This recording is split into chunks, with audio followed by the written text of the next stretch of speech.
Okay, so you can take over the screen if you need to. All right. Yeah, so I probably won't take too long. The assessment actually is kind of nice. I'm going to talk a little bit about attachment, which kind of goes right off of what Jolene was talking about there. Um, I won't take as long. Hopefully, you guys are somewhat familiar with the idea of attachment theory. I work more often with individuals than with couples. I have worked with couples, and Prepare and Enrich is incredible. So definitely would recommend looking into that if you end up working with couples.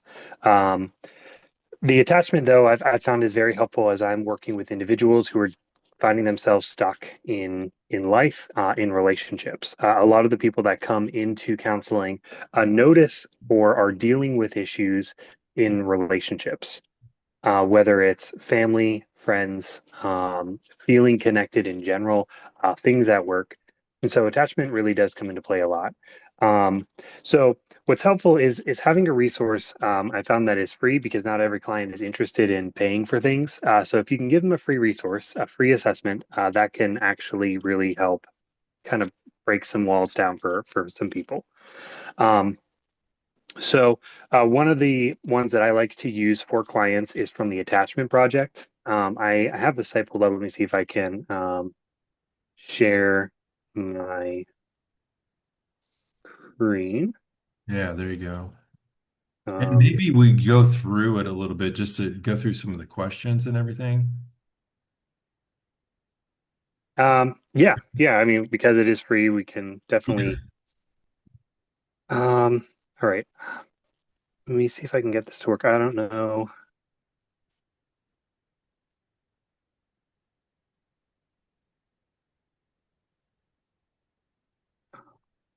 So I'm on my tablet instead of my computer because my computer's having some struggles, and Oh, is I don't it? use tablets very often. Yeah.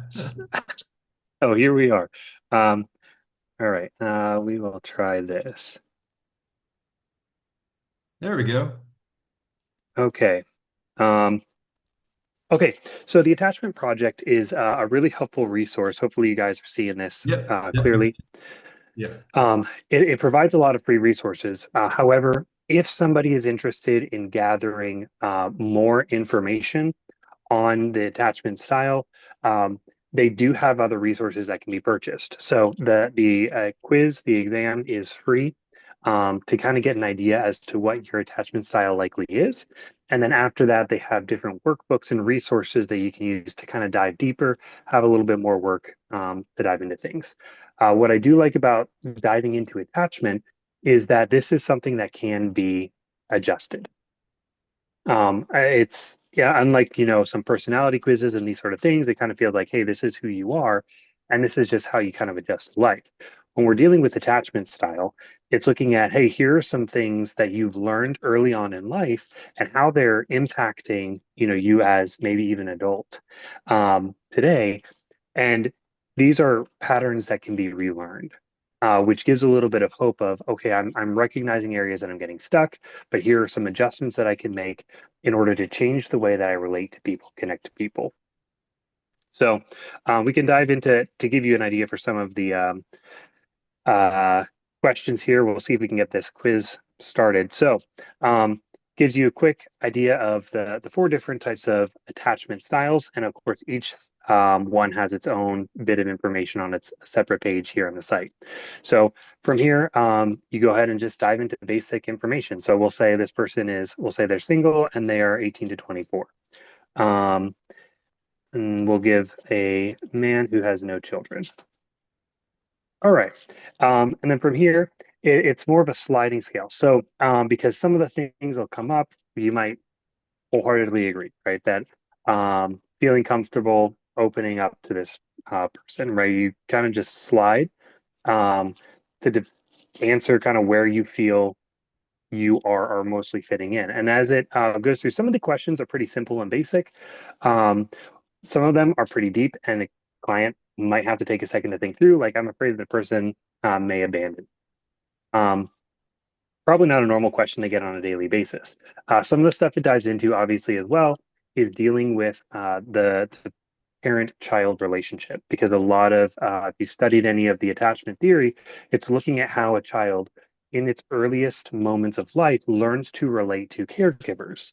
And so it will ask some questions about how the person relates to parents and how that relationship goes. And once you get through the entire quiz, it will then take you to your actual attachment style. Let's see if I can get back and um, show you what those pages look like. So once you have your results,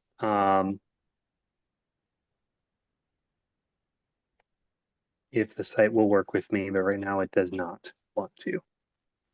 Um,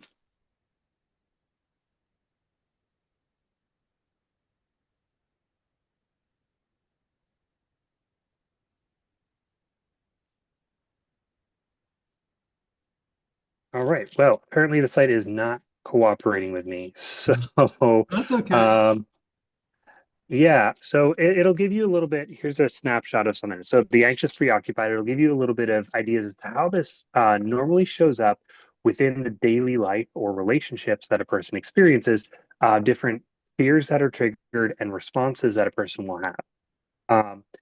Right, so they've got different things as far as like resources for homework to do, different ways to study deeper, and all this sort of content. And so it's a nice website to initially just provide to the clients. Here, go ahead and stop sharing here.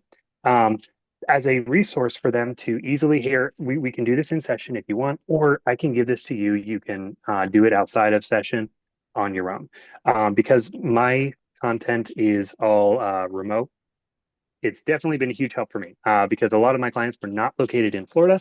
I did not have a chance to actually meet with them, so I couldn't give them handouts and Yeah. assessments that way. So finding online websites that I could easily direct them to has been a huge help.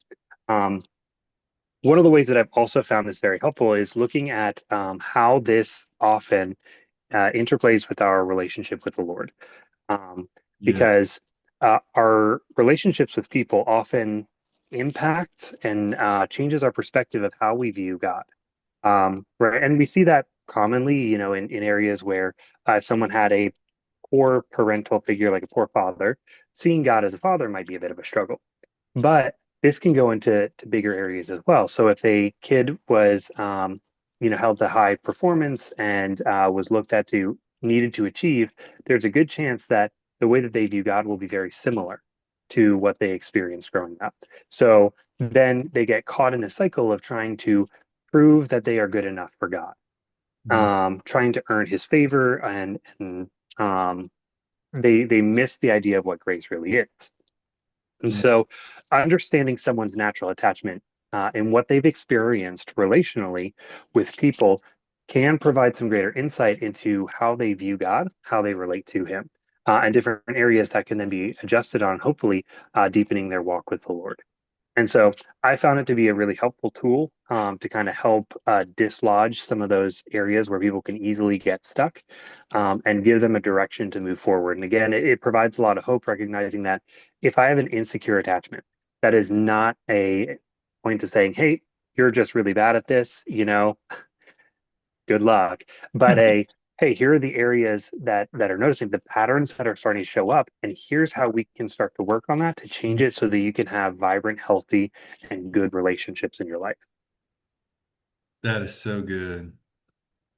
Yeah. And I use attachment in my counseling all the time. I mean, that's one of my staples of trying to figure out that, what's their attachment style and how they relate to others. And yeah, great job.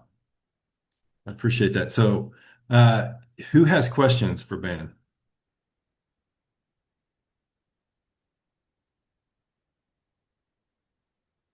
It's not a question. I just want to say Yeah. thank you. I really appreciated you saying about the relationship with God. Actually, we studied attachment in other classes, but I never did this connection, how much it can impact your relationship with God, because your relationship with people, it's like the way that you deal with God too. So that is really nice insight. Thank you.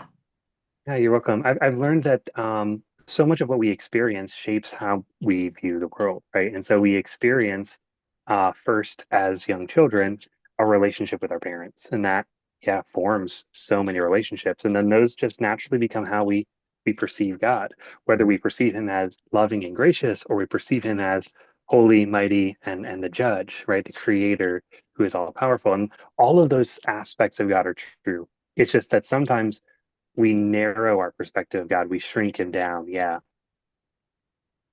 That's good. And as a so going along And with then many times you do that with other people too, right?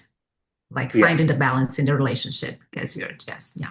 Right. And kind of like what Doug was saying before about that one counselor he's working with who saw narcissism, so often because of the reality of that experience just impacts us so deeply. And especially if there are unhealed wounds that are kind of untouched, those tend to drive so much of how we relate to people. And I've worked a lot with men in these different areas who are usually unaware of all of the different feelings that they have, or unwilling to really tap into those, which end up kind of driving so much of how they operate behind the scenes. While, on the front, it's kind of they're either stoic or maybe they'll get angry, but beyond that, very limited sort of feeling. yeah, it kind of shows how much we have to unlearn too of what we've learned to have better relationships too, and even our with God too. How much we have to unlearn about the world to have that relationship. That's good. Ben, maybe you ought to come up with a spiritual one. I don't know if there's any out there. Spiritual attachment. Maybe there's your $1 million idea. Yeah, I could start brainstorming, putting some ideas together. You're welcome. Just kidding. No, that would be awesome. That'd be interesting to see if there's anything out there like that. Go ahead. I'm sorry. Who was next? No, I just wanted to ask, have you used attachment with couples? And is that pretty helpful for couples? Yeah, so it is. I've actually in usually meeting with couples, there comes points where some individual work needs to be done because each of them is dealing with their own experiences and wounds, and bringing that into the relationship. And so there are times where it's like, all right, let's start to learn how you're relating to each other. Now, it's also very common for the anxious person to get married to the avoidant because two anxious people overwhelm each other. They're fighting, for that kind of center space, and they often don't, connect. But then you have the avoidants who probably just won't deal with the conflict at all. So they'll just walk away. So then you get caught in this cycle like EFT talks about of that constant pattern, right? That loop. And that's where usually you have one person who is pursuing and the other who is trying to create space and run away. And so it's helpful for them to understand, okay, it's not just a thing in marriage. This is how I relate to people in general and conflict, because the anxious person tries to move closer to get that affirmation that we're good, we're okay, while the avoidant says, I need space and I need to process. And so it does help because usually when you're dealing with couples, you're not just dealing with the relational dynamic of the two, you're really dealing with two people and how they relate to the world, wounds that they have. And so it can add a whole other layer in dynamic. So I found it very helpful. That's Thank you, Ben, because I have a couple of them. As you were explaining it, I was thinking, they need to take that. Thank you. Mhm. Yeah, and it's really nice in helping them have practical steps. So if you do have someone who's avoidant and one who's anxious, um, there are some specific steps for each of them to learn how to grow in. So for the anxious, it's learning how can I kind of build in a sense of independence. How can I build in my own resilience? For the avoidant, it's how can I engage? So my natural response is to run away. So instead, I'm going to move toward my partner. And so for each of that, it's very opposite in how they naturally operate. But it will help provide what the other person is really looking for. And knowing how the other person attaches, it can Yes. really help them kind of settle and calm a lot of the conflict that can easily arise. Yeah, and especially like when you do have an avoidant and an anxious, and the one person, if you're using EFT and things like that too, or it says pursue, withdraw, when one person's pursuing and they keep pursuing and pursuing, and then the other one's withdrawing more, it looks like you don't care, you're abandoning me, all of those things. When in essence, it's like it's almost feeling like, well, hang on a little bit, just give me that little bit of space. And if that can happen, but that space looks like abandonment. So it's just that look of how do we maneuver through this? And it's like, I'm not, and then that's where the communication comes in. I'm not moving away from you. I'm just overwhelmed right now. Okay. So that's where if we didn't have these assessments that says, this is what's going on in your life, and then tools surrounded with that about, okay, here's how we handle those incidents. Then, so those tools help a lot. So starting with the assessment. So, yeah. What other questions do you have for Ben? Curious, just kind of like a theoretical question. When you Yeah. talked about how it's like the point is like, well, it's not to be like, well, you're bad at this, so good luck. I think is what you said. And you then contrasted that with personality. And I know that personality is more fixed, but I kind of have a view that it's, I watched somebody have a brain aneurysm and learn to talk after 8 years of working without the tissue that can talk. And so I don't believe people are as fixed as we kind of act. And so I'm just curious about the relationship between attachment style and personality types, because I know that they're quite related and linked. And if you've experienced any shifts in personality when someone can truly change the way that they interface with all of their social relationships. Yeah, I'd agree with you, Tyler. I don't think the personalities are as fixed. I've seen in my own life how I have transitioned in my personality through the years. And the kid that I saw growing up isn't the same person that I am today. And so it is really cool to kind of see how that does transition. Um, so I haven't done a ton of like kind of theory into how all of those relate, but I think a lot of it is when we look at just how the attachment develops as a young kid. Um, Sometimes it's just the way that we learn to survive and navigate life, right, in a broken world. Um, we had a training a while back on really with adolescents, and I don't remember exactly who it was that was doing it, but she used a phrase that really stuck with me. That was we often hear the term that kids are resilient. And she said that's not really accurate. Kids are survivors. And those sort of experiences that we have impact the way that we go around the world. They change the way that we relate to people. And sometimes it forms us into a certain personality type that isn't us at our healthiest. And so as we learn to heal and grow and change, then different parts of us that we've kept kind of hidden, tucked away, we're afraid to show, and were necessary in order to survive and navigate our lives growing up. We realize, oh no, I can be me. Here's more of who I am, and sometimes it's learning more of who I am, which is where some of the other assessments later I think are great after the attachment. So Doug mentioned Strengths Finders. I really like that assessment as well. Just looking at, okay, what are your natural talents and how can you take those talents into strengths with some really practical steps. And so I think that there is a lot of correlation there. And maybe in doing some of that attachment work, you'll see that the personality starts to change as well. It's When I awesome. use a strengths assessment, I also tack in a spiritual gifts assessment and see kind of point out how they align and work together. Yeah. Where do you have your spiritual gifts assessment? It's just a free online one. Okay. I don't remember the website off the top of my head. Okay.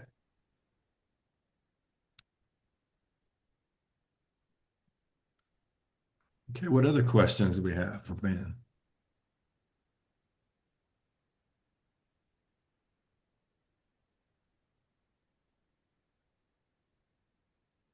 All right. Good job, Ben.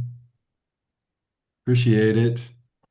So, do you have an example of how you probably said a little bit of it, but do you have like an example of a couple or whatever has come in, and how did you decide to do this assessment with them? Were there other assessments that you used with them? So it's almost like taking them from, okay, you first session through to the end. How did you work with? Yeah. So I've done it more with individuals because that's mostly who I meet with. Okay.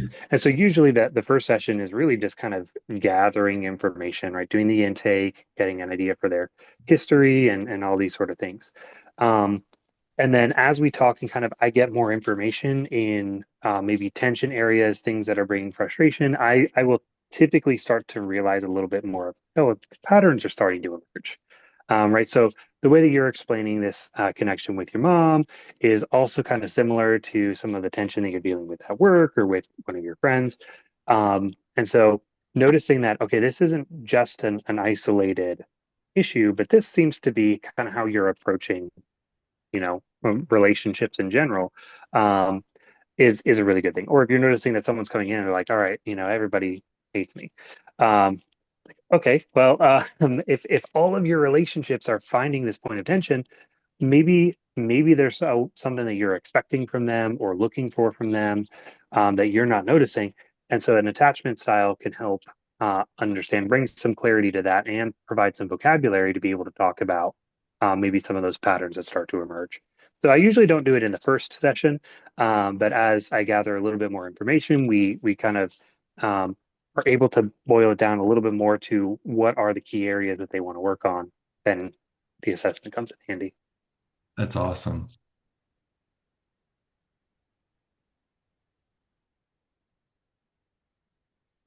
All right. Thoughts, guys? I was going to say that I had a client who didn't have secure attachment. Both of her parents were addicted, and we discovered she didn't know how to make friends. So I kind of worked with her and helped her in that area. And it was because of her attachment with her parents wasn't right, it wasn't secure. Mm, Yeah, she cried when she realized that day. yeah, Mhm. absolutely. Mhm. She felt uncomfortable making friends. She didn't know how to keep a friend. Hmm. So, but the realization of that really helped her move forward. That's good. Hmm. That's good. Thank you. I think you also bring up a good point with sometimes when you get the results back on an attachment style and it's like you have an insecure attachment. That's like, Yeah. oh my goodness. Like I Yeah. thought I was doing okay.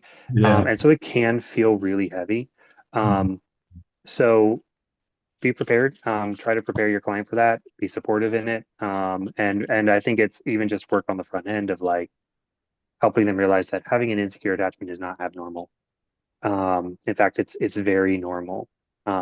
It's just a matter of what way are we have we been kind of limping through the world that is broken in order to survive and make it through to where we are today. And so, as a survivor, you've gotten this far, but those methods of surviving are outdated. And so the attachment can help us readjust and move forward better. And so be prepared for them to potentially feel overwhelmed if those results come back. And if you're noticing that the client might struggle with that, maybe it would be better to do that in session as opposed to have them take it home and do it individually. That is awesome. I think that's such a good picture of like so somebody comes in and they discover this things, and it's not that you're broken. This is how you've coped and how you've survived all of this time too. So and that's why maybe in relationships your coping skills and your survival skills are need to be addressed in different ways. Yeah, that's good. And so just pointing it out from an assessment point of view, just saying this is not coming from me and what I'm observing. This is coming from, actual information that has been proven researched and everything. That's good. I think if they have any preconceived ideas about attachment, it's important to make sure that they have a clear understanding of it. I know some early teachings, especially like by Nancy Thomas and some of her proponents, kind of went with the idea that attachment was set in stone and you just had to learn to live with whatever you had been dealt and that it couldn't change. And so it kind of had a hopeless feel. Mm. So if they have any understanding of it, make sure that it's accurate. Very good. That's a great point. One thing I was thinking about is, attachment forms out of an experience, Mm. but there's no amount of experience that can change your attachment style until you address how the template was formed and you can actually see the template playing out in your life. And that shift, once people can identify it, then they can start to, experience a new template. Absolutely. That's kind of what we talked about in class yesterday. Exactly. It's like, going back and understanding where it all began and the reason why. Yeah, that's so good. Thanks for that, Tyler.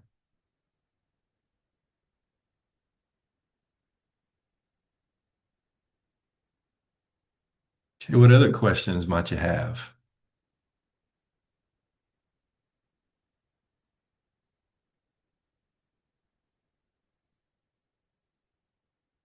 Ask them now. You got Ben on here.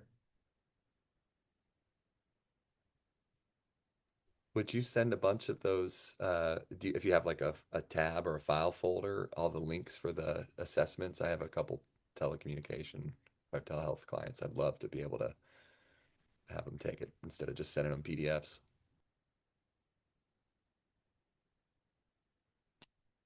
Is that Ben? You talking Ben? Okay, I gotcha. Yeah. Yeah, I don't have too many. It's just been a handful, and then some of it is PDFs, have been kind of my go-to. So the more sites that I can find, I'm still in the process of learning some of those myself. Um, so this one is probably the most common, is the attachment project, and then most of the other assessments I do end up being more PDF.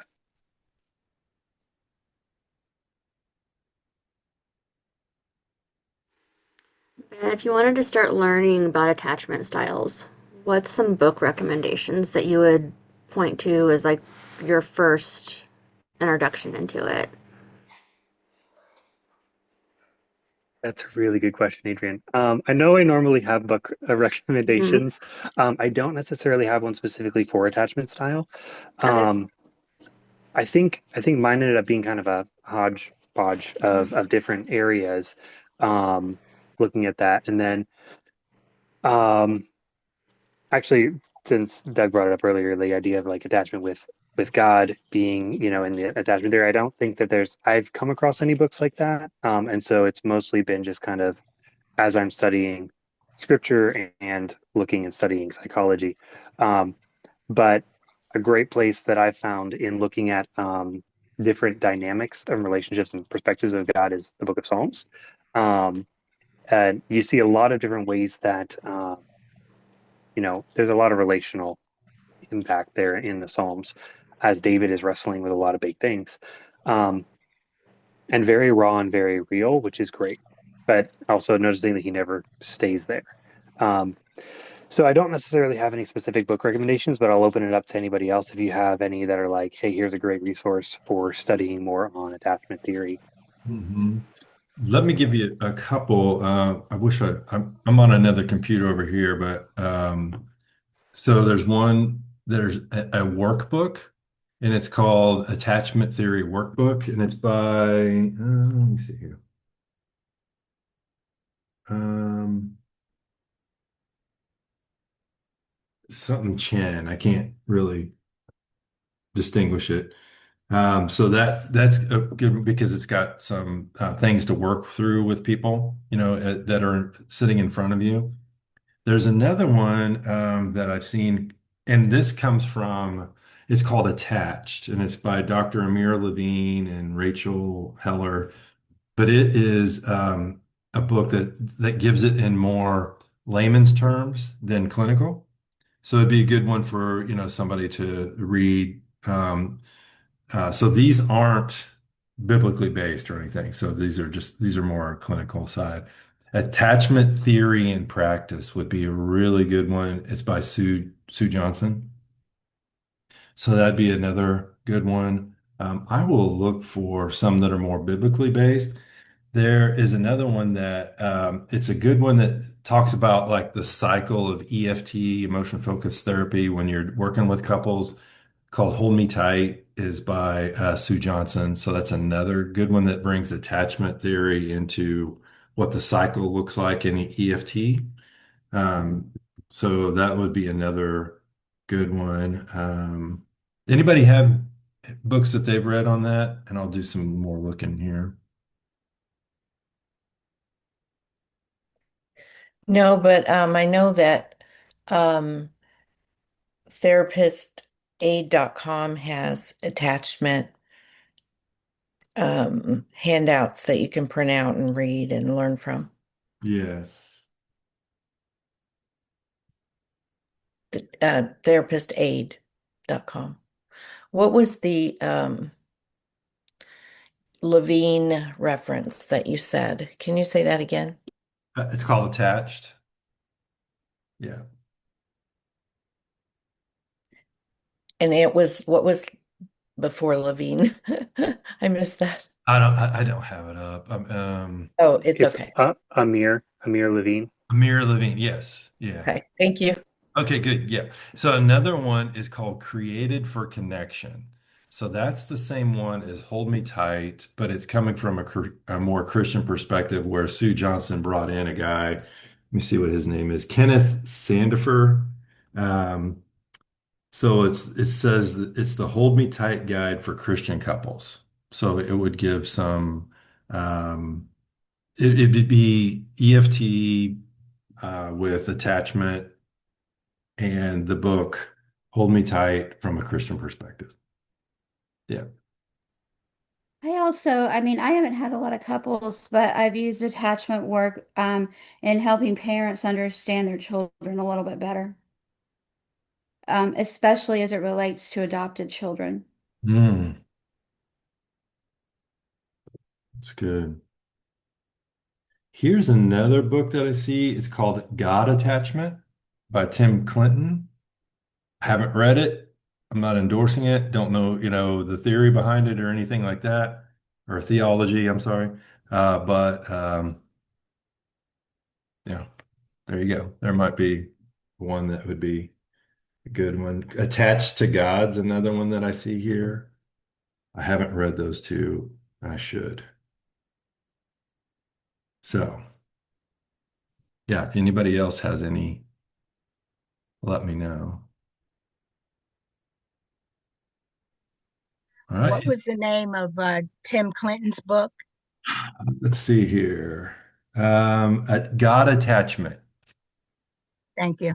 Yeah, absolutely. So I see a couple that he's written here. God Attachment, and here's another one, Attachments, Why You Feel and Act the Way You Do. So that's another one that by him. So yeah.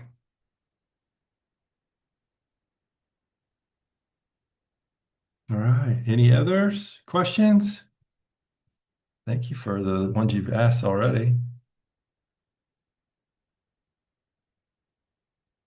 Well, Ben, as always a wealth of knowledge. And I know you said this will just be a few minutes and we take it a little bit longer because you're just a wealth of knowledge. I love that. I appreciate it about you. Great teacher for sure. So, all right. So next, Carolyn works with youth. And so she's got some assessments that she uses with them. So I wanted to bring her on to talk about that. I know Olivia and I talked about some how to work with teenagers and stuff, and so maybe we can ask some questions around that this morning. But I wanted to give Carolyn some time to be able to talk about assessments that she used. So, do you need me to share my screen or anything? I think you could take it over if you need to. Is this good? Yeah. Okay. All right. So, well, hello everyone. It's good to be here with you guys. So I work with anywhere from about 7 or 8 till whatever age, and I work specifically with women. So I wanted to, Doug asked me to bring an assessment, and this is the one I do the most in my sessions, and it's mainly geared towards junior high. I have used it with high school. I use it with elementary as well, but it's called anger control, and it's like an anger assessment. And we know anger is usually a secondary emotion. So, what's underneath that anger? And so it's about 6 or 7 pages long, and we kind of start out with, and I'm going to show it to you and see if you can see it. But it starts out with different emotions. And what you can do is you can draw if they're young, or you can write a little story in there. And you start as they go through afraid, confused, embarrassed, excited, frustrated. As you go through those, you start seeing a theme, and you start seeing, oh, like I was in one session with a client, and she's probably, I think she's 14. Um, and as things were coming out, it was more things were coming out about her brother and how he's kind of the bully of the family. And so as you see these things come out, you'll see where their frustrations come out, their confusion, their anger. And so it's just a little assessment. It's taking those emotions and you're putting them to stories in your life, like what makes you feel the most angry, the most confused, the most embarrassed. And as we go along, like there was one client, as we're going along in this assessment, I realized, and I know Doug wanted me to talk about nutrition. Um, I realized that as we're doing these stories, he was about, I do some young boys. He was, he brought out the fact that he was getting angry in certain situations. I said, and I just got curious. I'm like, oh, what did you, where were you that day? And what did you eat that day? He goes, well, he goes, we went to McDonald's and I got a Happy Meal, and I'm like, okay, and so it's something to pay attention to, because nutrition does affect our mood. There's a book out there. It lays it out. It says the title of it is Mood and Food, or Food and Mood. I can't remember which way it goes, and it's by a lady. She's an Indian lady, so I would do an awful job at trying to pronounce her name, but it's Imo Nadio or something like that. So I can't pronounce it really. I'll look it up. But the next part of this assessment is, and this is really what starts highlighting what emotion they are feeling. So it goes into this next page, and you're rating your emotions. And so the ones that are on the 4 and 5 ratings is the one you want to pay attention to, of course. And so as we're going through this, you're starting to see, okay, this is, maybe it's confused. Like maybe that's one of the highest all the time or often. And so you start, asking questions like, why are you confused? And it's kind of like, as you're going through this, it's bringing out what is at the forefront, what is at the head of why they're there with you. And the next page is pretty much like that. And so it goes into some other emotions. So I don't know if you can see that very well. Just to see that, I think it's jealousy, lonely. It does have some positive emotions there, loved. You're grabbing onto those positive emotions to help work them through their negatives.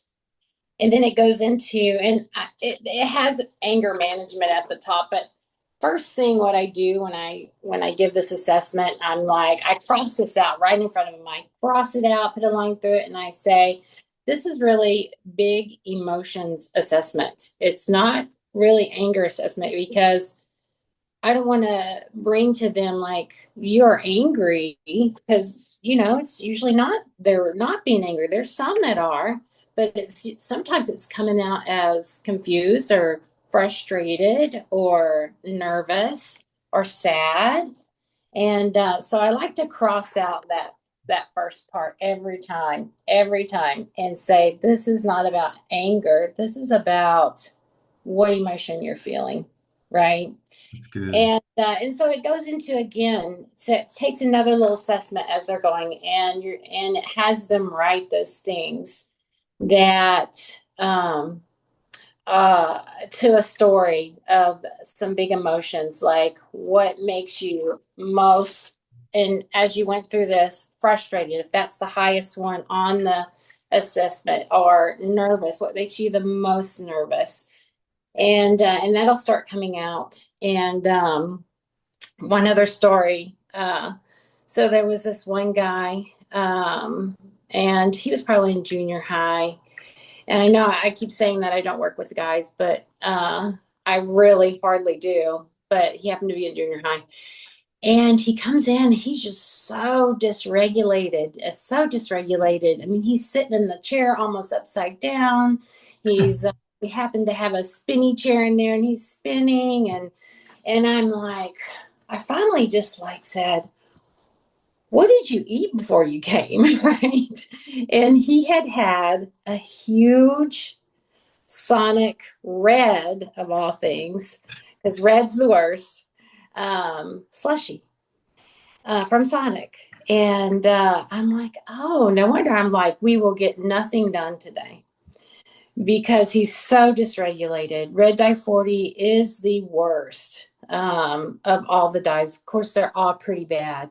So I would, as you're going along in this, I would ask questions about, what did you eat that day, right? Or can you remember what you had, whenever? And that'll kind of point you to, are they getting, because you can have ADD or ADHD or hyperactivity or compulsive symptoms from what you eat. Yeah. One little story, I mean, I think what really set me on this path is when I was younger, my mom actually noticed that when I had sugar, I was hyper. And so she took me off sugar. And I had my own little snacks of Reese's that wasn't really Reese's. It was some other off-brand of sugar-free. And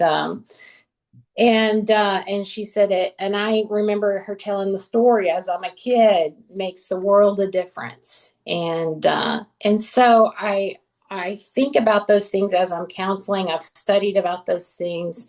And so it's really important to be assessing, what are they putting in your mouth? Are they having like Halloween candy before they come see you and they're dysregulated? Find out why they're dysregulated. Find out if it has something to do with the physical.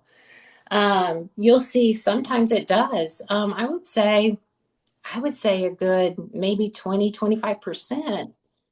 You're going to have behavioral problems because of nutrition. And if you get into the say you're getting away from the food part and you're getting into what you're having, what your nutrition intake is. If you're low in vitamin D, you are going to feel sad, right? Or you are going to have kind of some bipolar symptoms, not all the time. Okay, but some people who have those bipolar symptoms, it could be they're low in vitamin D. And this is proven all over functional medicine, if you look that up. So anyway, back to the assessment. So then after you're kind of discovering why, what is the motion? Why is that person getting this way? Then you go into, okay, you have identified it. You've just walked through this and you've identified where things are going right?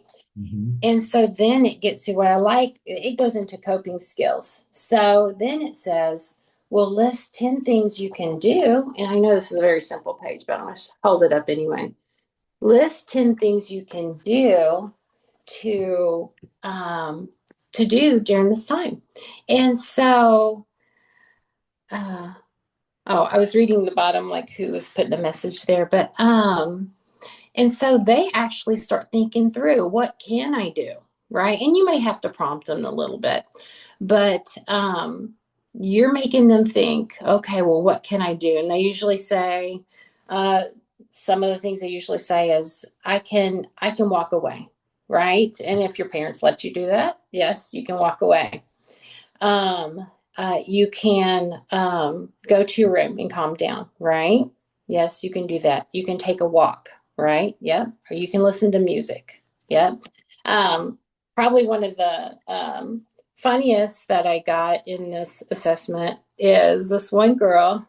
She would roll up her socks and throw them at the air vent because it made this little noise, this little dinging noise, right? That really, she just helped her regulate, I guess. But, and then it goes into, um, more coping skills. So it's kind of giving you a list of some of the things you can do here. And it goes into more coping skills. And then it actually, on the next page, you come up with more, playing sports, going to your room, taking a walk, exercising. We do breathing a lot of times. We'll do box breathing almost first thing. And then the last page is it saying, okay, so after we've done all this, let's put it all on one page and let's get down to, and it usually takes more than one session to do this. Let's get down to what this is looking like. And so they are actually putting the problem at the top. So what is the problem, right? And we've already identified through the motions and through the stories and through the drawing, if that's what they want to do, if they want to draw, what the problem is and why it's looking like they're getting angry, right? Yeah. And then it goes into what are some alternatives. So you'll see in the next line, what are some alternatives? And then they're putting 5 of those coping skills down there. And then after they list those 5, and they're thinking all through this, and their brain is working, and it's making those connections. And then it goes into, okay, well, let's look at the results. If you do these coping skills, each one, if you do walking away, what will that bring, right? And they're saying, well, it'll bring peace. It'll avoid going into an argument. It'll help me cool down. And then so it gives you, they have to go through and list the consequence of if they do each of their coping skill. And then at the very end, I really like this, how it just gives it in, well, which one can you do, right? Which one can you go to? What's your go-to? And it says, choose one of these coping skills. And so that's just a little assessment I do with mainly kids, junior high, sometimes high schoolers, just to identify things. And it gives me a little guide, and it helps them see on paper, okay, yeah, I am high in these emotions and these areas. And so, yeah, I mean, you guys have any questions about that? And you can ask nutrition questions as well. Where's that assessment accessible at? I'm actually forgetting the name of the book right now. We have it there at the counseling office. It's a planning guide assessment. Yeah, it is. It's a planning guide. And, but I can get that to Doug and he can email that to you guys. Oh, that would be amazing. Thank you. Uh-huh. So you said you got this from a workbook? Yeah, a workbook. Okay. It's like Okay. one of those clinical guides and assessments for like a treatment planning for adolescents or something. Yeah. Yeah, we can get the name of it. Okay, yeah, that would be helpful. That'd be awesome. And there's a bunch of different ones. It's like made by a company that says, here's an adult treatment plan for whatever, and it's got like whatever the issue is, and it's got a treatment plan for those. So is it something that, like, since I'm at Blue Springs, I should just come by Lee Summit and look through it and make copies Yeah. of what I think I could use? Yeah, absolutely. Okay, thank Oh, you. absolutely. Yeah. Yeah. What I love Wait, about that. Caroline, I just want to say that say thank you to her. And I truly agree with you. I love the holistic approach because I have a son with autism, and when he was diagnosed when he was 2, I right away I went to a functional doctor and I started researching about, because I already like for me to take care of my nutrition and things like that. So I knew that would be huge for him. Yes. And you're totally right. It's just it's incredible how much affect the behavior. Oh, So yeah. like nutrition, supplements, and just being sure about everything. This part is it's really important, and it's game changer. It's incredible. It's a blessing. Absolutely. So tell me some examples of what you were seeing before functional medicine in your child and then after. That that there is something interesting, because since he was born, I was always like worried about independent of the diagnosis. I didn't know that he had autism, but like since he was a baby, I always wanted to have like a more organic, natural nutrition, because I liked that for myself. Mm-hmm. So I even don't know how much worse would have been his behaviors if I had not started from the beginning, since he was a baby. Right. And even it's interesting because like when I had the diagnosis, because I saw some signs, it was not signs that I would recognize as an autism. Mm-hmm. And it just, I knew that was something off. Mm-hmm. But then later I realized that he has his level 3 of autism. So maybe he would have many more behaviors when he was 3 or 4, 2 or 3 or 4, if I had not been taking care of his nutrition from the beginning. So I just wonder about that. That's interesting. Yes. But certainly studying more, I saw like OCD, which is really common for them, giving GABA, 5-HTP, L-theanine, magnesium in a daily basis, and lots of things to help with his anxiety, glycine, and all kinds of amino acids and things like that. Just supplementing things that I know that he needs. Right. Because we do a test like every year. We kind of see if there is some kind of allergies or sensitivity to food and everything else. But of course, all the dyes and bad stuffs and sugar, we just avoid it as much as possible. And he did, and we tried different things like gluten-free, dairy-free. He's dairy-free since he's 2. So there are a lot of things that I saw that it helped a lot in his and I can see like, and I did like my own research. Like I took some, like if I take off GABA and L-theanine, and I tried for 2 weeks, and I saw his OCD behavior increasing, because I was just trying to see how that works. So like, okay, is that really working? Right. So let's see. And I took off and it increased. So, okay, I came back with GABA and all of that, and it got better.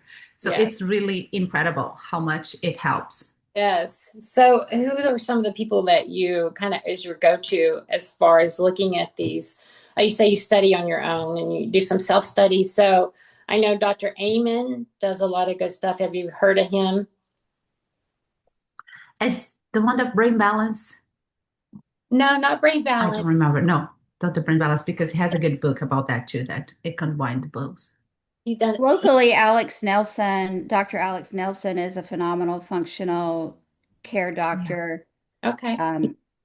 Who'll run all the blood work and stuff, and then give you recommendations on supplements and all that kind of stuff too. Okay. Yeah. We do like my husband's cousin lives in Texas, and she has a clinic, and she's a functional doctor. So we do it her because it helps like financially. She helps us like not we don't have a cost for appointments. We just pay for exams when he does. But it's really helpful. But I think as you said, for all of us, like even vitamin D, that like during the winter, we don't go too much. And I could see the difference, like when he would not be outside playing. And so all of that, it really, you need to keep him active and sports. all of that helps a lot for anxiety, for everything. Yes, I agree. Awesome. Thank you for that. Yeah. Thank you. And I'm glad that you are having this approach with your clients. They're being blessed. Yeah, absolutely. Like I said, I think my mom sent me on this path when I was young, and so I just knew that it directly affects your mood. Not saying it's a cure-all because we have all these other areas of that Yeah. attachment, like Yeah, he still has high needs for all of the things that autism impacts his life, and he needs to be supervised the whole time. But I just see the quality of his life. It's much better having, Yeah. that. Awesome. I love it. I love it. Any more Yeah. questions? Oh, Go ahead. no, I was just gonna add a little bit just to like show, I feel like I have a little bit of a case example.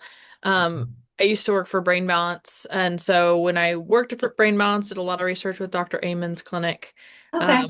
Got his actually would get people who have done the whole tests and everything through Dr. Amon's clinic, and then I would get the benefit of reading them, and it was beautiful. Awesome. But he had a thing called the Healthy Brain Complex, which is omega-3s, magnesium, all three types of magnesium, Okay. and then vitamin D, vitamin K, Mm-hmm. and then depending on whether if they're females, calcium, actually, depending if they're going into puberty and whatnot, because that helps with the process of puberty and whatnot. And then just a general multivitamin that is already methylated, a pre-methylated multivitamin. So those things, and I can tell you, I had a kid who came in and his main thing was that he was having absolute meltdowns right before bed, temper tantrums, throwing himself on the ground, refusing to go to sleep, refusing to cooperate. And then he was being grumpy. He wasn't eating anything except for chicken nuggets and a couple different things that were highly processed, with lots of hormones in them. Yes. And once I mean, there was not a ton of therapeutic work that I really did with this mom, or this kid either, because once I told her about the Healthy Brain Complex that week, she got on everything. And 3 weeks later, she's like, he's not had a single meltdown. I just graduated him. I still followed up with him for about 4 or 5, well, I guess 4 months. And since those first 3 weeks of him getting consistently on the Healthy Brain Complex, his sleep has returned to normal. He's getting 8 hours of sleep every night. His grades are increased. He's not had behaviors. He's not quarreled with his siblings. And these food sensitivities and weird things around food that he was having have completely gone away. He ate fish for the first time. He ate deer for the first time. And so there's all of these different pieces of it that nutrition is a huge, huge, huge thing. And just making that one recommendation, and I kind of phrase it to kind of like CYA a little bit, like, hey, really would encourage you to do research on Dr. Amon's Healthy Brain complex. This is what I remember it being off the top of my head, but I really encourage you to go do your own research on that because it could be really helpful for them. And 90% of the time, moms are very willing to go and follow through with that. And then they end up finding more about Dr. Aming too, and taking them off of sugar and off of the dyes and doing an elimination, reintroduction, anti-inflammatory diet, and all that kind of thing too. Yes. Yeah. And then I've got a gal with PMDD, which is premenstrual dysphoric disorder, and got her on to start working with a nutritionist who took her on an anti-inflammatory diet, and also got her the Brain Healthy Complex. And she's been incredibly, her mood swings are relatively gone. She's been able to focus in school. She's like 15. So yeah, I mean, it's huge. And I think nutrition is a big part to include in our counseling process. We're not nutritionists, but we are there for the mind, body, and spirit. So yes, mind, body, spirit. Perfect, Maddie. Yeah. GABA was like a huge, huge benefit for my daughter. Most of you know that she gave us a run for our money when she was a teenager, and we couldn't afford brain balance, so we did the functional medicine and diet and GABA and a lot of brain hemisphere brain balancing work, just not at brain balance. And I mean, we really saw that with counseling and that brain work and the GABA and some vitamins and stuff. It Mhm. all worked together, I think, to create a puzzle that now she's in nursing school and sings on worship team, and she's just Mm. a blessing. But we didn't think she'd be alive at 18. Wow. Hmm. That's awesome. Yeah. When I did my undergrad internship, actually interned with a lady that interned with Dr. Amen. And Oh. yeah, it was phenomenal. Mhm. Because she's very holistic. She's definitely deals with nutrition in her office. She also uses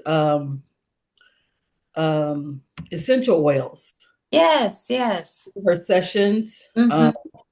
different ones calm and different ones will help evoke things that you need to bring up. So she uses a different essential oils, and I thought that was really really neat. Hmm. Definitely something that I would like to, probably incorporate one day. Right. No, I've done a little bit with essential oils, a tiny bit in session. We have some adult Play-Doh, and it has some different essential oils in it, and so we'll get that out and let them fidget with that, and it calms. There's frankincense and lavender. There's lemon. I Um, just use it in my office, a calming one in my office during sessions. And I used essential oils to manage the side effects of chemotherapy when I had cancer. Oh oh, wow. awesome. Yeah. I never thought about, with cancer, but yeah, because I've never, dealt with any of that, but that's awesome. I love this discussion. And I just wanted to mention I was also a brain balance coach as well. So that's a cool connection, Maddie. And I definitely, can testify to Thank the you, coach. Spring Balance coach. Love you. thank you. There. Oh, that's kind. But yeah, I can definitely testify to the efficacy of functional care and chiropractic work and the hemisphere targeting and all of that. My question is, I have some clients right now, I work with teens and I have a couple with ADHD and a couple with OCD and different types of symptoms like that. And unfortunately, most of those parents that I've worked with have actually been in the 10% of parents that are, maybe acknowledging that there is a need for a change of diet, but just not willing or able to make those kind of changes by their admission. It's the parents that are not like Erica who are willing to put in the research and the time and the effort to make those kind of changes.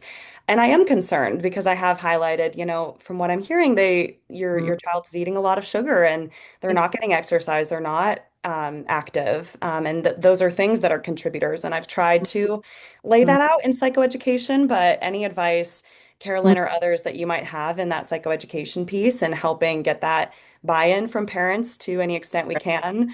I mean, it's a huge lifestyle change because especially the parents are the main contributors to the child's health, if not the sole contributors. So, yeah, any insight would be helpful. I wish I had just a perfect answer for that. I struggle with that too. And I'll be in the counseling room and, bring the parent in and say this, and this. And then with the one I told you about the McDonald's Happy Meal, and he really did. It was a meltdown around that meal. And and as I explained things to her and months go by, I talking to the child and yeah, I mean, it just didn't seem to stick and they don't seem to stick with it, right? And so it is a concern of mine as well. And just to reiterate that, because the more we hear it, the more that's kind of on your mind, right? You don't want to overuse it and trying to force it on them, but you do want to keep mentioning it, right? Like this, remember how you took this out for, a month and, things seem better, right? How's that path going, right? and just use what evidence, what leverage you can to help coach them to this is a really good path, right? To eliminate some of these things or add some of these things. And remember, when you did, this happened. And now we're kind of back to, we took a step back, what are you doing? Right. And so, it's just coaching them through. And yeah, you get frustrated because you might see that kid come back in and, you're kind of taking a couple of steps back and you're like, well, how, and you get to your diet part and how's your diet doing? Oh yeah, well, Halloween was great. Right. And we did this and, they're back to, and I get it that there's occasions, but, that you let your child do that, but I would still, monitor that part. Like, okay, well, let's get them something healthy candy, right? There's candy out there that is made with coconut sugar and no dyes. And if you have to absolutely do sugar, there's candy, lots of candy out there with sugar, but they have natural dyes in them. So, it's like keep steering them towards the healthy stuff and mentioning that like all the time. I love chocolate, and so I mention all the time just how there's candy bars out there, there's chocolate bars out there that are made with coconut sugar, and you can buy one of them at any store almost. It's called Hue chocolate, or you can do Lily's chocolate. You might be familiar with those, and so keep steering them and mentioning to them what is healthy, what they can go to, and where. Like a lot of people say, well, where do you get this at? And I'm like, Sprouts, Whole Foods. I mean, sometimes you can get it in grocery stores. Like grocery stores are starting, even like Walmart and Costco are starting to cater towards this as well. It's not that it's huge in there, but you can find them. So I would just keep mentioning those, and yeah, I hear you. I get there too, and I'm like, boy, we could be making more progress if, they would choose a better diet. Yeah. I wonder if, oh, go ahead. Oh, you go ahead, Jennifer. Okay, mine will be really quick. I just wonder if there's a short printed resource that could be available to a parent, because all of that information, it's like it's endless and it's very overwhelming. And so to have a really concise little bookmark or something just as a starting place for a parent to be able to just hold on to, and they can think about it later when they're not so stressed out. Mm-hmm. I don't know. Right. And sometimes in a session, what I'll do is I'll steer them to Dr. Amen, or I'll steer them to Dr. Hyman. Actually, Dr. Mark Hyman is, he's actually down in Washington, D.C., and he's an advocate for our food and getting these dyes out, and GMOs and different things like that. And that's another thing to bring up that people don't understand, that GMOs are genetically modified foods that genetically modify us as well. Or if it's hormones, like mentioned earlier, those hormones directly affect us too. Antibiotics, those antibiotics definitely, they affect us too and make us antibiotic resistant. And so I steer them to people, actually, is what I do. If it's something like they want specifics of what is in their diet, I do Mark. I do Mark Hyman. If it's more brain and mental health, and I feel like they need to do more your GABAs and omegas and different things like that, I will steer them towards Dr. Amen. And so I don't really have a list that, I've thought about that before. A list of foods, is that what you're saying? That would help? I've thought about making a list. There's probably lists out there. I was thinking more in terms of just like general first steps, because targeting all of, like, trying to change food when you're stressed out is really hard. But just even, basics like, just baby steps, like exercise one time a day for this long, drink plenty of water, just the most basic place to start even. Right. Yeah. And I do start there with people, right? I try to inform them the importance of exercise when it comes to bringing in the whole holistic counseling and bringing in physical.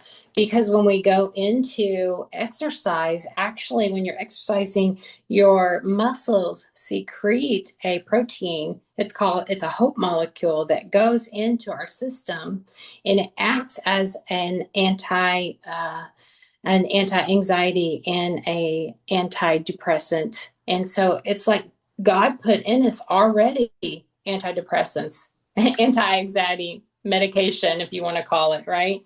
By just exercising. I know one functional medicine person, her name is Barbara O'Neill, that she recommends. I know this, I don't recommend this to anybody, but she, as a functional medicine doctor, she recommends like the first 2 weeks, if someone's depressed and maybe even anxiety, 8 hours of exercise a day. That's what she recommends. But anyway, yeah, baby steps. I just tell them that. I just say, let's try. I told someone that just yesterday, let's try to get in at least some walking, right? And a couple of times a week, and nutrition. And I always our hydration. And I always say, what kind of water are you drinking? Because if we're just drinking tap water, there is so many additives in our tap water, and our preservatives and chlorine and aluminum, and there's just so much in there that you want to get filtered out, that stuff would actually cause more, right, on your tap. So I say, make sure you're doing a filter, even if you go get a basic little filter from Walmart, right? Go get a little filter. So I do start with baby steps. I don't know, just overwhelm them. And, but as far as a list, I just do it in session, right? And I sometimes I tell the testimony that I told y'all that, when I was young, this is what my mom did. It makes a world of difference, right? And when I was actually trying to heal my body of something, I was like, oh man, I wonder if I can, do this with nutrition. That's one of the things that came to my head. And so I just typed it in the computer. And the first thing that came up is take out sugar and wheat, because our wheat in America is terrible. It's GMO, it's sprayed, it's not sprouted, so it has an anti-nutrient around it, which causes inflammation. So I did those two things first thing, and within 2 days, I stopped hurting. And then I just kept reading about clean eating. And then I would go in, and I'll get to this point with clients. So I'll say sugar and wheat's huge. And that's so hard, right? That's so hard. But I just say, hey, pick one and just see if it makes a difference, right? And then I'll go into, if they're interested, to oils, because our oils today have a lot of omega-6s in it, which is terrible when you get that way out of balance, right? Some is okay, but a lot of our oils are rancid as well, which causes inflammation in our body. And I go into what good oils look like, which is your coconut oil, your avocado oil, your olive oil, if it's not heated above like a medium. Your actually butter's good, tallow's good, lard's good, if those two are, tallow and lard, if they're sustainably raised, right, with good nutrition for that animal. And then it comes into your tallow and lard, you want it kind of a pure, right? And so I do go into, if they're interested, right, I do go into those things. I was talking to someone this week. She has been in and out of a hospital, a mental hospital, I think she said 20 times since 2012. And so she's processed a lot. And I said, and so I'm like, have you ever thought about what's in your diet? Right. And she's like, no. And so I started, introducing things like, maybe take out sugar this week, and then, we'll see how that works for you. So those baby steps I kind of do in session. I really would like to have a printout. That would be a good idea, right? But yeah, that's how I do it. Yeah. So with what Jennifer brought up is such a good question about because when people come into us, they do feel so overwhelmed with whatever it is they're coming in with. Mm-hmm. And there's so many directions that you can go. That's what a doctor does is they come in and they do what? They do blood work, they do all of these tests to find out, to start narrowing out things and to start pinpointing. Okay. So that's what these assessments do. So what Carolyn is kind of talking about is, okay, let's talk about your diet. Let's talk about this. What is contributing to your anger? So let's rule out what it is so that we can create this treatment plan that says, okay, here's the first objective, or here's the first goal, here's the first objective, and so on. So that's what these assessments help with. So you can tell with this in this conversation, there's so much information out there. How do we pinpoint? And that is through assessing what their diet is, whatever it is that we're shooting for. Does that make Right. sense? Yeah. Yeah. Yeah, that's so good. Hey, Tyler. Hey, I got one question. I think Olivia is what sparked it. She was asking about how I think it was you about the 10% of clients who aren't willing to help. And really it for me was brought up the issues of scope of practice and like a real awareness of like CYA and I loved how somebody talked about bringing up Daniel Amen and just kind of mentioning it to then spark it.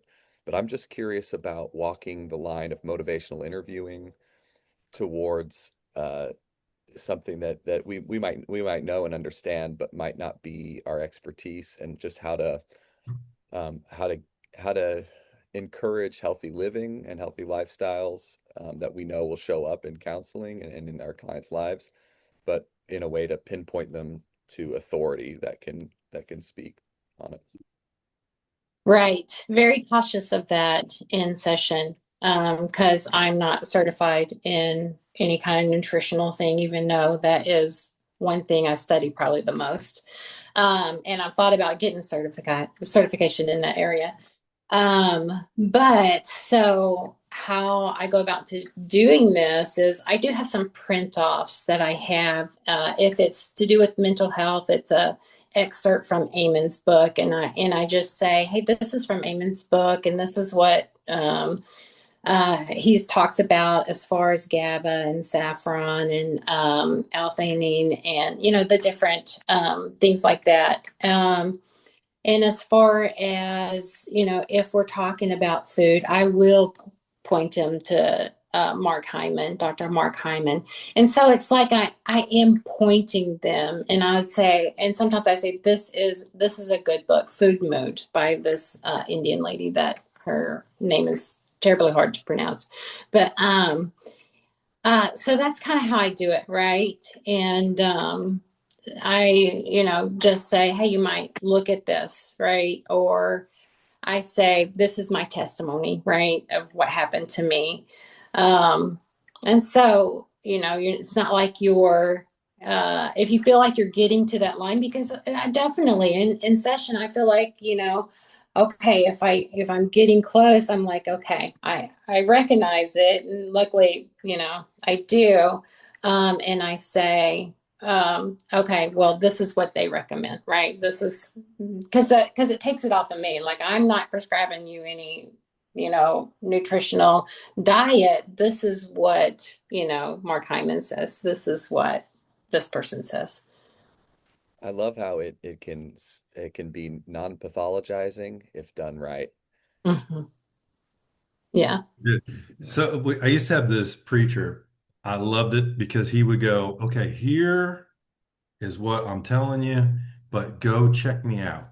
Go back to the Bible and check me out on this. But this is what I'm getting out of it. You and God get what he'll give you that revelation of what it is. So it's just kind of like, yeah, I do want to point.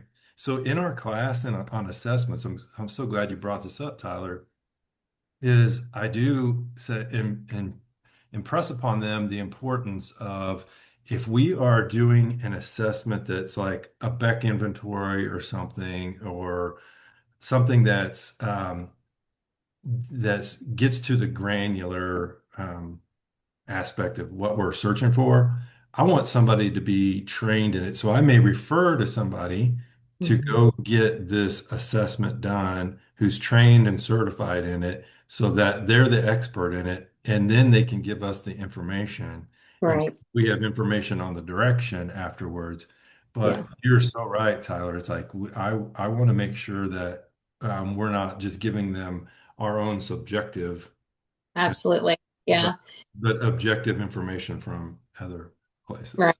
And I do that. I have a couple of functional medicine doctors that I do refer to depending on what. And I'm just like, look them up, and I'm always interested in new ones. And so if someone mentions them to me, so I am, and people do go to these functional medicine doctors and get the testing done. So yeah, that's a good point.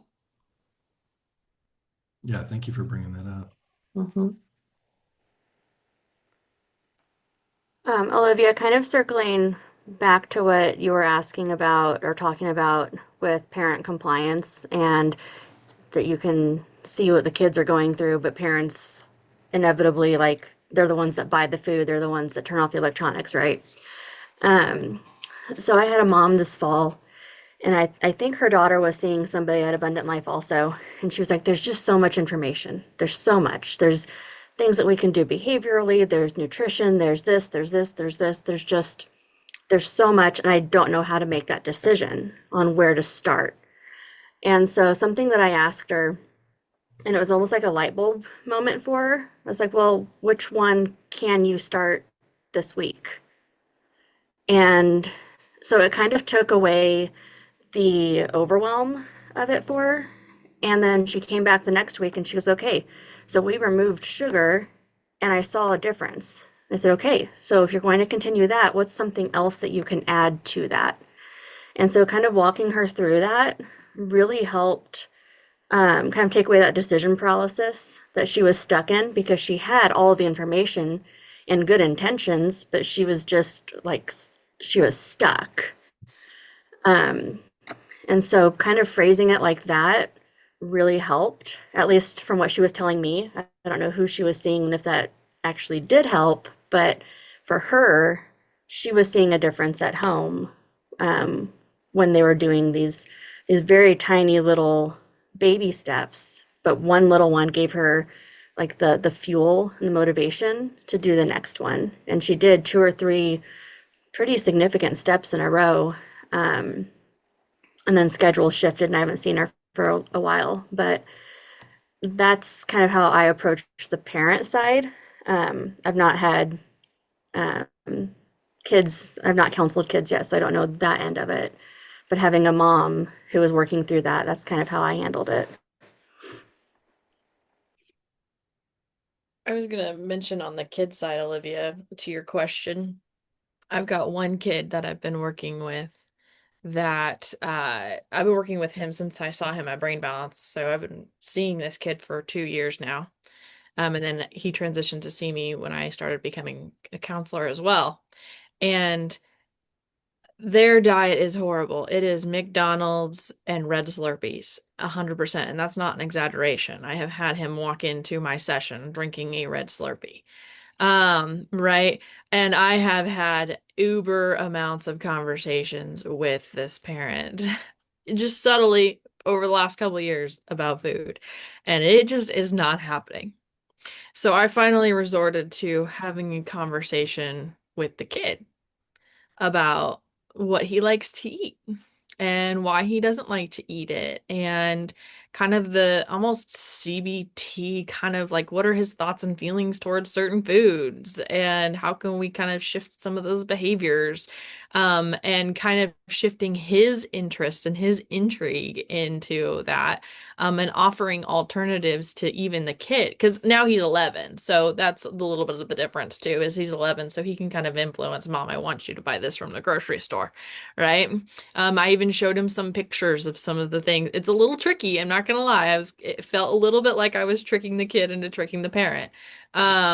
But that is part of how it worked, right? And so I kind of started introducing, what does healthy eating mean? What does not healthy eating mean? Why is food important to our body? How does it affect our brain? And he has severe autism, a verbal, but he's on the verbal spectrum, not very highly functioning, and we were still able to have those kinds of conversations and get him excited about some of these healthier things. Like, one of the things that I switched out for him was, instead of the red popsicle that he gets every day for having good behavior at school, I had them get one of the Outshine popsicles. That's just fruit that's frozen together, right? It's like strawberries, and it's fantastic. And so he loves those things. He likes them more than the normal red ones, Awesome. right? And so it's these like slight analogous things, and getting even the kid a little bit to get excited about food and get excited about what it is that he could eat and why it's super helpful for his brain, right? And he's at a point too where he's able to, it's been really interesting recently, acknowledge that he doesn't want to be having the meltdowns that he's been having, which is super fascinating. I don't feel like I see that super often in my autism kids. And so I've even been able to talk to him in that language as well, of like, hey, like, these, meltdowns you've been having, do you think that maybe how do you think your food kind of affects how you think after what we talked about? And then he's kind of thinking through some of those things in a very like rudimentary way, but and I've had conversations with kids on other levels as well about food and getting them interested. Also, tricking them into exercising is also really fun. Tricking them into like, hey, have you learned to ride your bike yet? I wonder if you can do 100 laps this week, or 10 laps every 3 days this week. I bet you can't, right? Kind of that kind of thing. And then they come back and they're like, I did 40 laps, right? It's like, I didn't think you could, you know? Yeah. Um, so kind of tricking kids into that, because it's the whole like balancing, like, if the parents aren't going to cooperate, then I'm gonna go kind of deviate back towards the kids. And it might be on a super rudimentary level, but it's hard because when we're working with kids, we want more for the kid than sometimes their parents want for them. And that is very limiting. But sometimes you get the occasional kid who genuinely also wants more for themselves than their parent wants for them. And that's when you can really kind of shift it. Otherwise, you just kind of deal with what you're given. But when that kind of differential happens between the parents' opinion of themselves and the kid's opinion of themselves, really makes a big difference. That is That's great. really cool, Maddie. Yeah, thank you so much. That's awesome. And I think actually the best world would be if the parents would have counseling. Because I don't think that if they don't think about having a healthy diet for themselves, they will not put that on the kids. Because if they don't believe that's good for themselves, why would they believe that it's good for the kid? So it's the whole family. Again, we go to holistic. The whole family should have a good and healthy nutrition and quality of life. So yeah, I wish those parents would go to counseling and learn. And then they can apply to the whole family. Yeah. I think the biggest. Oh, go ahead. Go ahead. I was just gonna say, Erica, that I agree with that, and I think there's some like things that need to be challenged with the belief between convenience food and like non-convenience food, and that there may be more of a process, but there's just some things that can be challenged there. Even with my own like knowledge of it, sometimes it's like, we're doing frozen pizza because this week was hard. But tomorrow we're doing this. So finding the balance in it, but also making the good choices even with those convenience foods, because good choices do exist, but not every single night. So I think kind of challenging that belief and the stigma that convenience foods are better long term. So a lot of parents are like, well, it's I can only do what I can do, and I can do this. Like, well, you can also add more nutrition to a convenience food. You can add the fruit and the vegetables. You can add a bagged salad. You can add these things, and gradually your body's going to want the convenience foods less. Hmm. And so that's been really cool with one of my parents to see that. They're like, we didn't eat, today was like frozen pizza Sunday, and we decided to do homemade pizzas instead. And it took the same amount of time. So kind of seeing that, kind of destigmatizing those food myths that are all over Hmm. everywhere, is a really big deal too. So I want to add something to that too, Adrian. So as you start eating healthier and you get on a regimen of doing that, then your body is tells you stuff. Like so you know you're on that right direction in that head gut thing, you're healing that and you're healing your gut and everything too. Then your body tells you other things. So what I've even found is so with stress that I have in my life and all that stuff too, it comes out in how I feel. So I feel like I eat pretty healthy, but then I crave some things, sugar, salt, and then I do some investigation on that. So that's what? An assessment, right? So I'm assessing what my body's telling me. So what I found is I got higher cortisol at that time, right? So that's what my body's telling me through what my craving is. Isn't that something? So, as you start fixing things, your your uh, your body starts telling you things as well. So then you investigate the other avenues of what's going on. But those things that you used to like, a lot of times you don't like anymore. Yes. Like when you start eating the healthier foods and you go back and you have something that used to be like your favorite, and now it's like, oh, how did I eat that? Yeah. Yeah, fried foods for me. Yeah. It's like, yeah, And fried. I love what Adrian's mentioned about like the family that would doing the homemade pizza because Yeah. that adds the experience for the family. And we Yes. talk about relationship. There's so many Yes. things that you can add to like eating healthy. It's good not only for your body but also for your relationships and the dynamic of the family. It's super fun when the kids learn how to cook with the parents and cook healthy meals, and it's a way that they can connect and bond. Good. Which Yeah. I would throw in a little note about exercise on that same note, Erica. Sure, we can go out to the movies sometimes, but we could also go to a park, or we could take a walk Yeah. around the neighborhood, or we could, Mhm. throw the ball with the dog in the yard, just looking at Yeah. alternatives for connecting that also integrate healthy habits. Yeah. Yeah. It's like in our experience, we thought that maybe our son would not uh, learn how to ride a bike because, of course, has many difficulties, limitations in many areas. But we went to a specific bike camp ride for kids with autism. It was awesome. They had therapists. They worked with him, and in 6 weeks, he learned how to ride a bike. We just cried. I know that many parents would not even think about that because it seems so easy for a kid to ride a bike, but for us, it was a huge milestone. And then from there, we could go to ride bikes as family together and just enjoy. So that's a lot of things that adds to it. Thank you, Olivia. That's awesome. Okay. Well, Carolyn had to jump off. She texted saying she's babysitting and stuff today. So she had to go do that. So, does anybody else have any assessments that they use with individuals? I don't care how simple they are.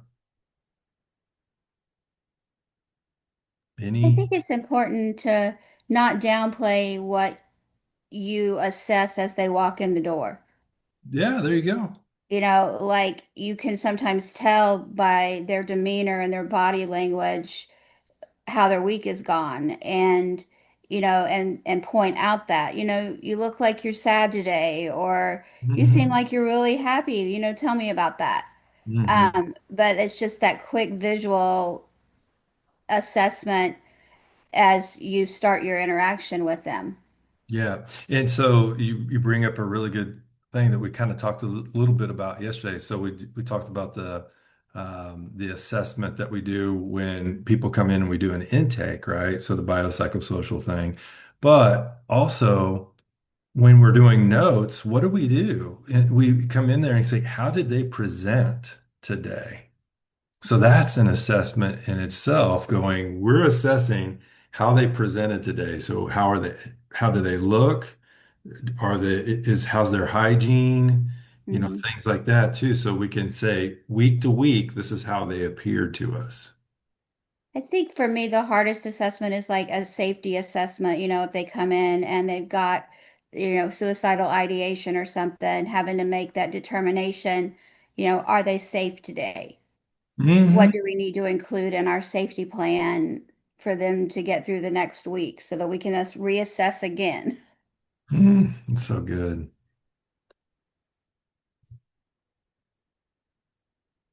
Yeah, yeah, yeah. I love that they say don't downplay when they're walking in. Yeah, absolutely. Does anybody else have an assessment that they use? Could just be questions that you ask. Anybody? My favorite question is, how's your headspace? Okay, tell me about that a little bit. Well, sometimes I do have to explain to them what I mean by that question, Yeah. but how are your thought processes going this week? Have they been upbeat? Have they been down? Have they been, suicidal? Have they been depressed, anxious? Where have you been mentally this week, and where are you mentally right now? Hmm. What do you do with that information?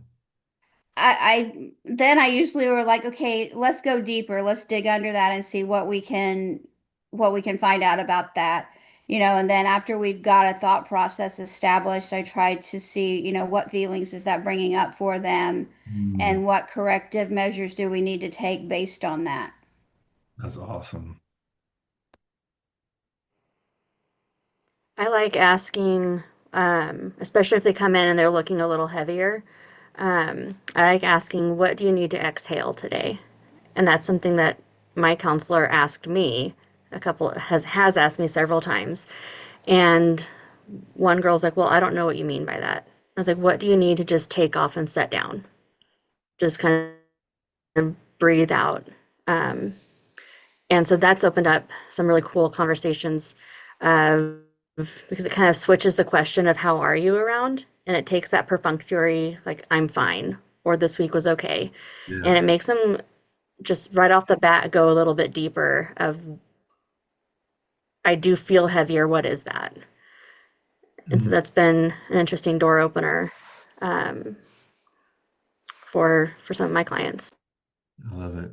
I love you even named it door opener. That's good.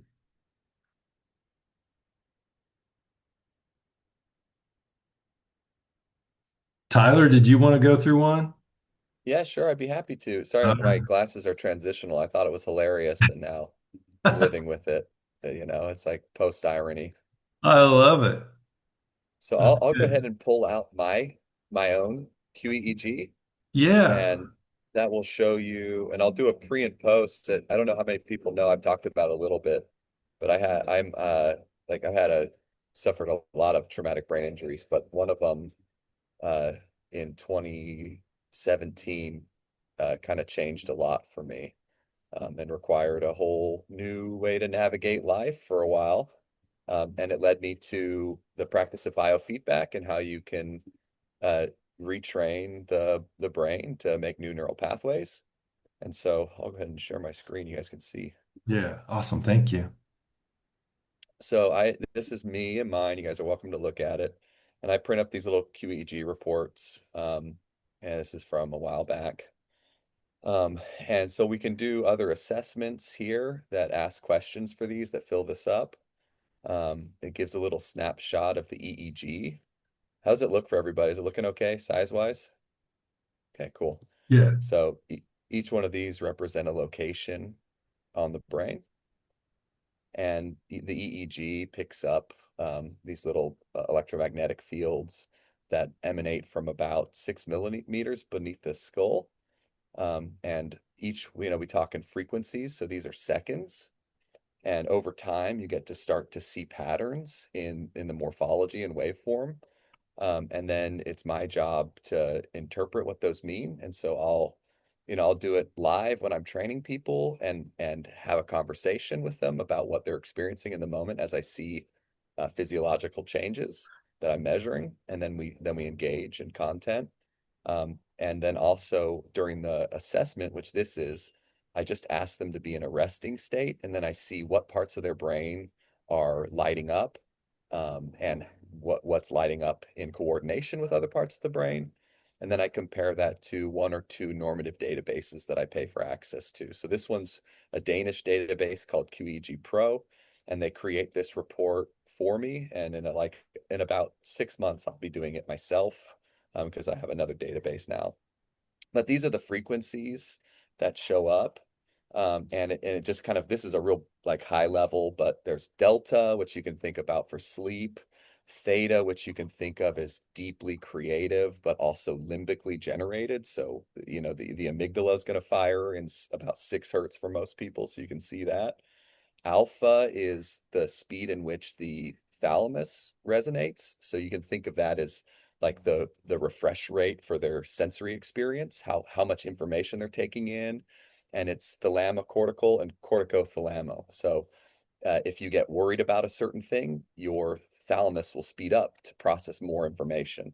And then we can start to ask about, trends towards neuroticism, high IQ. And then there's also, it could be slower, and that could be related to like pervasive sleep disorders, developmental disorders, those types of things, or cognitive impairment and aging. It starts to slow. Then this is a special one for calm body helps for sleep. And then this is where the brain does work. So beta. And then the speed at which things go in beta is related to different levels of activation cortically.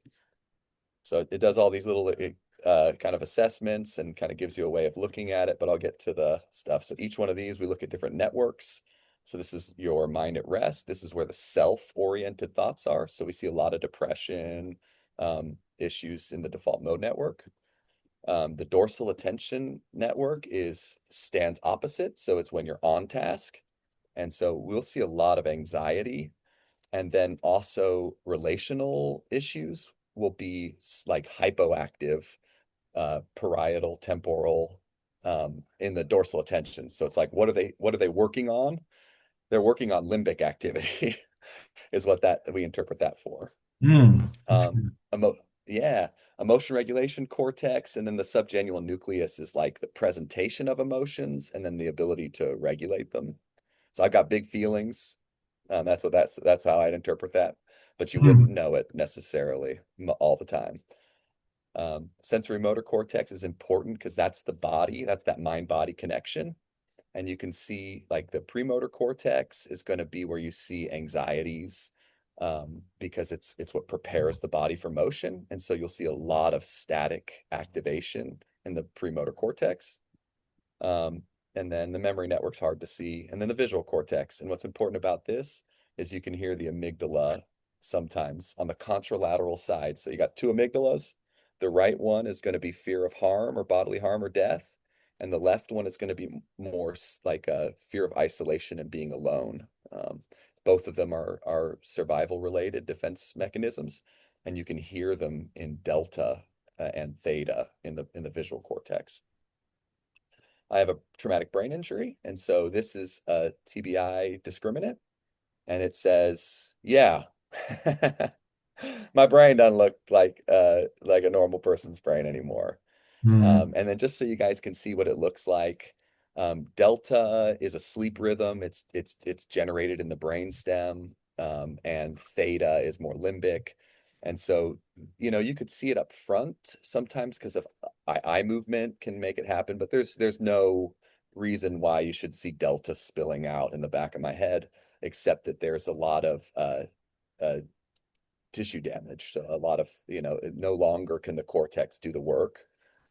And so these are like ways that we'll then talk, and you can kind of see how the assessment works. But I do want to show you guys one more thing, because it's the cool thing about this work is that the brain changes. And so I'll show you like what my brain looks like, the same exact shot that we just looked at. Oh, whoops, that's the exact same one. Sorry.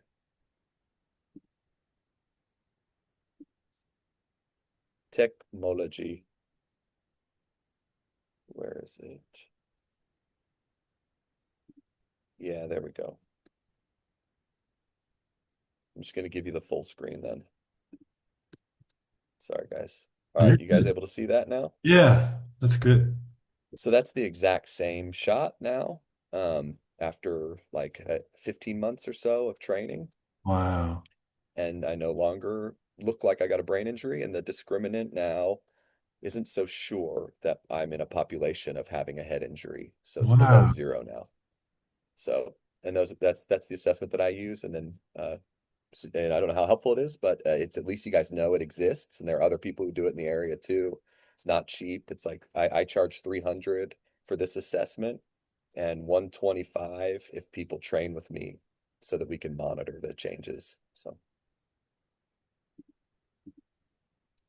And I know that equipment isn't cheap either to do that stuff. no, I just got that new software I got was like 10 grand. So it's Yeah. like, here we go. In it for the long haul. Mm-hmm. Other than How do traumatic you, brain oh, injury, oh, sorry. Other than traumatic brain injury, what would be a thing you would recommend, like us referring to biofeedback for? Definitely, there's a lot of good efficacy in attention deficit hyperactivity disorder too. That's where most of the research was. It's like the field of neurofeedback started with this guy named Barry Sturman, who was training cats to go to sleep. And he had like sugar that he would inject into their mouth anytime this neural population in the sensory motor cortex would light up, because that's part of the process of going to sleep. And so he found out, oh my gosh, you can actually operantly condition neural populations. So the brain will actually show up operantly conditioned. That was really cool, but he just packed that away. It was a sleep study. And then fast forward, the Air Force was looking at during the space program how much of, I think it's thorazine, it's some chemical in rocket fuel that they knew caused seizures, that they wanted to know how much exposure their scientists could have before it was dangerous. So cats are the model for sleep and for seizures. So he starts using cats, gets them in, and some of them, despite how much exposure, it took a long time before they started to show signs of a seizure, drooling or like kind of doing that. And some of them actually avoided ever going into having a seizure. So he was like, what's going on? And found out that all the cats had been previously trained in the sleep study who were showing that they weren't going into seizures. So that's the birth of the field. And it's still, you have to be trained to work with epilepsy, but it's still like an off medication epilepsy treatment. But the next thing that they did was, hey, this thing is involved in a calm body. And they saw the cats like while they were still hooked up doing that like imaginary mouse hunting game, it's kind of creepy. They're like, but their whole body went stealth. And so the sensory motor rhythm is also what people have. It's an alert state mind. It's forward thinking, like a floodlight of attention, and a calm body that's able to like have quick muscle twitch reactions. And so it's really great for trauma. That's where I start with people who have a trauma background too, because it puts them into a calm but alert state. And they need that to feel safe and secure before we then move down. But with ADHD, when they were like, hey, we can get the kids externally oriented and calm in the body. And so that's why I then moved to ADHD. But I find most of my clients that I work with and I'm successful with, a lot of anxiety work. It's really helpful with. There's a lot like overwhelm and panic I see in the brain a lot too, and we can work on fortifying frontal lobe engagement. Um, and I can help with sleep. It's not like first, I send people to sleep studies, but people report that they have improved sleep when they can regulate their brain function. But I hope that helps. Those are the kind of things I work with depression too, but less so. But the model that really works, if you're thinking about the arousal model and all the things associated with like whether or not somebody can regulate their arousal, that's the first thing that shifts, and pretty quickly within like the first 2 to 3 weeks, people's arousal will start to change if they're accepting of the feedback. how do you incorporate counseling into it?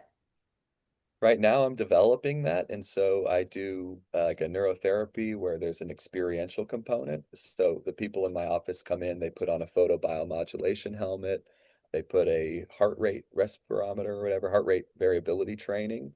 And then we start there with our check-in and then see what comes up, what types of things when their default mode network lights up, what's coming in. And then I come in and we check in and I apply electrodes and then we do our training regimen. And as I'm watching, that is a dynamic process. So we don't just complete the process. It's at any moment, if there's any, everyone has freedom to talk and not everybody will, but I have freedom to interrupt and go, what are you noticing? And a lot of times, it takes trust to see how long somebody can tolerate that space. But that's how I work with it in this kind of experiential model. When you Thank say you. That's training, astounding. I love it. oh, sorry, Cindy. When you say training, what are you doing? Like, are they listening to something? I know heart rate variability, so probably just working on breath work or something along those lines. Maybe Yeah. exercise, even possibly moving the body. But what are you guys doing to train the feedback loop, I guess? Yeah.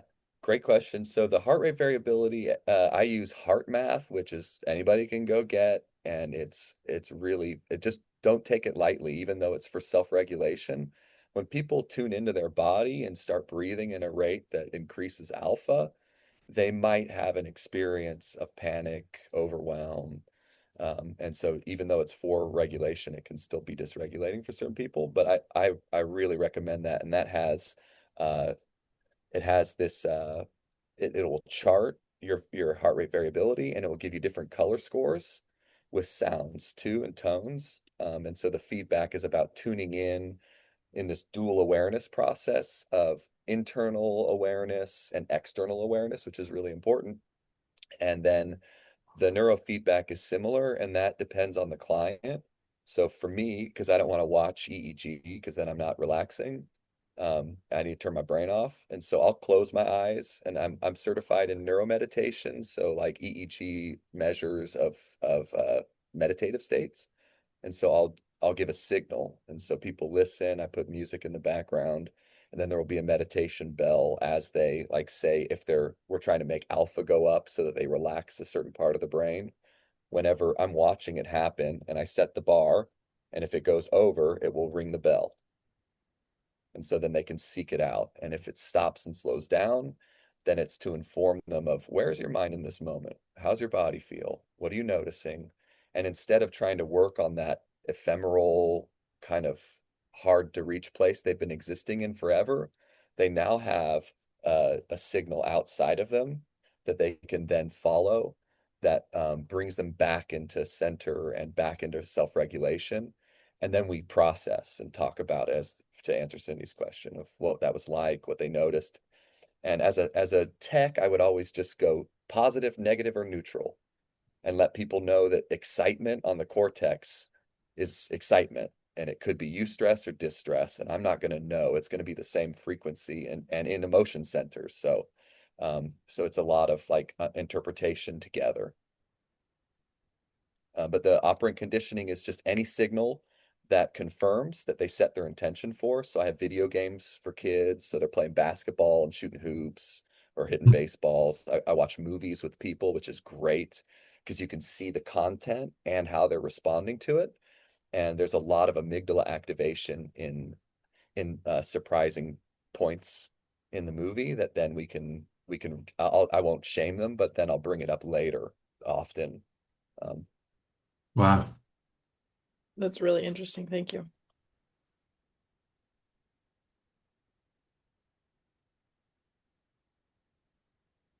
Any other thoughts or questions?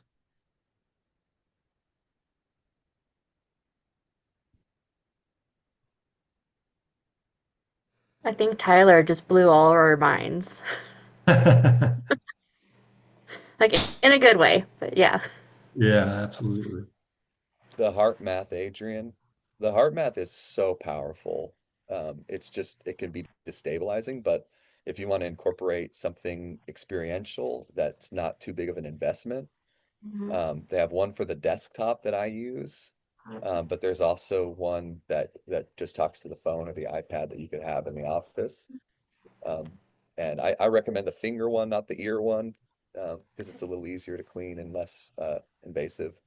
But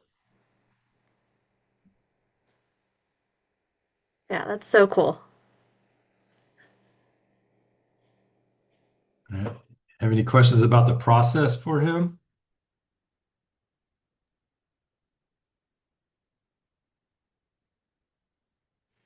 I know I will, but I don't at the moment. That's okay. But yeah, I've always loved like how your brain interacts with itself as well as like your experiences and your environment and just all of it. I've always found it really fascinating. So this was like super cool. Like I'm geeking out a little bit. So Yeah, absolutely. Yeah. Well, he'll be yeah, around. He's part of the team, so.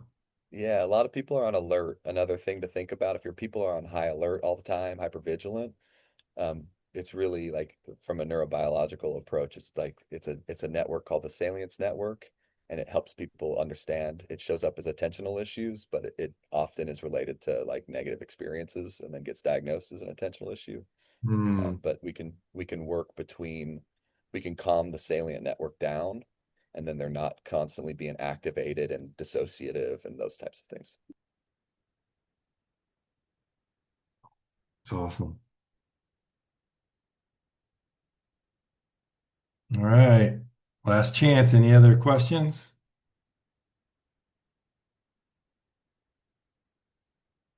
Hey, thank you, Tyler. I appreciate it. We'll do more of this in the future. Yeah, it's very interesting and good. So seeing how we can apply it in other areas of counseling too, that'd be awesome. Okay. Well, everyone, we've got to get to our class, and I appreciate you all jumping on and giving us your experience. It's been awesome. I appreciate that, and you're helping these students at Calvary to learn more about counseling. So when they get prepared and uh, get into counseling themselves, they'll have these tools. So we appreciate y'all. So my class, let's take 15-minute break. Just come back at 10:35 and we'll get started again. All right. Hey, thank you all for Thank coming on. I you. appreciate you. Thank you all. Thank Every you. one of you. Thank you so much. All right. Thank you guys. Have a great weekend.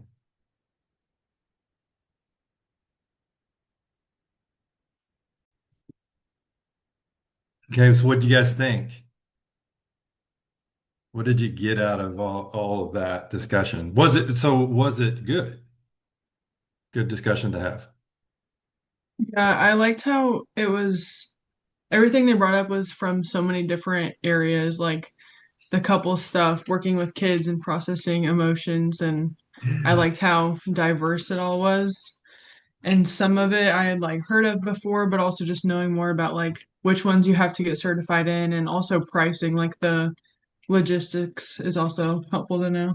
Yeah, absolutely. So when Tyler started talking about his thing, I had talked to somebody a long time ago about that. Actually brought somebody in to do some training on that, and it was exactly what he was talking about. Mm, So, but he's been through it, so that was really good.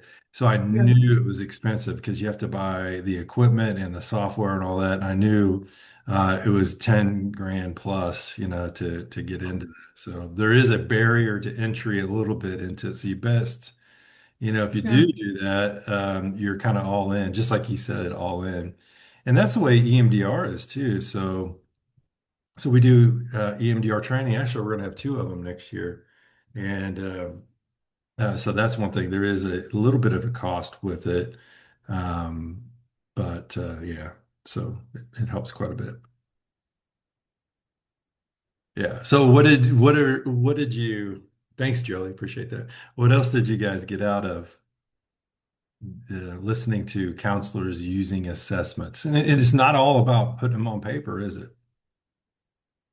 Even kind of what Cindy was saying is like, I assess when they walk in the door what they're looking like and how they act, their nonverbals, all of those things. Yeah.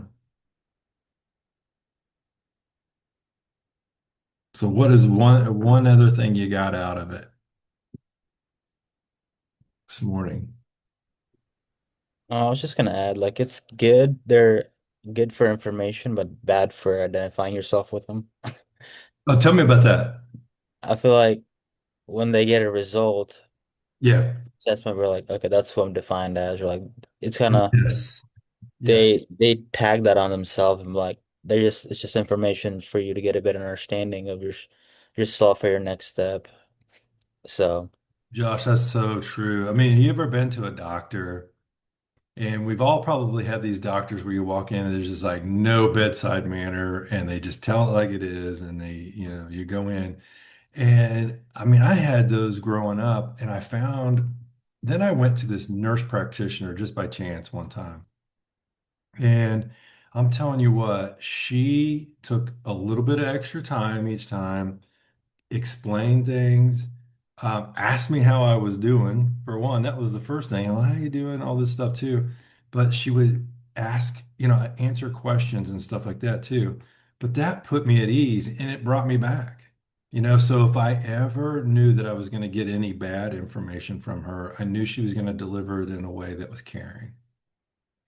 So, as counselors, that's what okay, assessments can be black and white.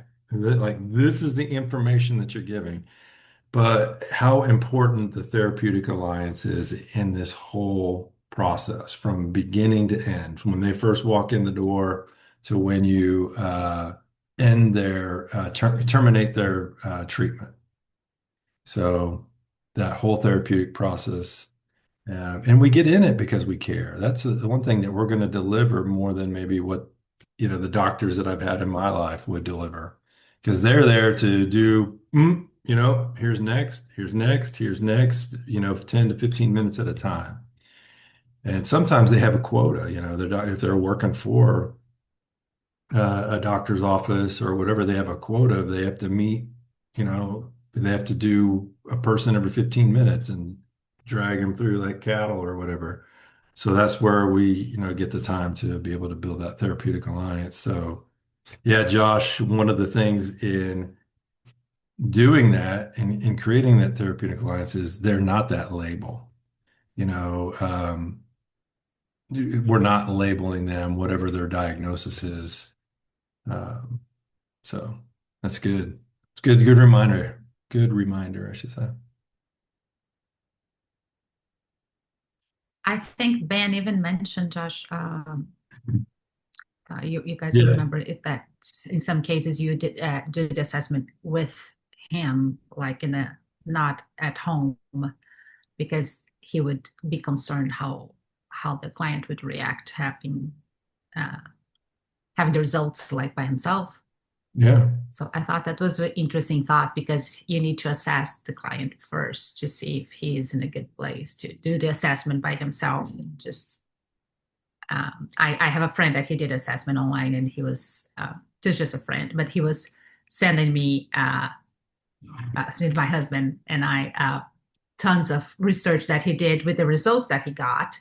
And he was going crazy with the Google and I don't know, AI research with all and I think I have this. And my husband's like, I don't think that you have this, but wait a minute.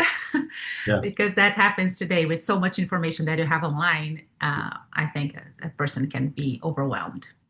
That's such a good thing, Eric. And so remember yesterday where we did the S&O, so self versus observer. There are a lot of self-report assessments out there, right? So it's kind of what you're talking about. So here's one of the worst ones. I remember, when I was younger, I'd go out to WebMD, okay? And I'd go, okay, here's my symptoms. And you start drilling down. What do you always come up with? Everybody always has this at the end of it. It's what? Cancer. So I'm like, oh, I've got this pain right here or whatever in my arm. And so I drill down, oh, you got cancer. So it's like, you got to be so careful with those self-reporting tools, just like what Ben was saying. It's like, yeah, you come up and you do this tool, and then it says you got insecure attachment or whatever. I'm like, oh my Lord, what do I do? What am I going to do with this? this information. So yeah, that's good. So that's where, having that counselor or that caring doctor or whatever comes into play, to help people navigate through that information. So good. Thanks for bringing that up. Any other thoughts? What stood out to you the most? I mean, assessment wise, which assessment, I guess, hit home for you the most? I really want whatever that workbook is that Carolyn had. That is awesome. Because I can see those being very useful. I feel like I end up kind of coming up with very similar things myself Yeah. and have kind of jerry-rigged some things that are super similar, just Yeah. out of like knowing what I need to find information on and whatnot. But having those like pre-made would be super helpful.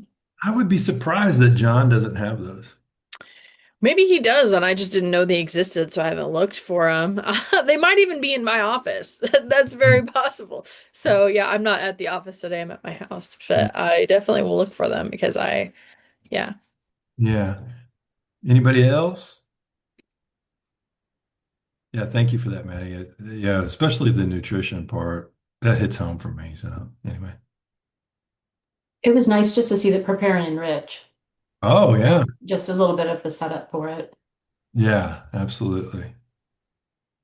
And I do have, let's see, and we could probably go through some of that. I do have a whole PowerPoint on that too that I could take you guys through if we have time. So let's get back into, let me share my screen.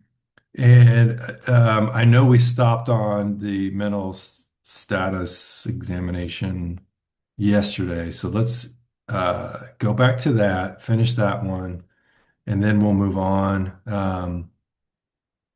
So we'll go through, kind of what your guys' homework was last night and all that stuff too, to see what your assessments were. Okay, so mental status examination assesses the client's level of functioning. So we kind of went through a little bit of this. I just want to overview it and finish up these slides here. But so remember, like even as Cindy was talking about, the common categories, their appearance and attitude and activity when they walk in the door. What's it look like? And this is important every time. So I do put it in my notes. If I see somebody and it says, the client appeared, oh, how do I put it? Dressed appropriately for the season, right? Their grooming was whatever, acceptable, whatever. So their hair was combed, all that stuff too. They weren't disheveled. So they appeared great. So then their body actions were they appeared calm, all of these things. So, or you can put, I told you that story about the guy with anxiety. He comes in, he's a little disheveled, his hair's not combed. He sits down, his head is down, and his arms and his legs are shaking, right? So obviously something is wrong, and it's different from then how he normally appears. Okay. So we want the appearance, attitude, and activity. We want to report that part. Their speech and their language. Did they show up able to speak? So really, you're looking at, are they able to make good decisions in that moment? How is their decision making? And also, are they able to articulate, the issues that are going on, things like that too. So that comes back down to thought process, thought content, their perception in the moment, their cognitions, how they're thinking, what they're thinking about, how does emotions affect their decision making. So you're assessing all of these things, right? What's their insight and judgment? So can they think through issues that they're having in that moment and so on, okay?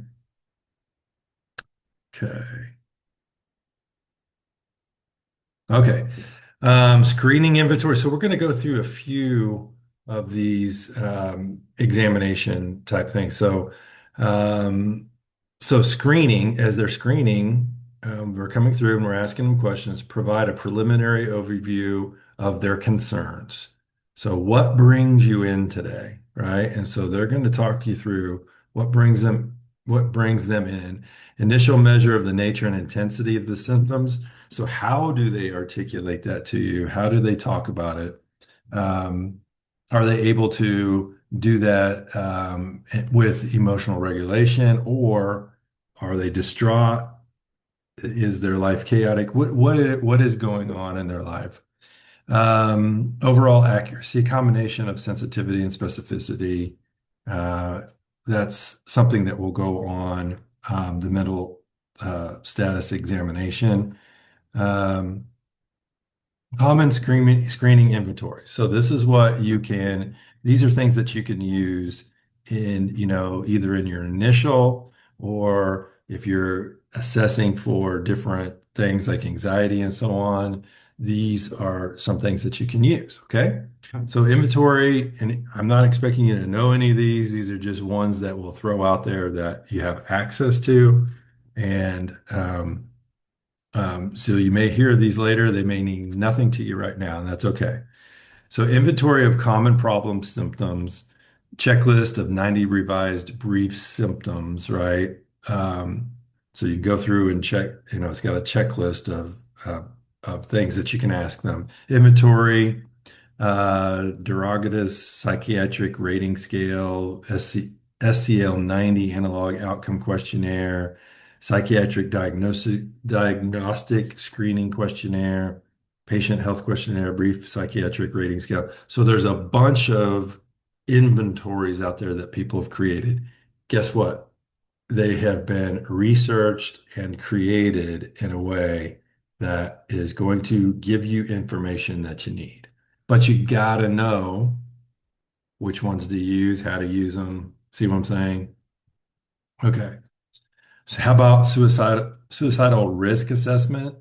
So suicide is the 10th leading cause of death in the United States. I think that's wrong. I think it's like up like the number 3.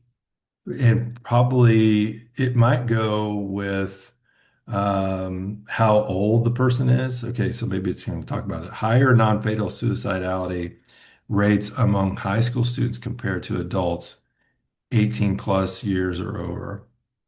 So maybe that's in children. Middle-aged adults 45 to 54 accounted for the majority of suicides. This is from a long time ago when this book was first done. Suicidality is, I think, number 3 now, in the way, if not number 2. But anyway, we can confirm that here in a little bit. Or if somebody wants to look that up while we're talking about it. Suicide risk assessment. So first thing you can do is just ask somebody directly, do you have a plan? Do you have a means?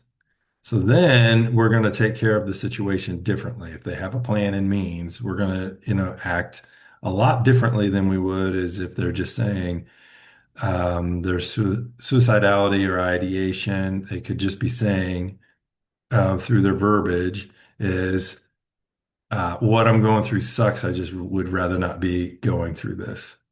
Doesn't mean they want to kill themselves or harm themselves in any way. It just means that they're not liking what's going on. So they may use verbiage that's scary, right? And so we want to make sure that we understand what is going on with them, right? So important thing to do, make the suicide risk assessment a part of your treatment, especially when you first meet somebody. You want to know if that's even something that is an option for them. You want to rule out everything, right? So if it is, we want to take care of that. If it's not, then we move on to, okay, what else brings you in, right? Establish rapport with the client, of course, that therapeutic alliance. Then the goal of suicide risk assessment is to identify the level of risk. No risk to high risk or imminent risk, right? So if there's no risk, we move on. If there's high risk, we're going to investigate that a lot more and maybe even give them an assessment that's on paper so that we can distinguish and then also save that, in their file.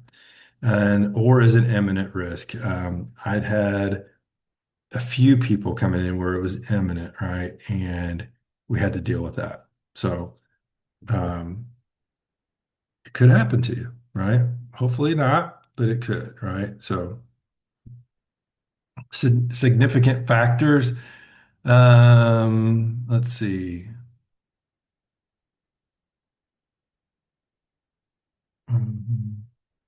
Okay, significant factors that lead to um, the key correlates and high risk factors being white, being an unmarried male with less formal education, presence of particular psychiatric and substance use disorders, encounter with stressful events, and previous suicide attempts. So that's the highest risk area is this, okay? This demographic. Um, Also older, I mean, older individuals too. I think like there's so there's young people, and then as you get older, it becomes even more of a risk, and then especially elderly, at end of life type stuff, right? So significant factors, self-reported risk, suicide plan. Um, is there a suicide history in their lives?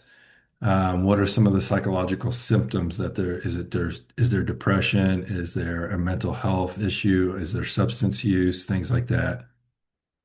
What about their environmental stress? What about their family? What's going on in their family? What's going on with their jobs? Did they just lose their jobs? What's going on in their environment? Do they live in a place that is conducive to chaos and things like that? Okay. So, what are some of the available resources they have? What's their support system like? Do they have that support? Additional demographic factors, gender, race, ethnicity, and so on. Okay. There's a suicide risk assessment. One is called a SAD person's scale. It's a scale of suicide assessment. There's a checklist of suicide assessment. It's 5-step. Your evaluation of them, decision tree assessment strategy, and then if there is any danger, we're going to do a safety plan. You could even do this thing called a contract for life, which just means if you are experiencing something, what are you going to do to take care of that if you're not in here? If you're not around somebody, who are you going to call? 988, 911. Those two are your best friends that will help you the most in that moment. Because you don't want to have to count on, is somebody going to be available? And for me, for the counselor, I want the counselor as, just you as just a normal counselor, to be the last on their list. I want them to have a whole lot of other people that are their support system before you, because you only get them 50 minutes of the week. And if there's ever any issues, we want to have that good support system out there.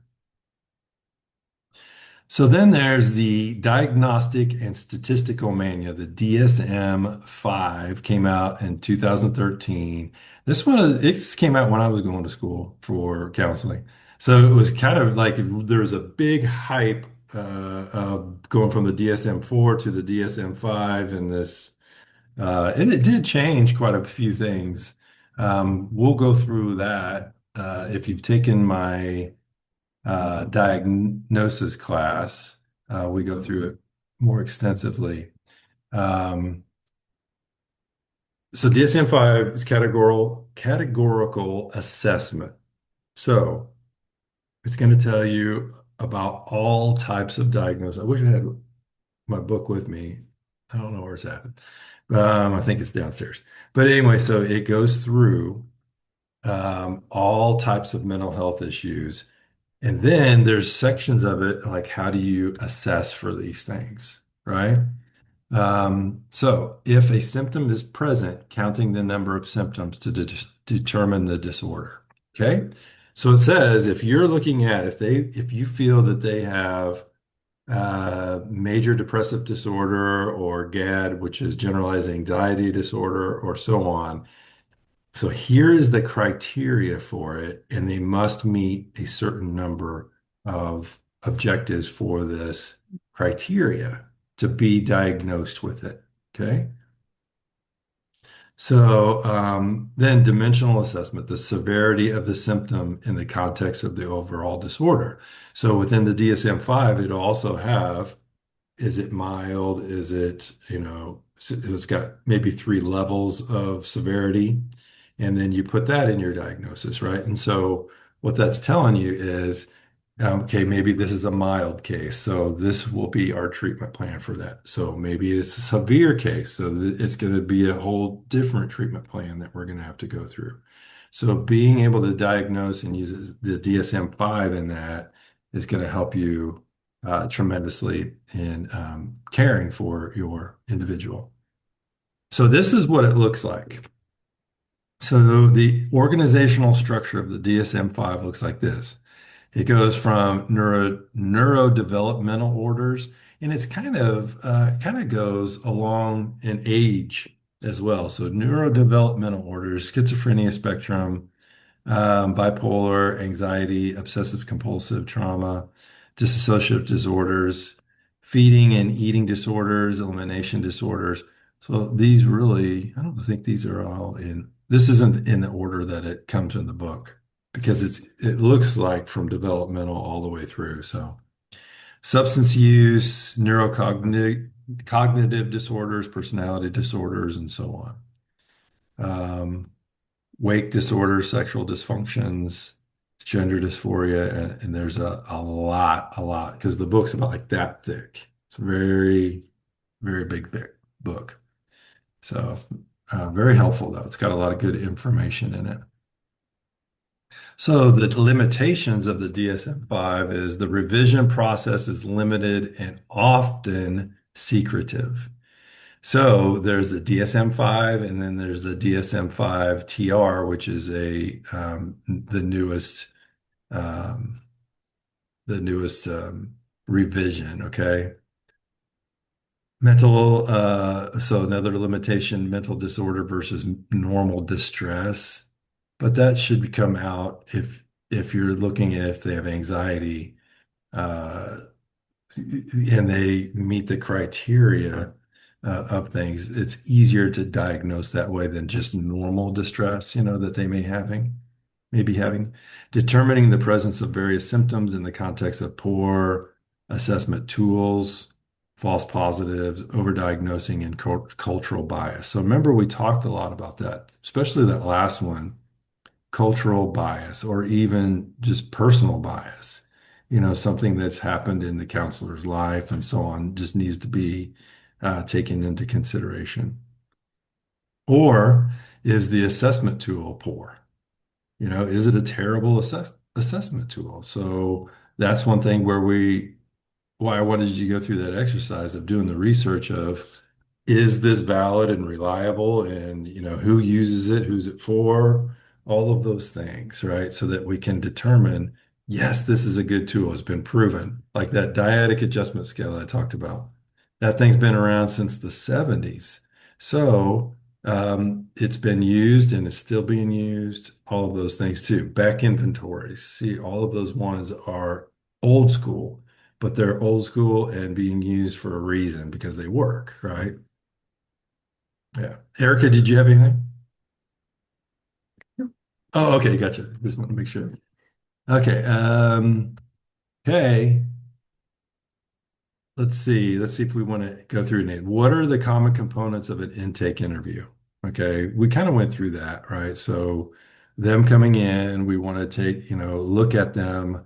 How are they presenting themselves? Then start doing questions, asking questions to figure out how they are, what's changed, maybe even changed since the last meeting, and so on. Okay. So what are the benefits of screening inventories?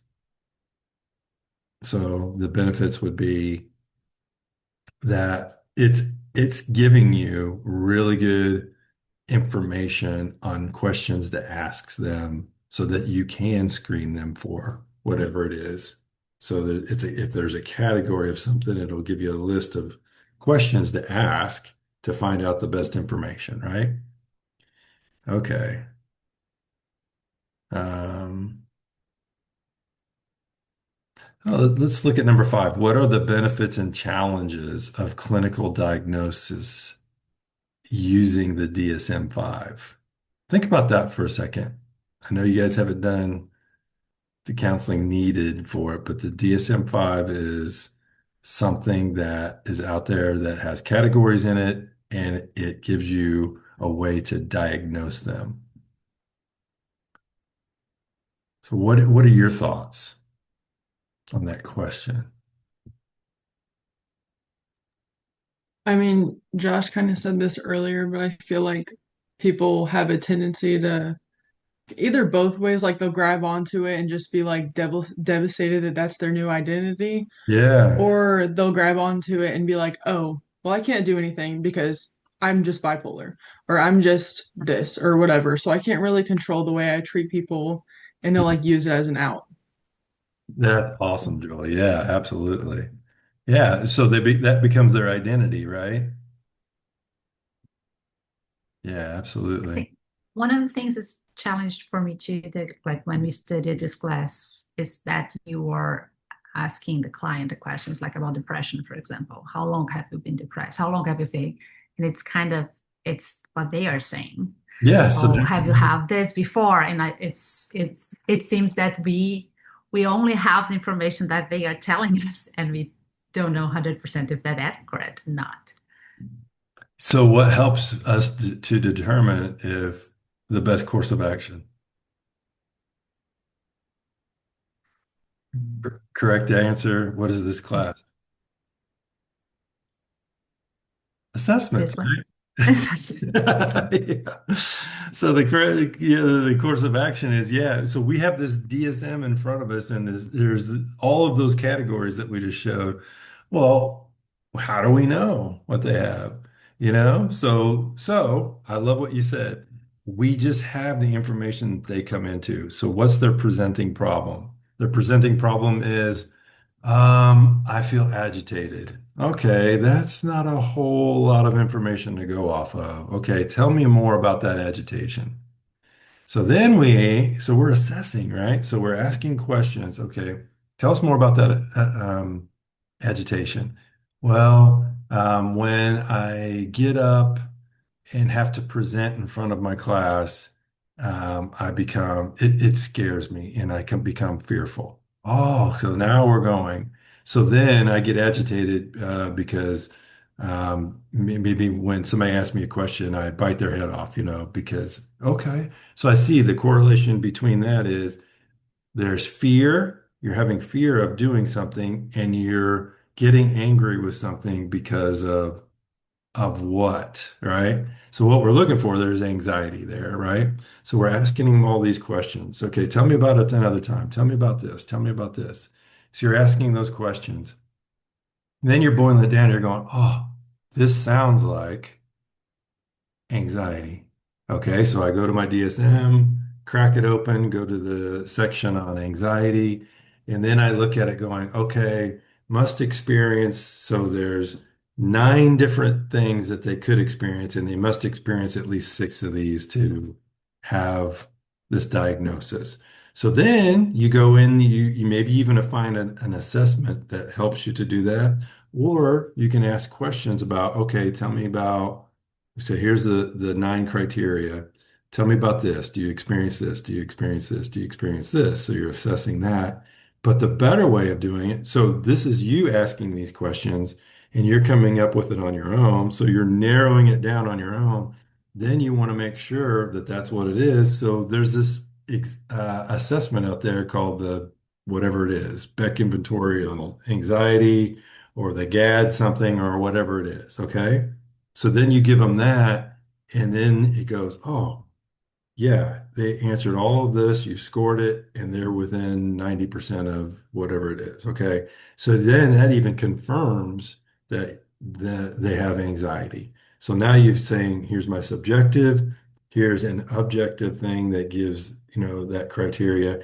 Here's what they're doing, their own personal assessment. So here's three things that I've already said. So I've already narrowed it down to 95% of the way there.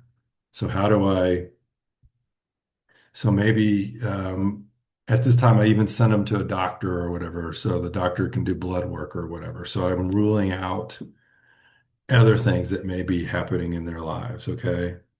Um, so all you're doing is just ruling out. There's another thing in the diagnostic class or diagnosis class that I talk about. It's a thing called zebras and horses. Okay. So, um, so if somebody comes in and they say, I have X, well, what's the difference between a zebra and a horse here in Missouri? You're going to see a lot more horses, and it's more normal to see a horse than it is a zebra. So you're going to rule out all the common stuff before you go toward the stuff that may be not there. Like the person I talk about who diagnoses everybody with narcissism. Okay. Well, we're going to rule out all that stuff and do, assessments so that we even come up with out on our own. So it's not our own subjective information that we gather. Does that make sense? Yeah. Okay.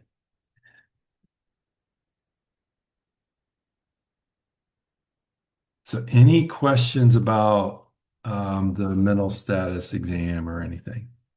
Any thoughts?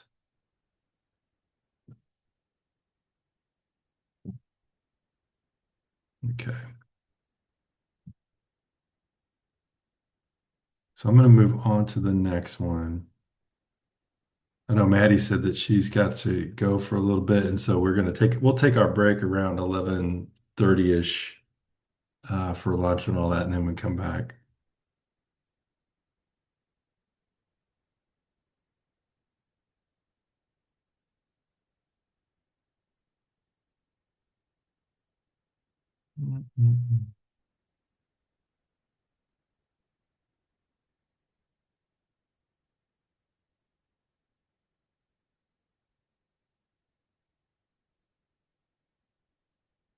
Okay, so this will be one that we can do fairly quickly. Let me get you in here.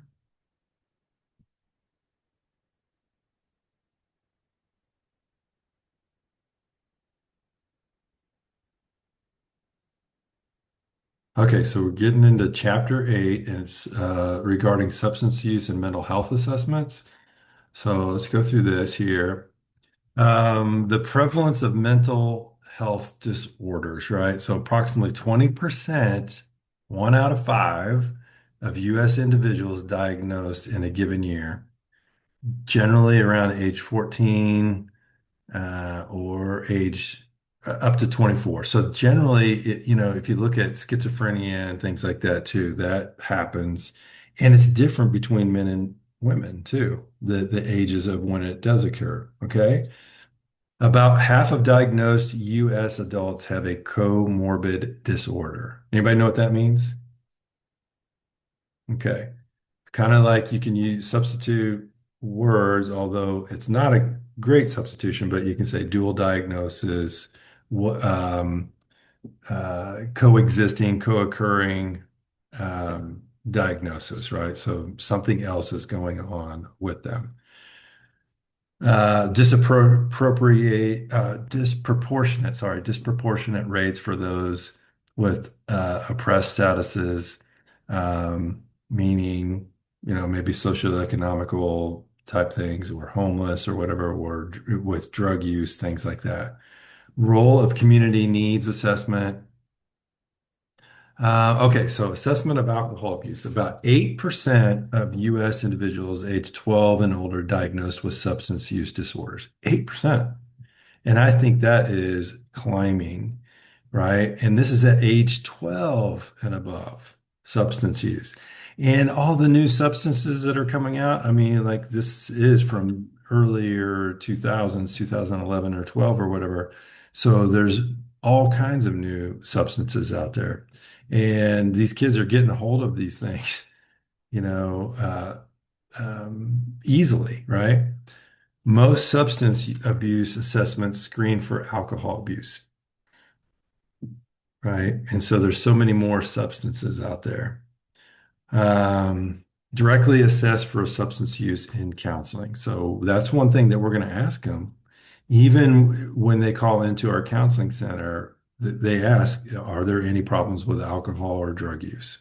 That's one of the phone intake questions, right? So we want to see that. So when they get in front of the counselor, and they may lie to the person that's doing the phone tape, right? We don't know. So these are some things that you need to reiterate in your questions to them. Are there drug or alcohol problems? Because that is going to give you a lot of information too.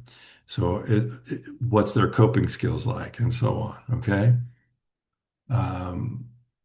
Are they hiding, something, meaning, they're drinking, avoiding something, right, in their life. Okay. And is that their way that they cope? Okay, so criteria for alcohol dependence or abuse. Alcohol abuse, fail to fulfill major role obligations at work and at home. When you do a DSM, when you look through your DSM, some of the criteria in there, it says, do they have problems at work, home, school, with their family, with their marriage, and so on. So these things, if they have instances of problems with any of those areas in their life, then it becomes an issue, right? It may be an issue already, maybe physiological or something, but if they're having problems in any one of those areas, then it is an issue. Okay. Alcohol dependence, alcohol abuse symptoms plus increased tolerance and severe withdrawal symptoms. So saying they can have these symptoms, but the more that they drink, the more tolerant they become of their body becomes of it. And then the more they need, and then guess what? It's more severe withdrawal symptoms that they have. So I showed this video at my addictions class, and it's this guy named Ryan, who's 28 years old, drank 3 pints of vodka a day. His withdrawal symptoms were terrible. He'd get up and he's just shaking. He couldn't do anything. Then once you saw him get that first pint of vodka down, his body stopped shaking and all that. But his body was so in need of that his withdrawals were terrible. And so when you do have those types of alcohol issues, you can't just quit. You could die just quitting alcohol. So you got to wean yourself down, and you got to do it medically. So you got to be in a place where they can give you um, that care, but also medication during this time so that you can get through those withdrawals. Okay, basic screening question that you would have. How many times in the past year have you had, or males 5, females 4, or 4 or more drinks in a day? So you're looking for binge drinking, excessive drinking, things like that. Standard drink, bottle of beer, 1. Okay. Glass of wine, 1, which is at 140 milliliters. Or a shot of 80 proof spirits, which is like an ounce. Okay. That's what's considered a drink. Okay. That much alcohol. Now you got, but that's at 5. So just think about beer. It's at 5%. Well, there's some beers that are up to 12 or 15% alcohol. So you got to watch that. They may tell you, I only drink 1 beer. Okay. But is it a 15%er, or something? So that's going to have a lot of make a lot of difference. Okay. So here are some of the assessments for alcohol use. CAGE, AID, CAGE, C. That's for alcohol use. There's one called Rapid Alcohol Problem Screening, Michigan Alcoholism Screening Tests, Substance Use Subtle Screening Inventory, 4th edition. The one these down here, SASE, um, these are assessments too that are out there that like these people would be the ones like if you go to an addictions counselor or something like that, they use these. Okay. Alcohol use disorders identification test. That's probably AUDIT audit. Okay. Audit 3, audit 4. Okay. So those are some of the tests out there. Assessments for alcohol abuse, an addiction severity index. How severe is it? Comprehensive drinker profile, timeline, follow back alcohol. So when did this start? How long has it been? And so on. Then they can do inventories of self-monitoring, so how many per day? And then they monitor it, throughout the week. And then when they come in, this is how much, because then we're trying to do reduction, right? Help them through reduction. Okay. So the best theory to use when you're working with addictions and so on is the motivational interviewing. We heard that discussed today, right? Tyler was discussing about that this morning. It's useful with clients who may be less ready for change. So, you kind of think, well, let's do this. 4 guiding principles: expressing empathy, developing discrepancy, rolling with resistance, and sporting self-efficacy. So the motivational interviewing is, what if your life changed? So what strengths do you have? Things like that show that they have this power within them to make that change. They can make that choice. Okay, and then assessment for depression. Most prevalent mental disorders are major depression. Then, so here's another thing to remember. So major depression, it's MDD. Then there's anxiety, general anxiety disorder. So one thing to remember is 50% of the time, those two are diagnosed together, right? So you can have depression and anxiety together. Does one cause the other? Maybe. So here's the thing. Think of it this way. Somebody who has depression, what do? What's somebody with depression do? They isolate, right? So they stay away from others. What does that cause? Well, if they're asked to go out into the world or whatever, what's that cause? Anxiety, right? Could be social anxiety and so on. So see how those could be diagnosed together. What about with somebody with anxiety? What do? They avoid situations that bring on that anxiety, takes them out of community and isolates them. Then what happens? Well, depression can come on because they are isolating. See what I'm saying? So those two work, yes, together, right? So there's the Beck Depression Inventory, probably the most popular one for depression. A lot of people use that. Children's Depression Inventory, you can see what that is, the CDI-2 self-report. There's another version, CDI-P and T. Then there's a geriatric depression scale that's more geared towards individuals maybe of retirement age and above. Then there's a Hamilton depression inventory. So you see there's many assessments out there or inventories that they can take to help you diagnose with them. So assessment of anxiety and fear. So we saw depression, now we're looking at anxiety. So about 25% of US individuals experience an anxiety disorder within their lifetime. I think that's low as well. I think to me, I think anxiety, even our church, our Pastor Phil would talk about, when he talks with me about things, said, what are you seeing most of? And I say, anxiety. Anxiety is one of the biggest things that we see. And we teach everybody, all of our counselors, to assess that and provide tools for anxiety.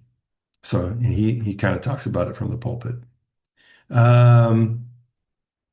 25%. Anxiety versus fear. So really, anxiety is fear of something happening in the future, fear of something generally, right? There's a state versus trait anxiety inventory, a Beck anxiety inventory, social phobia and anxiety, and then there's additional types of assessments out there that you can use. And there's probably some really small ones where you can ask just 3 questions, 5 questions, 10 questions about the anxiety in their life. Okay, and then remember we talked about anger this morning. I think Carolyn talked about, when the children come to her or even the adolescents and so on come talking about anger. Well, anger is a secondary emotion that we talk about, right? But you can do an assessment that helps you work with somebody that comes in and presents with anger. So many people say, well, I've got an anger problem. Well, really, okay, what is that? So we're going to assess for that. What is really the issue? Anger as a universal emotion.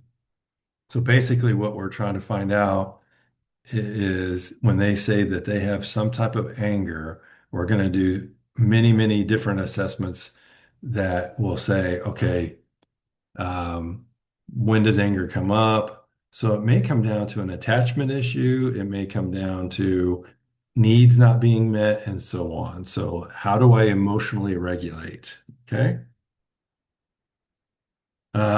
Self-injury.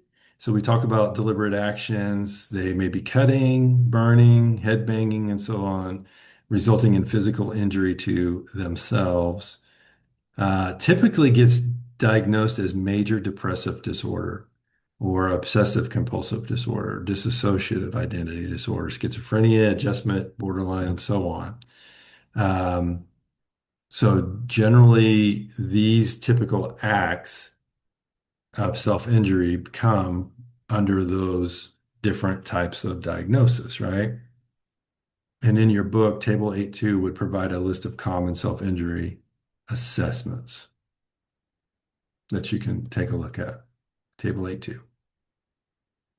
And then eating disorders classified under feeding and eating disorders. There's anorexia, bulimia, binge eating, and so on. Okay. So those are all different, right? So the prevalence rates means how prevalent is that among a certain age group. So 0.4% for anorexia and 1 to 1.5% for bulimia. Okay. So you see here that those prevalence rates aren't very high, but that's high enough. 1% to 1.5% is pretty significant once you think of if there's 400 million people in the United States or whatever, and if that's what they're taking that from, and that's the prevalence, right? So you can do the math there. Eating attitudes test would be one. You can do eating disorders inventory. 3 would be another one that you can use to assess. And then assessment of attention deficit, ADHD, neurodevelopment disorder characterized by inattention, hyperactivity, impulsivity, and so on, or a combination of all of those. It's characterized by inattention or hyperactivity, impulsivity, which that impair their social lives, educational or occupational functioning. So here's the prevalence on that. 5% of children and 2.5% of adults have that, okay, or diagnosed with it or so on. Okay, and I think those numbers are climbing. Maybe because who knows?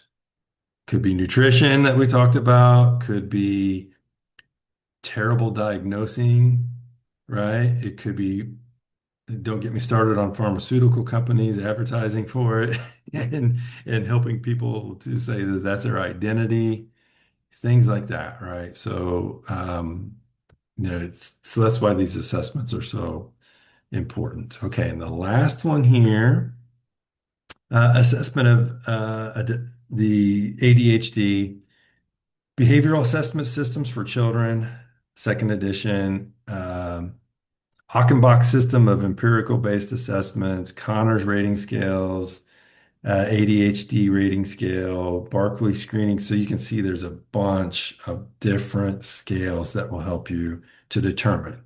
So I just say, look at one. What's the best one for you? If you're going to get into this line of business, right, of attention deficit disorder, pick one that you're going to get familiar with. That's going to be the way that you want to assess them. Okay. And you won't have to use all of those. You can just choose 1 to 2 tops, right? Okay. In review, here's some questions that you can possibly go through on your time that you want to. But those are some assessments that are out there that you can use, okay? Why don't we do this? Let's take a break here. Let me get you back up here. Stop sharing. Let's take a break.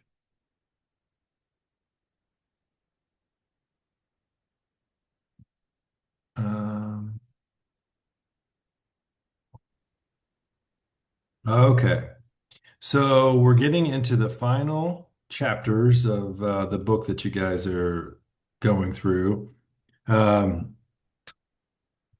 So we've gone down through why assessments, why they're important, and then all the inventories. We just talked about those. We talked about how do you get to start working with assessments, so the importance of finding out all of this information first to put an assessment into play, why you would use that particular one.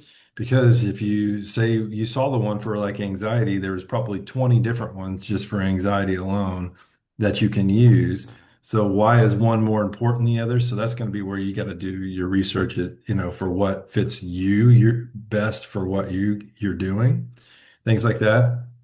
So the last thing here is about personality assessments and then treatment planning. So why, is that important? So we've gone through all of those things, and then you've done these assessments, and now you're creating a treatment plan. Will you be able to do assessments later? Absolutely. You may be during your treatment planning, you're asking questions of them and saying, this is our best course of action. And then you go, oh, well, here's some other things that are being uncovered. Or you may uncover other things during your process of the sessions that you're doing as well. So you may need to introduce other assessments at other times, right? So, but just knowing that those are available for you. So let's take a look at this. And then we'll go through, I just want to go through just a few assessments that I found out here that we can kind of go through and what those look like. And then we'll go through what you guys did last night. Okay, sound good? Okay. All right, chapter 13. So assessments of personality, okay? Report writing, just a few notes about that. What does that look like? So you are building a case. Remember I talked about you may be going into court. Well, what's the most important things? There's your subjective, what you see, and then there's your objective too, what you see through reports, and then their subjective too. So what are they seeing in themselves? So hopefully we're uncovering maybe some things that, okay, we've listened to them, they've told us what they think, and then we may ask questions to uncover many other things too, like maybe it was something from their past, if they're stuck in some, with something, okay? So you're building a case like a research paper. General info, like your literature review. So that's where, remember from your research class where you do a literature review where you're going out and exploring where everybody else has been before you and how they've come up with information. Then what are the assessments results? That's the methodology that you do. Remember in research, you had a methodology. So you did a lit review and a methodology, and that's your assessment saying, here's the information I found from doing my experiment. Okay. And you put together your methodology is how I'm coming up with this information. And then you do your summary, which is your diagnosis and your prognosis. So, and then you do a discussion later, and that's your treatment plan. Okay. Um, so look back at the syllabus outline. Okay, we've already done all that stuff. Don't surprise the reader with info too late. Start general. What's the history of the problem, right? And then is there any medical history that we need to know about? Has there been any, say you're looking at anxiety. Has there been anxiety in the past? Could this be genetic? So trauma uh, is generational, right? So has there been any medical history? Has there been any mental health history and so on? Okay. So in your summary, you're making your case in your summary, you're tying everything together in your summary. And most people skip the part of the summary when that's what's going to help you create that treatment plan. Okay. So your prognosis is what you're looking for in the future, right? So what you do now, how's that going to help what they've been diagnosed with? Okay, treatment plan. Okay, so here's where we go. Consider using SMART goals. I love SMART goals. Specific, measurable, attainable, realistic, and timely. So that's something that you can use. So I love being specific. So we are going to do X, right? It's specific. And so how are we going to measure that? So I will show you a treatment plan here in a minute that kind of has this, but how do you measure it? Is it attainable? Here's the one thing. Is this person able to attain what you guys are going to be measuring with them? Okay. Is it realistic? Do they have all the resources possible to be able to obtain what the goal is? And then timely. Is it time driven? Are we going to be able to do this in 1 week, or is it going to take 3 years? Or is it a lifetime? So what's the time center around it? Do you think about those next steps for the client? And then they buy off on it, they sign off on it, in your treatment plan. So know if this is a treatment plan or recommendation. So is it a whole plan that we're going to do, or is this just something you're recommending? So remember when Carolyn was talking about, here's this nutrition, and this is coming, it's kind of subjective for me, is like I've seen other people use this nutrition and these supplements and all that too. But go out to the experts. This is my recommendation, but they're the experts, and you can do your research on that too to be informed, right? So you're helping them to be informed, but that's the recommendation. So structured or objective assessment. These are assessments. Let me look through here.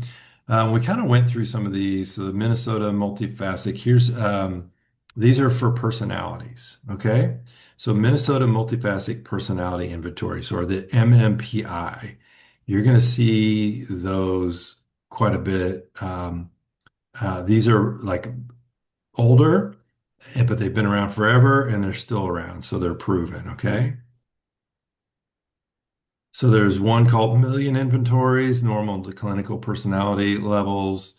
Here's some other personality type assessments.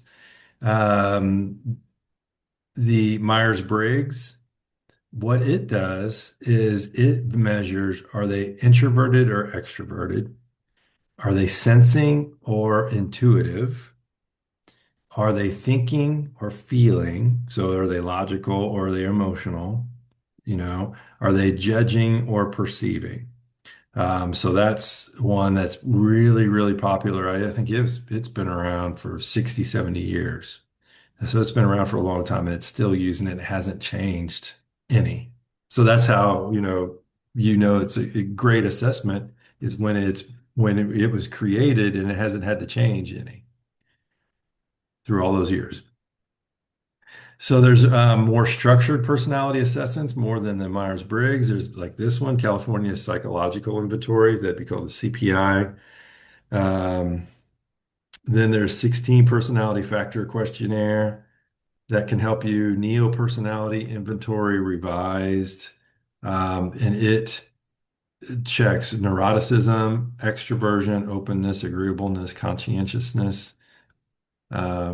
Cooper Smith, self-esteem, behavioral academic, Tennessee self. So you can see there's a lot of different ones. Okay. Then we were looking at yesterday, remember we talked about the Rorschach ink blot test. Have you guys seen that? Yeah, it's pretty cool. You haven't seen it, Erica? No. Okay, so you got to go out and take a look at it. So there's these right here, it's like 10 ink blots. And he's on these piece of paper, and what the person will do is say, "What do you see here?" You know, and yeah, and so well, I see. Maybe it looks like a butterfly, but maybe some people say bat, or they say some kind of flower, or something like Oh, that. okay. Yeah, and then there's I some have seen those. yeah, and then there's some kind of projection that goes with that, right? Projection. Mhm. So then there's thematic apperception tests, children's apperception tests, and so on. So there's a lot of different tests here. So I want to bring up to you um, the treatment plan. Oops.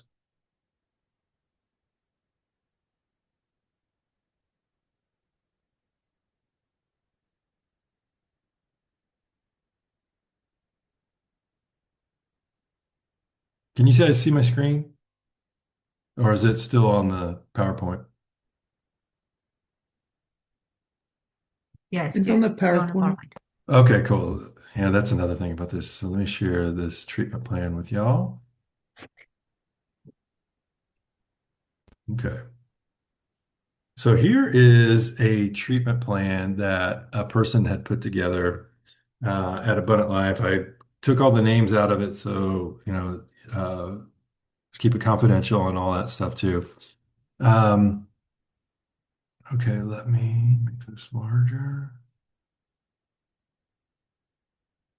Oh, here we go. Okay.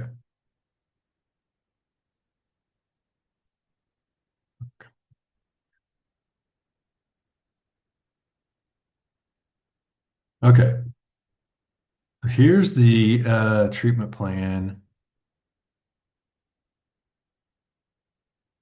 Let's go up to the top. Okay, the diagnosis is, so this is a couple, okay? Diagnosis is relationship distress with spouse or intimate partner, okay? So that's a Z code that they would call it in the DSM. So you don't need to know all that stuff here. That's for another class. But this is an actual diagnosis of something, right? So as you have done your work and you've asked questions, you've assessed their problem. So you've got and maybe given them assessments and you verified that, hey, this is the direction we need to go. Then we create a treatment plan. When we create this treatment plan, we're going to write this up and we're going to have them sign it so that they understand this is the direction we're going and they've read through it and there's clarity that we're both going in the same direction. Okay. So the diagnosis, relationship distress. The couple reports recurring and unresolved relational conflict as evidenced by emotional volatility, criticism, avoidant behaviors, mismatched intimacy needs, and difficulty co-parenting effectively. Wouldn't you say that's probably a lot of communication issues within their marriage? Okay. I bet that we find that later on. Okay. That there's some communication. Okay, episodes of verbal escalation shutdown, and conflict in front of their young child are reported. So SZ endorses persistent self-image issues and insecurity as evidenced by frequent comparisons, fear of rejection, and history of being impacted by partner's prior pornography use. RZ presents with a history of emotional suppression and avoidance as evidenced by behavioral shutdown, blocking communication during conflict, and use of video games for emotional disengagement. Okay? So here is a classical attachment issue of pursue, withdraw. Okay? Wife pursuing, husband withdrawing. Okay? And each of them self-soothing with, like, he self-soothes with video games and pornography. Okay? She is not getting her needs met of being of attachment needs and all that stuff too. So she's pursuing, he's withdrawing. Okay. So the presenting problem. So now we look at that. This is the summary of what I'm seeing, right? So then the presenting problem is the couple presents with cycles of conflict involving poor communication. There it is. Emotional reactivity and intimacy dissatisfaction. SZ experiences insecurity and low self-worth, often expressed as criticism or emotional outbursts. Okay. If you look at Gottman has a thing called the Four Horsemen of the Apocalypse, right? So that is those four things. One of them is criticism. So he can predict within 92% accuracy, something like that, 92 to 95, whether a couple is going to get divorced by the way they communicate with each other. Okay. That's an assessment, right? He's assessing this is how, communication is. So RZ responds with avoidance and emotional withdrawal, exacerbating SZ's feelings of rejection. These interactions contribute to distress in their marriage and co-parenting relationship. So that's the problem. Okay, so how do we fix that? So they've been assessed that these are the issues that we have. Now, how do we treat those things after we've learned what the issues are? So treatment goal number one. So goal number one, reduce conflict escalation by improving communication and emotional regulation. Here's what I would do. I would make that two separate goals because those are significant issues. So first issue is escalation by improving or de-escalation by improving their communication. Okay. Well, emotional regulation is something huge on its own. So let's split those two things up. Okay. But anyway, objective one. So one of one, the couple will implement a mutually agreed upon pause and return strategy in the midst of escalating conflict to prevent emotional flooding. So what's the strategy or the intervention? So we're going to give them communication skills. I would put in there active listening, things like that. Then we'll do role play and behavioral rehearsal away from sessions and in session, do those. And then interactive feedback. So as they do these role playing and communicating and all that stuff too, you as a counselor is going to provide them feedback on their cycle and so on. Okay. The objective 1-2 says clients will implement a gentle startup. That comes from Gottman too. Gentle startup helps in criticism. Okay. Gentle startup communication method in at least 2 emotional charged discussions per week. So once they have an emotionally charged discussion outside of session, the treatment strategy is reframing, cognitive reframing, exploration of emotions so that they both understand what's going on inside of them and inside each other, and then communication skills. So they're always trying to improve their communication. Okay. Treatment goal number 2 is strengthen mutual emotional and physical intimacy The objective of that is SC will engage in daily self-affirmation exercises and document one positive self-statement per day to reduce internalized insecurity. So how are we going to do that? The treatment strategy is this: cognitive refocusing. So this individual likes a lot of CBT stuff. Okay, you can tell. Gottman stuff, things like that, EFT. Mindfulness training, which is DBT stuff, and supportive reflection. Okay. The objective number two is, here's the problem. The couple will collaboratively identify two emotionally meaningful connection rituals, such as shared evening wind down time, affirmation exchange, or some other joint activity that will help them. And they're going to practice them weekly. Okay. So how are we going to do that? So interpersonal resolutions, psychoeducation, you're going to provide them with the psychoeducation of here's how you can do these meaningful connections. Okay. And give them homework to do that. And then exploration of relational patterns. Okay. And then there's the third one: improve co-parenting alignment and reduce conflict exposure to the child, right? So the objective is the couple will identify and implement two consistent parenting values or household expectations and reflect on their impact in the counseling sessions. Okay. We do that through structured problem solving and so on. Supportive reflection, exploration of relationship patterns. The couple then, 3-2, will create and begin using a shared conflict de-escalation plan specifically for use with arguments in front of their child. So how are we going to argue properly in front of our child and so on? So you can see, okay, the first one, subjective. Here's what I'm saying. That's what they call them, SOAP notes, right? Subjective. Here's what I'm saying. Objective. Here's the goals that we're going to do. Okay. So once we have done all of these things, how are we going to know that it works, or when we can quit, or when they're done, or is there any improvements that we need to do, and so on? Okay. How we're going to know, this is the discharge criteria. Okay.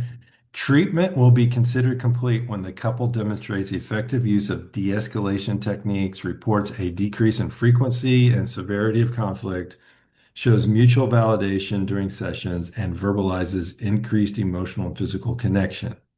Co-parenting efforts should reflect collaboration and respect with minimal exposure of conflict to the child. That's how we're going to know when they're done, when they have accomplished all of these things and they feel that they've accomplished all of these things. When you see that they've accomplished those things, it's all got to be mutual, right? They could just say, hey, we're done. No, not until you see it in front of your eyes as well. So additional information that went into this planning is strengths. The couple maintains mutual desire for relationship repair and strong emotional bond when conflict is managed. So both express insight into personal behavior patterns and desire to improve. That's a big one. There's hope, there's desire, right? Co-parenting is recognized as a priority. So that's their strengths. Okay. And we don't call them weaknesses, we call them barriers. So what are the barriers to them accomplishing all this? Okay. So then we're going to put in CZ experiences significant internalized insecurity, which heightens reactivity. RZ engages in emotional avoidance and has difficulty with authority or perceived criticism, impacting his follow through and openness. So you can see here, so one person has significant insecurity and the other one avoids. So right there, you see the cycle is one person's pursuing, the other one's withdrawing. So one's always chasing after the other. And that's going to get tiring, right? So at one point, that person that keeps chasing that avoidant person is going to get tired of it and quit. Okay. And that's what we don't want to see happen. Okay. Crisis plan. So if they get in crisis, what are we going to do? In high conflict moments, partners will utilize agreement Agreed upon timeout strategies with return commitment. We'll take a timeout, but we got to promise that we're going to come back and finish this issue. Conflict will be managed away from the child when possible. Safety planning includes nonviolent agreements and repair efforts post-conflict. Okay. Relapse prevention. I would like to call that lapse prevention instead of relapse. Relapse means that you're doing a lot of it. Lapse is maybe a one-time occurrence. So if that happens, we want scheduled couple check-ins, continue use of Gottman-informed communication tools, maintain shared responsibility in the household to reduce resentment, focus on emotional safety in intimate and parenting spaces. Okay. Then the prescribed frequency is weekly. So they're going to visit every week with the client or with the counselor. And then, you have them sign that. So that's your treatment plan. So that is your thing. So whenever I have a counselor come to me and they go, I'm having problems with X, I go, tell me about your treatment plan. And if they don't have one, then I'm like, so that's where we say, well, what are we following? We're just flying by the seat of the pants if we don't have a plan in place. So having a plan in place gives your client expectations, and it also keeps you on course, and it helps for them not to avoid and to go off on tangents and things like that. Okay. So any thoughts or questions about this? Is there a set amount of goals that we should have? Like, is one not enough, or is four too many? Or like, what would your recommendation be for that? Yeah, that's a great question. So what I would say, it kind of depends on the person, right? And what you're doing. Because here's, I think what's going to happen is soon as you get into doing this, so those are like these three goals here are the overall big three, okay? But you're going to uncover many, many other things during this, right? So during this time, you may do some attachment stuff and find out, okay, as a child, they were abused and they need to work through that trauma. Well, that's going to be a one-off, or it may become the most significant thing in that, and then maybe they need to do individual counseling to overcome that because that may be contributing to their marriage. Does that make sense? So you may have to pause what you're doing here and go take care of this and then come back to this.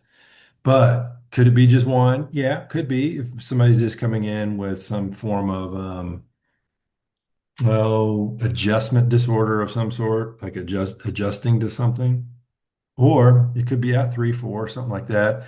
I wouldn't do too many, because then it just becomes overwhelming. But I would just hit the big rocks, if you will, and then you break those down into objectives for those goals. Does that help? Yeah. I think you'll find as soon as you get into it and working with them, 1 to 3 is probably the biggest number. Okay. And when do you think that usually you can have this treatment plan, like, and the big first sections is intake, interview, and then you kind of need to listen to them quite a bit to understand where they are to have a plan. Yes, absolutely. So here's a drawback, and this is in all of the software solutions. They want a treatment plan within, it says create treatment plan, create progress note, all in the same one after their very first meeting. Well, that's almost impossible to do. But the reason why they want that is because these software things were written for insurance companies. And insurance, they don't want to pay more than they have to. So they're going to say, okay, if they have anxiety, we should be able to handle that in 8 sessions, and that's all we're going to pay for, right? So that's why they want a treatment plan up front so they can say, okay, what's this person diagnosed with? Okay, this is how much leniency we're going to give on how many sessions they have and so on. That's the drawback of the software. Yeah. That's But hard. so how we come around it is, the treatment plan comes up.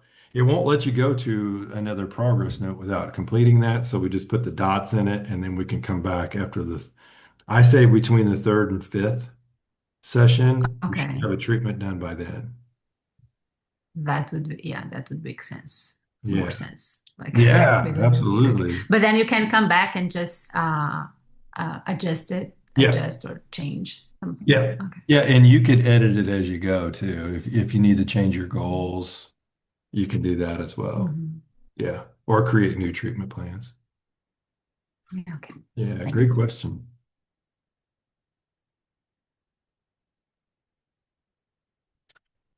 Any other thoughts? I have a question. How often do you adjust treatment plans? So let's say if you're heading in one direction with it and um, a big rock is discovered in the field, so to speak. Yeah. Do you go back in and shift everything, or what do you do with that? You know, um, I would, you can do a one-off depending on what it is. I mean, that's kind of like if, say, the scenario of, okay, there's significant trauma, I'm going to create a different treatment plan if these people are going to, if I'm going to help somebody go through the trauma and then we're going to come back together. But if it's something that, okay, I find, okay, one of these big rocks is something that um, has been overcome, then you can go in and adjust and put the new one in. Yeah.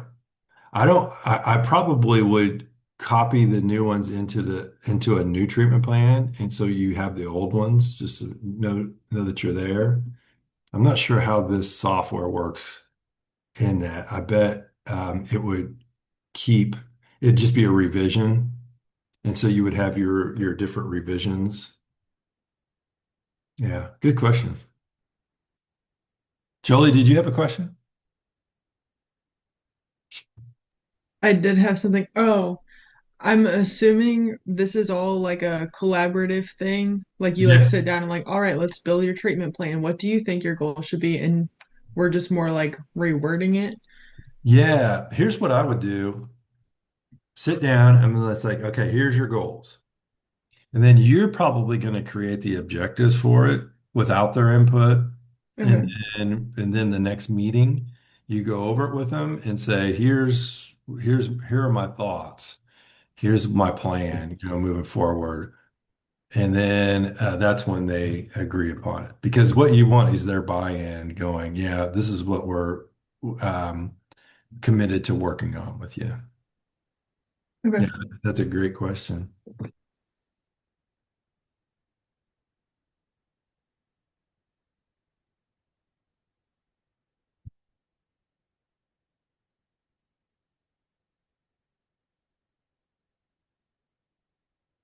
What are the thoughts you have?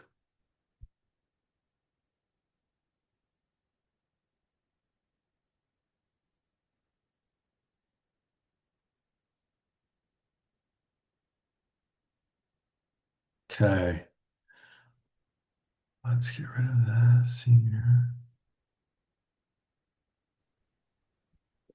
Doug, you mentioned that like there in the treatment plan we have the big rocks, like the big goals, and Uh-huh. then you have probably like the strategies that you're going to use every week when you meet with them, things like that.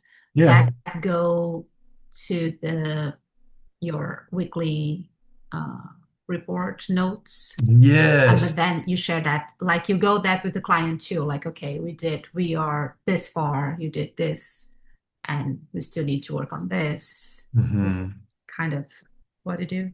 Like having the big Yes. one, the big treatment plan, and then the other detailed notes and things.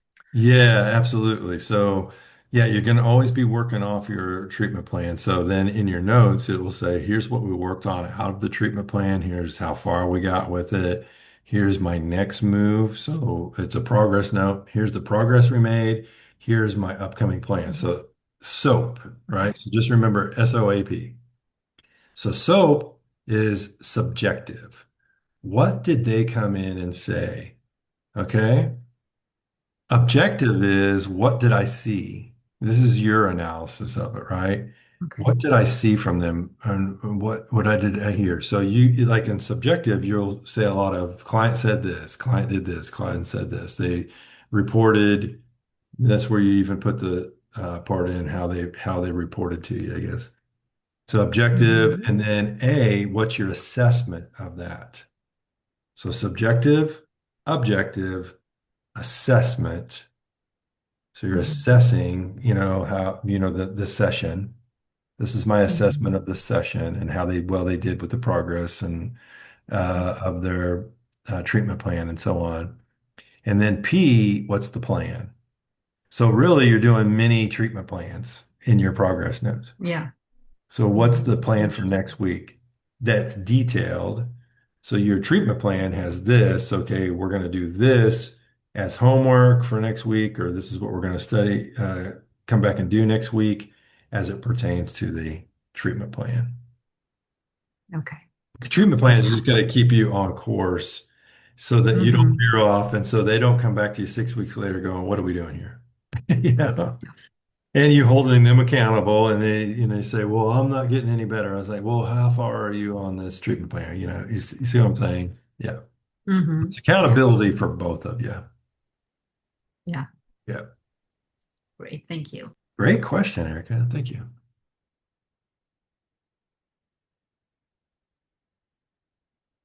Any other thoughts?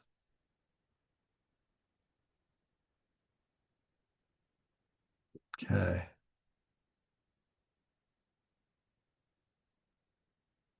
Okay. Let's see what the next thing is. So we went through I know what I was going to do. So I'm going to take you through um,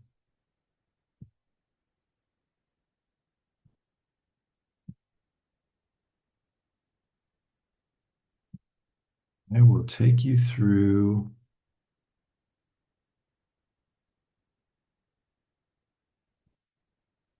some assessments.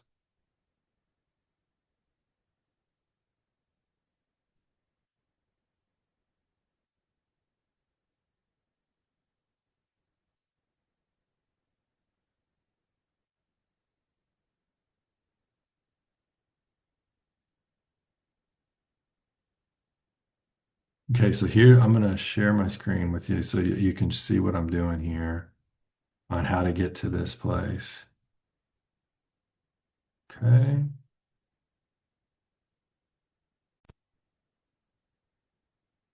So here I went to Google and I did a search on 12 mental health assessments in psychology because there's a website out here I want to make you aware of. It's called positivepsychology.com. It's got a wealth of information. So there's a bunch of different uh, sites out there. So this is one of them. Another one is Therapist Aid is another one. I think there's some more. Those are two big ones that I use. Therapist Aid has a lot of worksheets and stuff like that that you can provide for homework, and so does this. But what I did was, so you go out to 12 mental health assessment tools.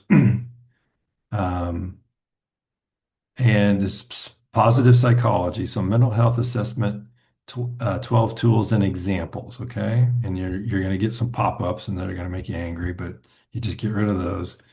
And then key insights. Assessment tools in psychology help evaluate and understand behaviors, thoughts, and emotions, supporting effective interventions. I mean, that's a perfect sentence right there of what this is all about. Assessment tools in psychology help evaluate and understand behaviors, thoughts, and emotions, supporting effective interventions. Okay. These tools include questionnaires, behavioral checklists, and more designed to measure specific psychological traits and states. Utilizing assessment tools can enhance self-awareness and professional care by identifying areas for growth and development for each of you. Okay. So as we come down, what I love about this, it says this article contains this, and you can go up and it's a link to stuff within the site. So what I went to, let's see.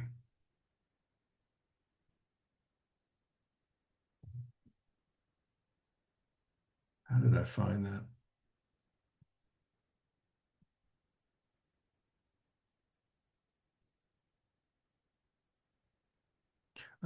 Okay. So here's what I did. Okay.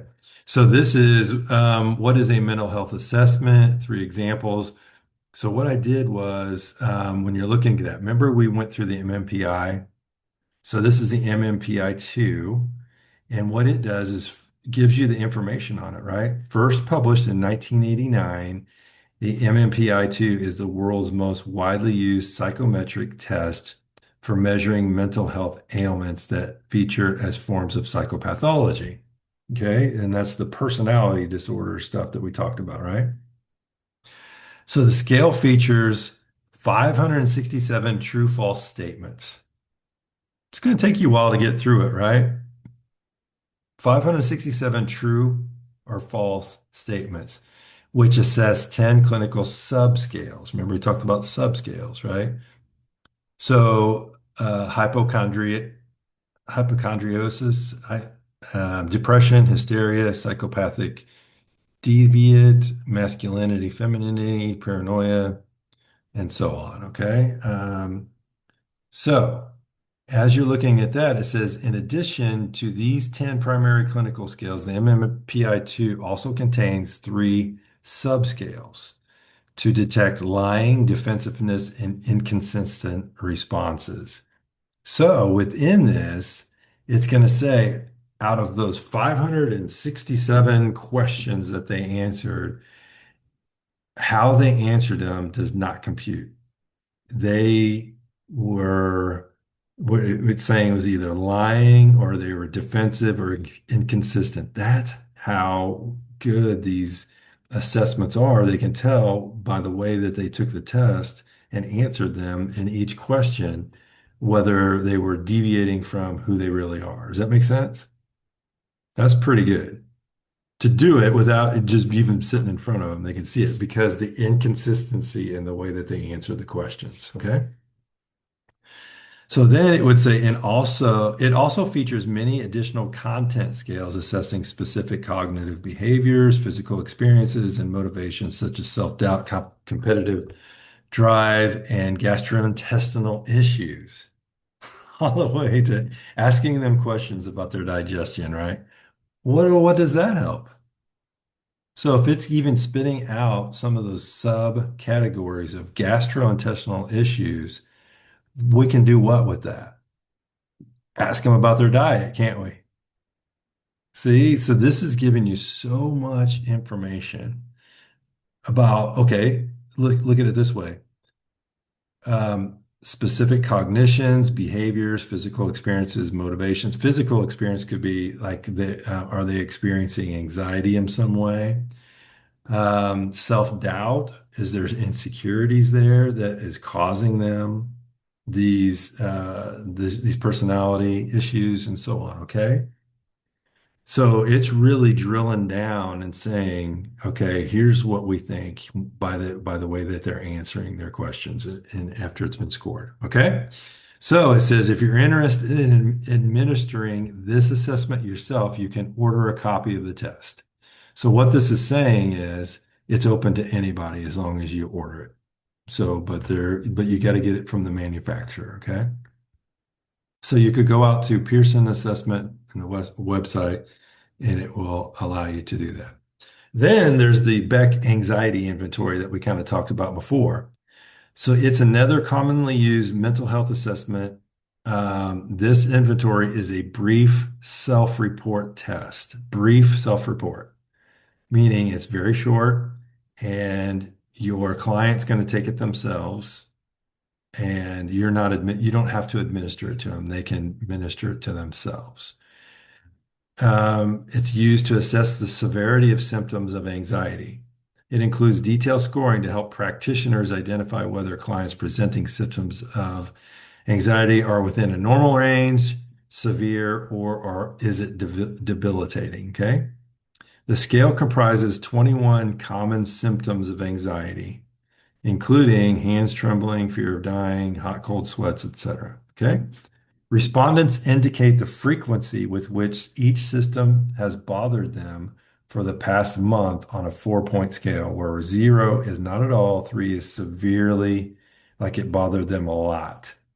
You can access a copy of the test for free from the Great Plains Health website. So let's go out to it real quick. I'll open that and let me know if you see. Did it change for you? Okay. So this is the Beck Anxiety Inventory. 21 questions, I think is what it was. Yeah, items 21. This scale is a self-report measure of anxiety. Reliability, see here, internal consistency for the BAI, those numbers, it's like a 92 percentile of accuracy, right? Retest reliability, and so on. So it gives you the accuracy of it. Validity gives you the scale for that, and so on. Okay, scoring. So here's the important part. It tells you how to score it. 0, not at all the way to severely, it bothered me a lot, is a 3. So then the total score is calculated by finding the sum of the 21 items. Score of 0 to 21, low anxiety. Score of 22 to 35, moderate. 36 and above, potentially concerning levels of anxiety. Okay? So you can give them this test, and here's what it looks like. Really, really simple, right? So all they do is they go through, read the list, and how much does this bother you? So numbness or tingling, right? So that could be poor blood flow. Generally, when you have anxiety, you may have poor blood flow because it's, the constriction of anxiety may help to constrict blood flow. Okay. Feeling hot. Okay. Wobbliness in the legs, unable to relax, fear of the worst happening. So that's cognitive distortions, right?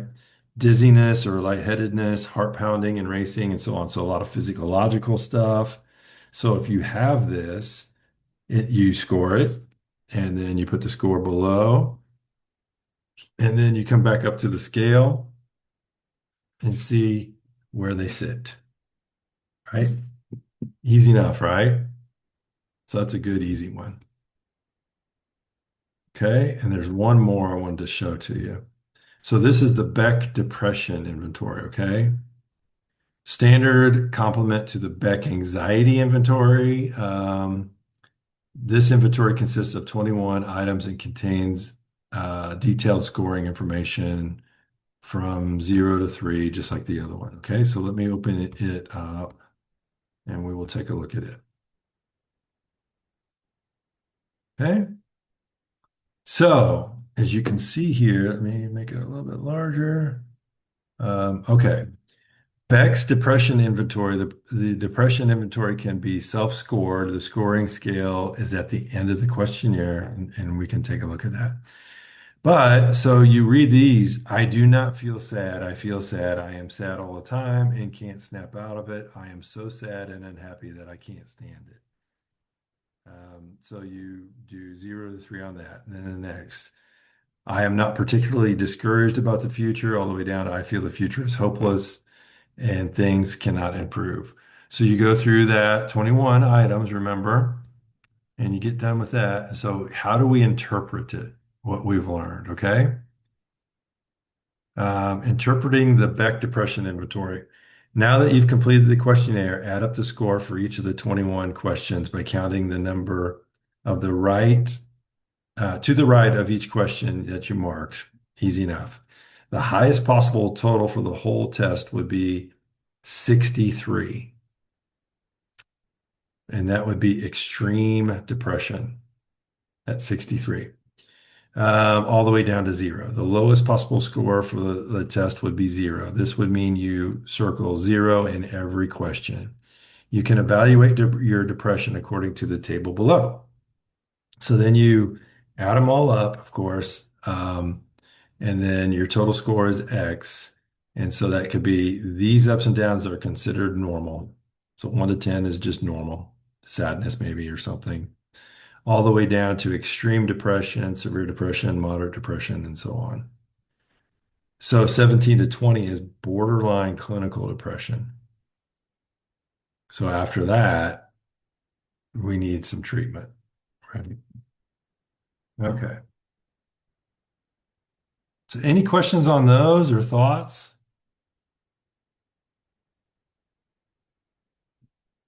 Is that helpful to see these inventories and to know these this website?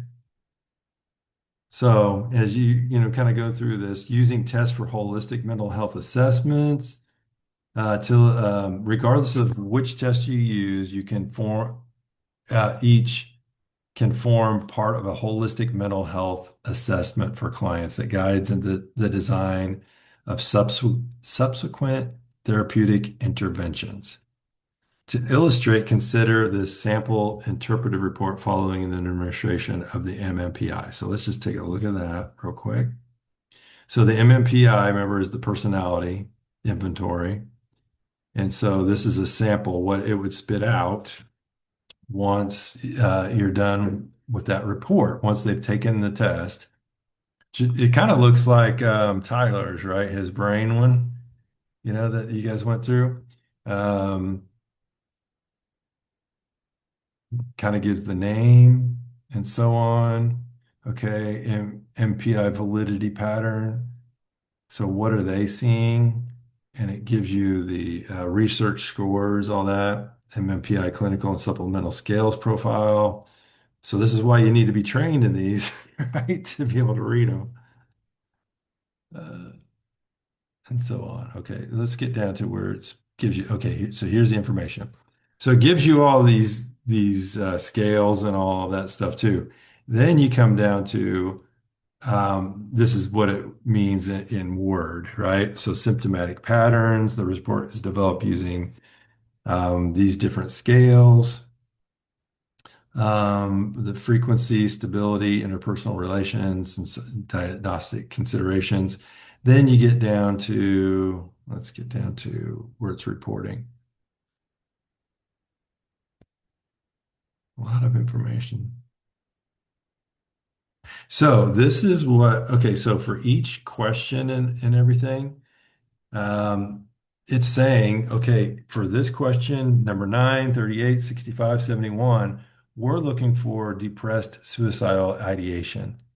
So each one of those questions, it's telling you all the way from 9 to 506 different ones. So see how they're doing that? They're mixing in and out. So maybe they have depressed suicidal ideation, then the next one is threatened assault, and so on. The first one is acute anxiety. So see 2, 3, 10, 15. So they're mixing them in and out. So you're not getting like strictly anxiety ones for 20 questions and then 20 questions of depression, 20 questions of something else. They mix them in and out, and that's how they're discovering if they're answering them in a certain way, whether they're lying or there's something significant going on. Okay? Because if it does come back that they say it's inconclusive and all that stuff too, then we may have to look at, okay, maybe it's not depression, maybe it's some kind of psychosis or something. So then we have to assess in some different way. Does that make sense? Okay. So remember when I said the disc thing? There was a person that came in, and I'm usually pretty good at being able to tell somebody's disc, and hers was way off from what I expected. Well, I did some more investigating, and it came out that there was significant trauma in her life that was causing her to act differently. So that's one thing that you may have to investigate if these tests come back non-conclusive or something. Okay. Okay. That was a lot to digest, wasn't it? That was an hour of digestion right there. I don't know. Okay. So is there any other things that you need to see? Any other assessments or whatever? What I want to do, we'll do our homework stuff. We're going to do that. But the other part is I want to meet again once or twice at least through the rest of the semester or cycle, just so that was a lot of stuff to digest, and maybe we come back and I don't know, figure it out, discuss another, or maybe you have questions, or I can present some form of another assessment, or we do something just so that this isn't your last. You only get these 2 days of information. Um, and you're doing these journaling and all that stuff too. So maybe we go through some of that stuff. Is that fair? Okay, cool. All right, well, let's move into how about what you guys did last night? And you remember the questions you have to answer? Let's see here. Well, if you got it, you know it, or you can look back on the announcement or something like that if you like. Well, who wants to go first?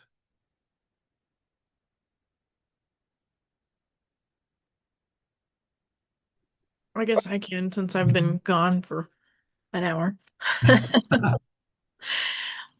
Okay. Well, I'm excited. I love that you guys are doing this stuff, and I want to hear some of the stuff that excites you guys about the assessments. I can't exactly say that my assessment is exciting. I chose one of the things that I've been dealing with clients over the last little while, was I've had a number of just suicidal clients, especially teenagers. Yes. I have one girl that's actually inpatient right now, per my recommendation to go to the emergency room. She's been inpatient for 2 weeks now. So one assessment that is really prevalent is a suicide risk assessment.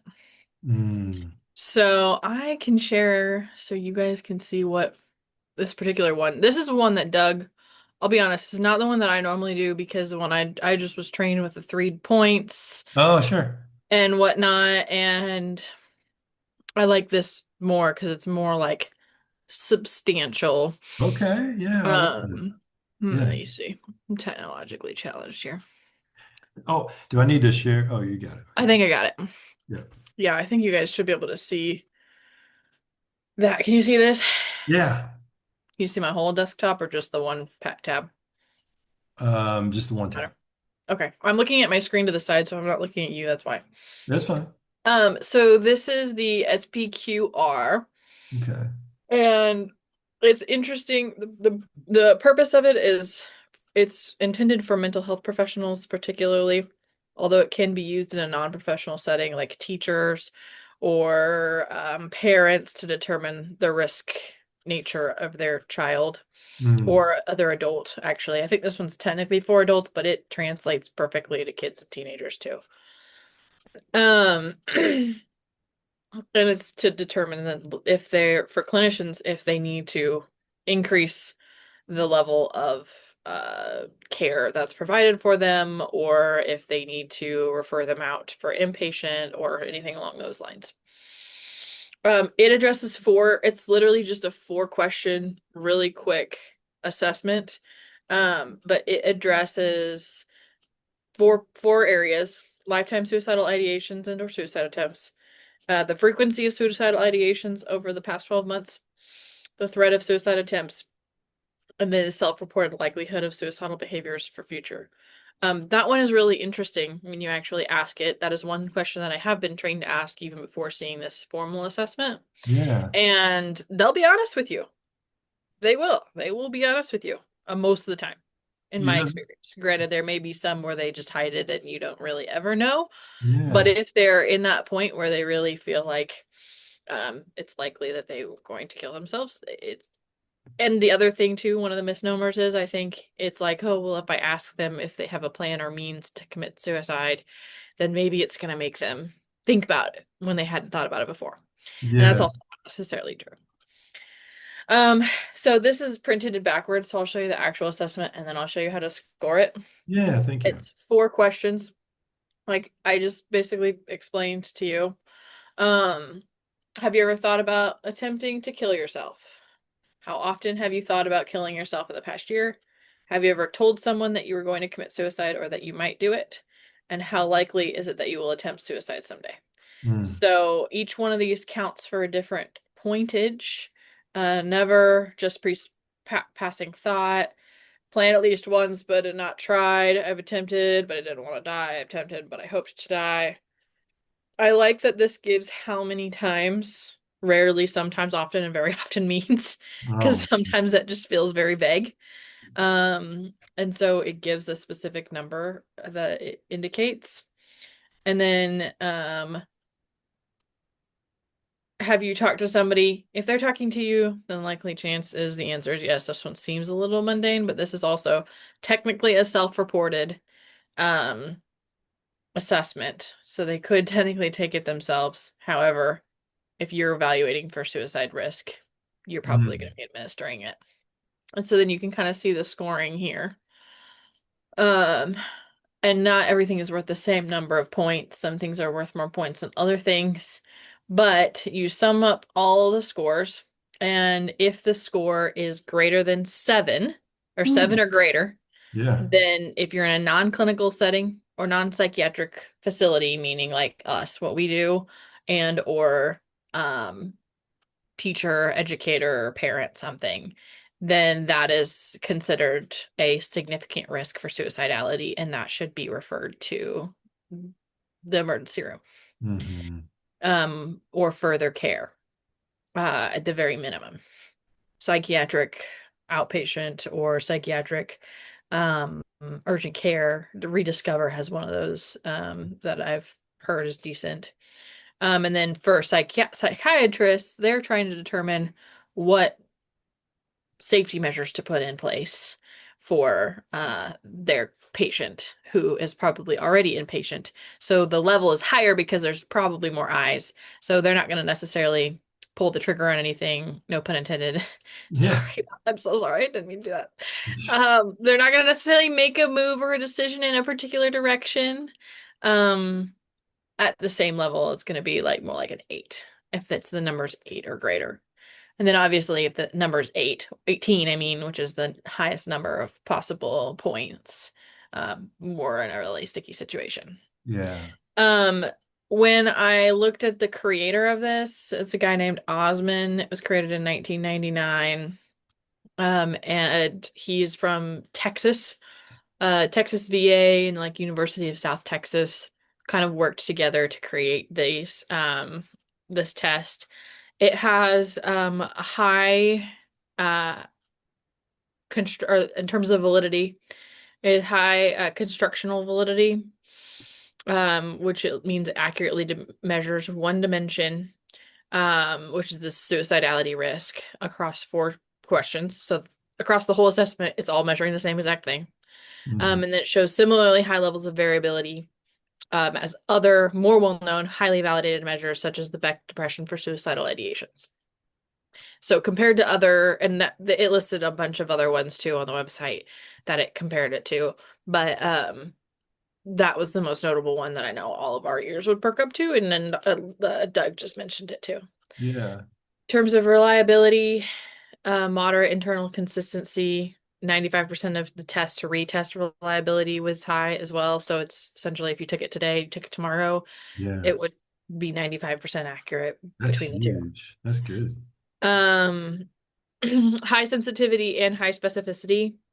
As you can imagine, it's asking very significant questions with very specific results intended. And that result is to determine whether or not we need to do something serious about or take these, are these just passing thoughts? Are they passive suicidality, or are they severe and we need to take actions for them?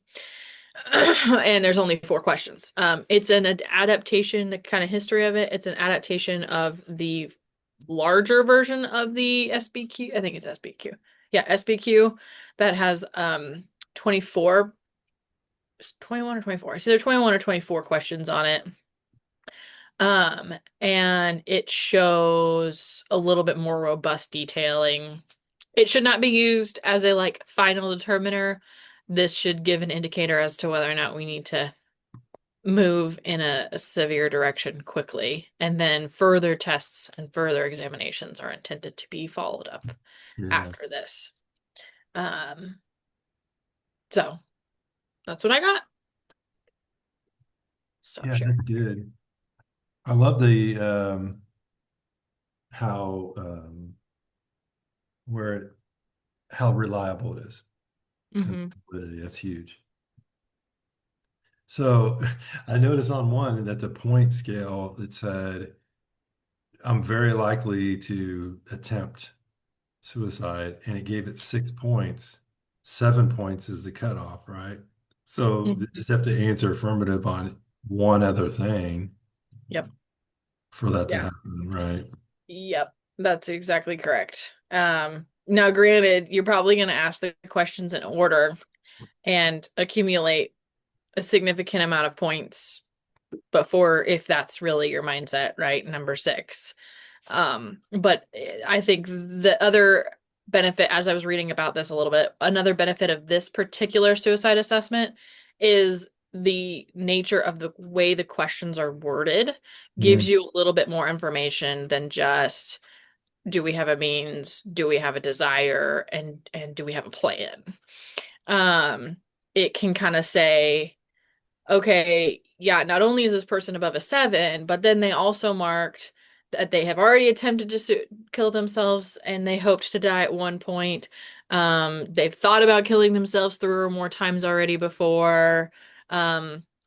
And they have told somebody, and they reluctantly told that person. It was kind of forced. And now they're also saying that it's very likely that they want to die. Like, we have to do some serious intervention really quickly for this person. Like, that is a really significant, like, that's even more significant than somebody coming in and presenting at a 7, but they feel like they very likely want to die, but they've never attempted before. They've never even really had, or they've had maybe passing thoughts before. They've never thought about it before. It's not that significant in the past. It hasn't been that significant to them. They've told somebody, but it was really, really willing, and they really wanted the help out of it. I think that's,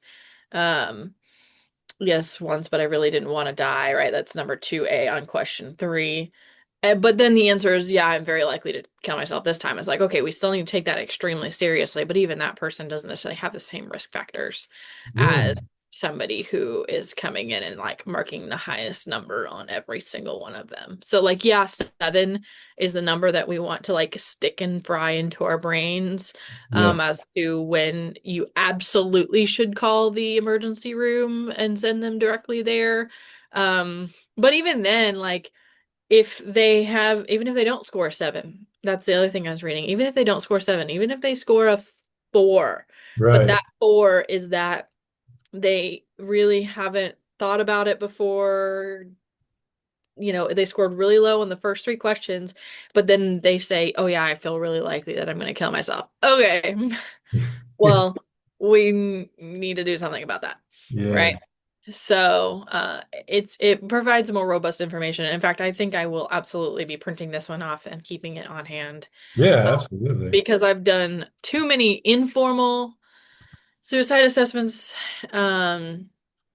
that have proved to be helpful, and I document all the answers and all and whatnot. Yeah. But this would be really clarifying, and it's helpful too when I work with kids to be able to say to parents, like, listen, this is where you're at. Like, you need to, and that is a thing. Like, parents and kids say things that they don't mean all the time, and they over exaggerate things, and so parents do have a tendency to kind of dismiss some things a little bit, like, yeah, okay, whatever, but she's been saying that for a little while and doesn't really mean that much, right? And it's like, if I could bring that to them and show them, oh, your kid scored a 6, or maybe they scored an 11, then maybe you need to take it more seriously. You know, I can even think of one client specifically that I have had who did end up being admitted eventually. I don't think she would have scored a 7 if I had done this particular assessment, because she didn't have a plan, she didn't have means. but eventually it just her thoughts got so dark that she needed the more specific help anyway. But Yeah. it took her parents a longer time than maybe if I had done something like this formal assessment, where the numbers would have kind of been very clear to them that this needs help soon, sooner than rather than later even. Yeah, that's good. Could you send me that? It's from yours. You have Oh, it. from the thing It's in in the there? files section. Oh, okay, cool, good. Yeah. Sorry. Yeah, I took it from the files section. I was just Okay, scrolling through a good. bunch of Oh, them. well, that's good to know that I had it. Good. Yeah, it's titled 12 Suicidal Homicide. And Oh, even this okay, good. document that you put has two different suicide assessments in it. It has the SPQR and then Mm. the evaluation for risk in clinicians or risk for clinicians specifically. And this one's interesting too because the clinician side of it has like options for like, okay, if I'm not scared sharing my screen, that's not helpful for you. I'm pointing at things and you cannot see it. You see this? Yeah. Okay. So like for this one, if question one is negative and suspicion is low, you can skip the subsequent questions. Have these symptoms or feelings of depression you've been talking about led you to think you might be better off dead? If the answer is yes, then you do question two. This past week, have you had any thoughts that life is not worth living or you'd be better off dead? Yes. What about thoughts of hurting yourself or killing yourself? If yes, go to question four. If no, then you can automatically stop. Then Okay. you go down to the number of risk factors, Yeah. and mark off how many risk factors that they applies to them. So like this girl that I have in my mind, hopelessness, Caucasian race, you know, not living alone, prior suicide attempt, family of history suicide attempt, access to means, substance abuse, right? Well, then she would have one, two, three, four of the major factors, and then it kind of explains Mm. that down here. Description of patient symptoms. No current thoughts of no major risk factors. Level is low. Continue follow-up visits and monitoring. So this kind of gives you a plan of what to do as a clinician. Current thoughts, but no plans with or without risk factors is an intermediate level of risk. Assess suicide risk carefully at each visit. Contract with patients to call you if suicide thoughts become more prominent. Consult with mental health, which I would probably adjust that and not necessarily have them call me, but have them like set up number of people that they would call, including the hospital or something. Because like I'm not always available. 90% of the time I'm not available. Yeah. And then current thoughts with plan high emergency management by qualified experts necessary. And then you also put a homicidal risk assessment in here as well about whether Mm. or not their dangerous thoughts are Others. Yeah. potentially homicidal or not. And that was also very interesting because I never would have thought that I would have needed this. And then after reading this, I was like, you know, there is a young man that I have seen that I probably could have used this with. I mean, he didn't end Oh, up doing anything, but it would have still been like helpful because he was saying some dangerous things. So we obviously had to do something about that, report it, etc.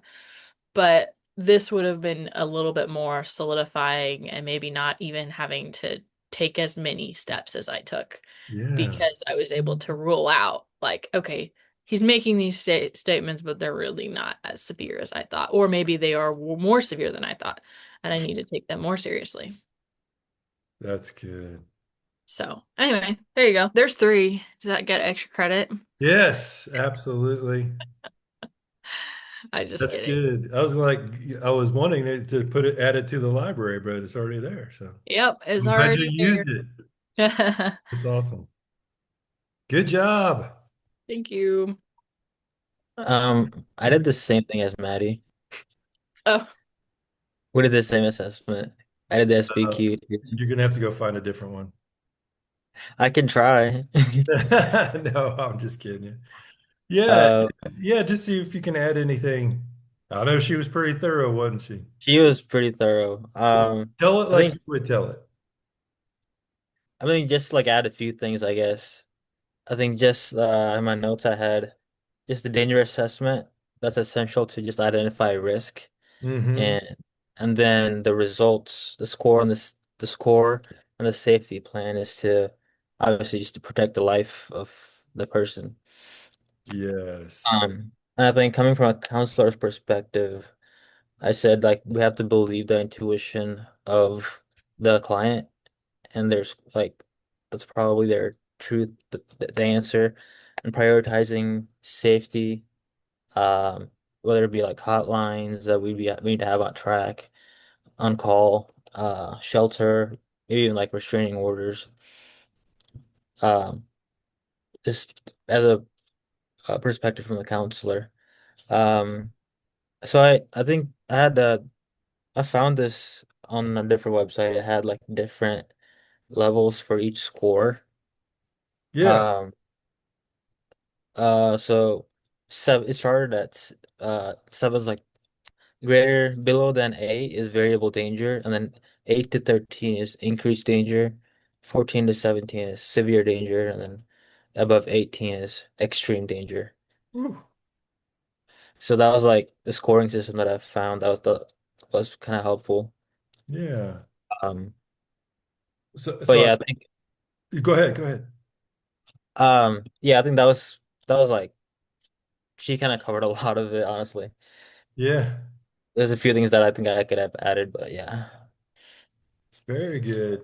Yeah, I think those assessments are really, especially if you're working with children and stuff like that too. I had one person that would come in and he would threaten suicide all the time to me and his parents. And I'm like, oh my gosh. So at first it was just very, um, like I hadn't had this happen to me, and this guy said, I'm gonna go do it, I'm gonna go do it, I'm gonna go do it. And he'd say that to his Mhm. parents. But he would, I said, here's the thing, I have to turn this in. I'm a mandated reporter and all that stuff too. So, I mean, I reported it, nothing ever happened to it. Then he came in again, and I told his parents, and so whenever he threatens that again, you got to take him to Research Medical or wherever it was. And they finally did. Oh, he had to stay there for a few days. And he stopped after that because he didn't like it happened. But Mhm. you have to take it really seriously. But then there's on the other end of it, are they manipulating? Yeah. We can't take that chance. And if they are manipulating, then, it'll come out. But anyway. Yeah, yeah, you just got to be really serious about it. But I'm glad it has the scoring on it, so it gives you a better, Mhm. and then you document it, right? And you even put this assessment in their file, and just document it to all get out. So good job, guys. That was awesome. That's a good assessment. All right. We want to draw numbers for the next. You can go next. Okay, I'm man. not really sure how to Oh, share my screen though. so there should be a Oh, I share. see. Yeah, Okay, I see. yeah, Okay. So I guess I should make sure my assessment's up first. yeah. Well, I've got, let me see. There we go. I I've got think the under share, ADHD. it'll allow you to pick that screen too. Oh, okay, cool. Okay. Hold on. We'll help you through it. Thanks, because I have We're no a idea what I'm team. doing. We got these Okay. youngins. We got these youngins on here too that not Okay. not saying So, you're old or anything. I'm just saying there's some. hey, wait a minute. Yeah. I'm Okay. older. I'm older than y'all, so Um, is that okay? Am I doing it? And then I just have to find. yeah. PTSD, is that it? Yeah, but it's hiding underneath this thing at the top. Okay, let me just try this. No. Yeah, there you go. Can you open that? Yeah, no, that's not what I want either. Hold on. That's fine. Let me go back here. Sorry, you can tell my desktop's really cluttered. It's okay. How do I make the bar get away so I can see what's at the top? The bar, you mean like the people? No, it has it's like a black bar. It has audio, video, participants. Oh, you'll have to um If anybody knows. I'm well, just gonna do stop sharing and then let me try something else. Sorry. it's okay. Maybe you minimize not minimize, but make it smaller so when it does open up, you can click the tab. Yeah, okay. I'm just gonna make sure this is the only thing up and then that way it'll be easy. There you go. Okay. Thanks for being patient. Oh, you're fine. Yeah. It's all good. My first time to do this. Woo. Okay. You Okay. may have trouble these last 2 days, so we're Is good. that better? Can you see Yep. it? Looks good. Okay. Okay. So I'm going to start. The assessment I'm presenting is the PTSD checklist for the DSM-5. It's the Yeah. PCL-5 with the life events checklist for the DSM-5, LEC-5, and Criterion A. That's really long. Yeah. So it's a combined assessment. It's primarily used as a screening tool for PTSD, presented by the VA as a tool to assess clients on whether their presenting symptoms are such that they could be diagnosed with PTSD. So it lets you know, I mean, some of those symptoms may be similar, but you have to be at a certain level to get diagnosed with that. And besides screening, this assessment supports the process of diagnosis and can be used as counseling goes on to document changes. The tool is a combination of a life events checklist and a set of questions to determine if criterion A is met for diagnosis, and the PCL, which has questions which are aligned with the criteria for the DSM-5 for PTSD. And it asks clients to rate how much they're bothered by certain symptoms. So that was a lot, but here we go. So this is the very first part of the test. This is the LEC-5. So this is basically determining have clients experienced a traumatic event. And so as you can see right here, you've got like natural disaster, fire or explosion, transportation accident. I'll be quiet so you guys can read them for a second if you want. No, you're good. Even which I thought was weird, exposure to toxic substances, physical assault, assault with weapons, sexual assault, other unwanted or uncomfortable sexual experience. Let's see. Combat or exposure to a war zone, captivity, life-threatening illness or injury, severe human suffering, sudden violent death, sudden accidental death, serious injury, harm, or death you cause to someone else, any other stressful event or experience. So then they give you options of it either happened to me, I witnessed it, learned about it, it was part of my job, not sure, or doesn't apply. I'm going to talk about that one first. So this has got 3 components. So this is like there's part 1, part 2, and part 3, basically. So this one gives a wide range, obviously, of options for clients to choose from. And what I appreciate is that with the questions, the client is asked to consider their entire life. So it leaves room for even traumas from childhood. So I thought that was kind of good. And I also like that there are boxes for not sure.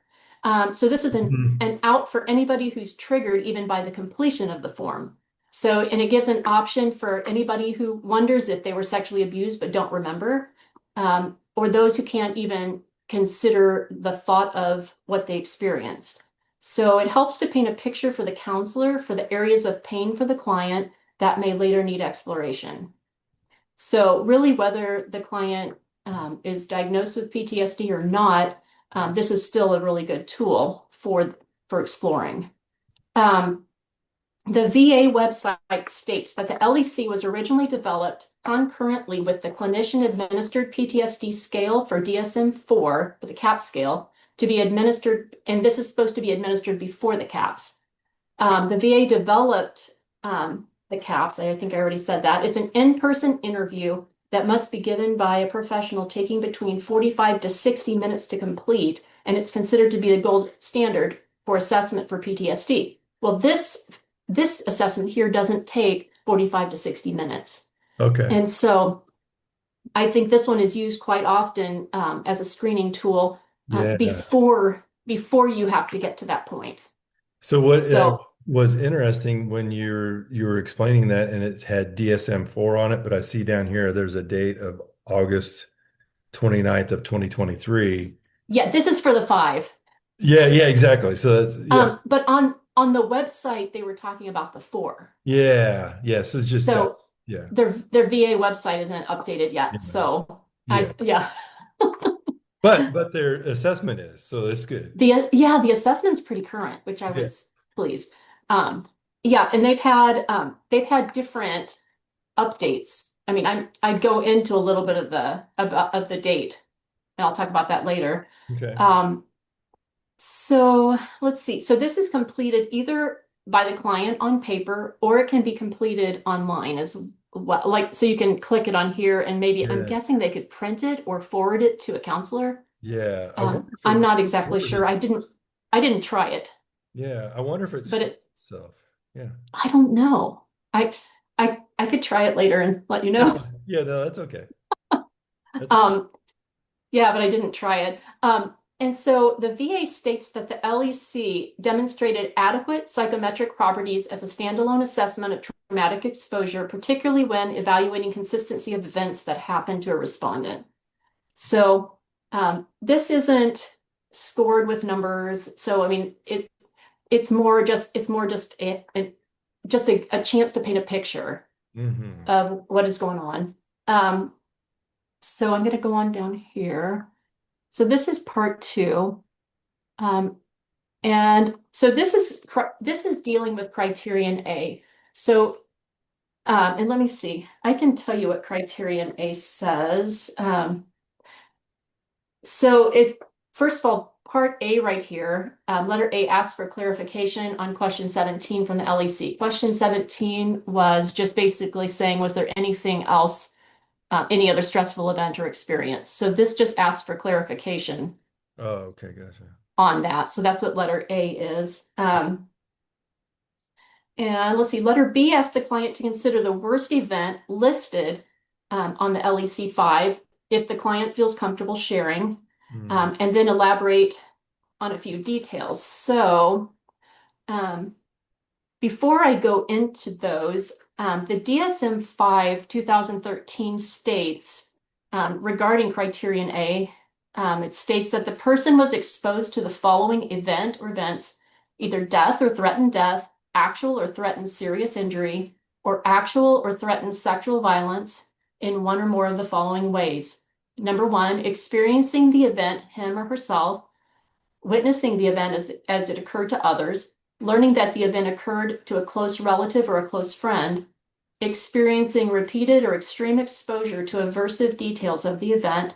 For example, first responders collecting body parts, police officers repeatedly exposed to deaths or child abuse. And they said that criterion A4 does not apply to exposure through electronic sources unless the exposure is work related. Oh, you know what that means. So like viewing it like as almost as it's real time or whatever, even if it's over so let me give you an example. I had a television reporter that kept reporting on September like 9/11? Yeah, 9/11. So September 11th, kept reporting over and over and watching the planes, and they were reporting on it. And then she became afraid of flying and had PTSD from that. Yeah. So that's what that's kind of talking about is electronically viewing things that are kind of happening. Yes, that makes sense. Yeah. Yeah, because kids can be traumatized that way too. Absolutely, yes. So you may have already been reading this, but so it talks about they want the client to choose the very worst event that they've experienced, talking about when it happened, how they experienced it. Wow. Was somebody's life in danger? Was somebody seriously injured or killed? Did it involve sexual violence? If the event involved the death of a close family member or close friend, was it due to some kind of accident or violence, or was it due to natural causes? And then how many times altogether have you experienced a similar event as stressful or nearly as stressful as the worst event? So that gives a picture of, I would say, the layers of the trauma, and it just further paints a picture of it, further defines it. Gosh, how hard would it be to fill this thing out if you had issues and you had to and you had to type all It could this be out. hard or relieving. Both, yeah. It could be both, yeah. Mhm. Wow. Okay, then we have part three is the PCL5 part of this. And as I stated earlier, the PCL5 has questions which are aligned with the criteria for the DSM-5 for PTSD, and it asks clients to rate how much they're bothered by certain symptoms. Let's see. So, I mean, let me see if I can go through this. Am I doing okay on time, I think? Oh, yeah, you're doing good. Okay, so below is a list of problems that people sometimes have in response to very stressful experiences. So, they say, keeping your worst event in mind, please read each problem carefully and then select one of the numbers to the right, indicating how much you've been bothered by that problem in the past. Okay, that's good. So this one involves scoring. Hmm. So do you all just want to look at it yourselves, or do you want me to read it? Yeah, it's fine. Yeah, that's good. Okay. So This is very good. I think it's a great Yeah, survey. I haven't seen this one. Yeah, I researched it a little bit in another class, not like this, but it was something that they were using a lot with narrative reconstruction Hmm. when I was, and so I just remember storing it away in my brain that, okay, I want to go back and Yeah. learn more about this when I'm counseling. Yes. So it talks about, like, in the past month, how much were you bothered by, like feeling upset when something reminded you of a stressful experience, and then you rate it not at all, a little bit, moderately, quite a bit, or extremely. And it has everything from things that could seem mild to, like avoidance, looking at triggers. Let's see, memory issues regarding that. The negative beliefs that come, the blame for self and others, Hmm. some of the emotions, and avoidance. Yeah, down here with loss of interest and, like, maybe, well, that's just depression, I think. Feeling distant and cut off from people, Yeah. numbing, like having a hard time having feelings. Yes. Oh, there we go. Being super alert or watchful or on guard, the hypervigilance component. Yep, absolutely. So, yeah. So anyway, This is so really that good. is yeah. So it's pretty thorough. And then as far as reliability and validity, so I had a little bit of I wrote some stuff down. I had a little bit of a hard time, disseminating the information, but there was one study by Weiss, Webb, Stevens, Larson, and Darun Cassini in 2022, and they did a comparison between scoring methods on the life events checklist. So that was the first one we looked at. Right. And they said the LEC demonstrated good test-retest reliability. And then they also said in non-clinical samples, it had a moderate test-retest reliability, with events that were directly experienced being the most reliably reported. And then they were saying with the LEC too, that the method of scoring doesn't account for the notion that proximity of exposure may carry a different risk. Yes. So it didn't really account for that part of it, that that somebody who's witnessed it or something might be different, their reaction may be different than somebody who was in it. Yes. Still traumatic, but it was a variable that they couldn't account for. Yeah. They said while the standard LEC total demonstrated the highest reliability, it didn't capture the degree, I just read that, to which trauma exposure types may confer PTSD. So I don't know if that makes sense. Mm-hmm. And then for the PCL, this one right here that I just went over with you. Yeah. There was a systematic review of existing psychometric evidence done by Forkas et al. In 2023 regarding the PCL5. Yeah. And they said that the scores, the total and the subscale, demonstrated acceptable internal consistency and test-retest reliability. Said good to excellent internal consistency for the total score, with a coefficient of above 0.80. Internal consistency estimates of the subscale scores ranged between acceptable and excellent. And overall, the PCL5 appears to be a reliable measure across various population settings and translations. So let's see. So good support for the validity. Yeah, anyway, the scoring for this one right here, they said if it's 31 to 33, they may benefit from PTSD treatment. Oh, that's good. Now, this says National Center for PTSD. Are they part of the VA or is Yeah, so yeah, it was put, let me see, I have it written down, the guy's name. Walters, maybe? Wait, oh, here it is. Weathers. There was a page I forgot. The assessment was created by Dr. Frank Weathers and a team of collaborators in conjunction with the National Center for PTSD, which is part of the VA. Yeah, And it was used as a tool for military and civilians. that makes sense. The first one was created by Weathers in 1991, and it was like separately given to, you had military were given one kind, civilians were given another kind. Right. Yeah. So this one is intended for use with adults. And then let's see. And as you noted, this version was from 2023. And let's see. I'm trying to think if there's anything else. Is there anything I missed? No, that's good. It was really good. I like this test. Yeah, I like this, the one Maddie and Josh were looking at, because you guys have picked some really good ones now.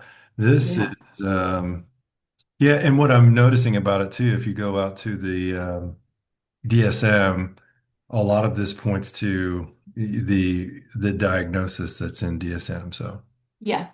that's probably why the reliability and validity is so high in it too. Yeah, because it just goes along with exactly what the DSM says. And so they can't rely on this alone. They have to have somebody actually make the diagnosis based on this, Yes, good. So there has to be a clinical interview as well for the diagnosis to happen. Yeah, I like that. Very good. Great job, Jennifer. Thank you. Thanks.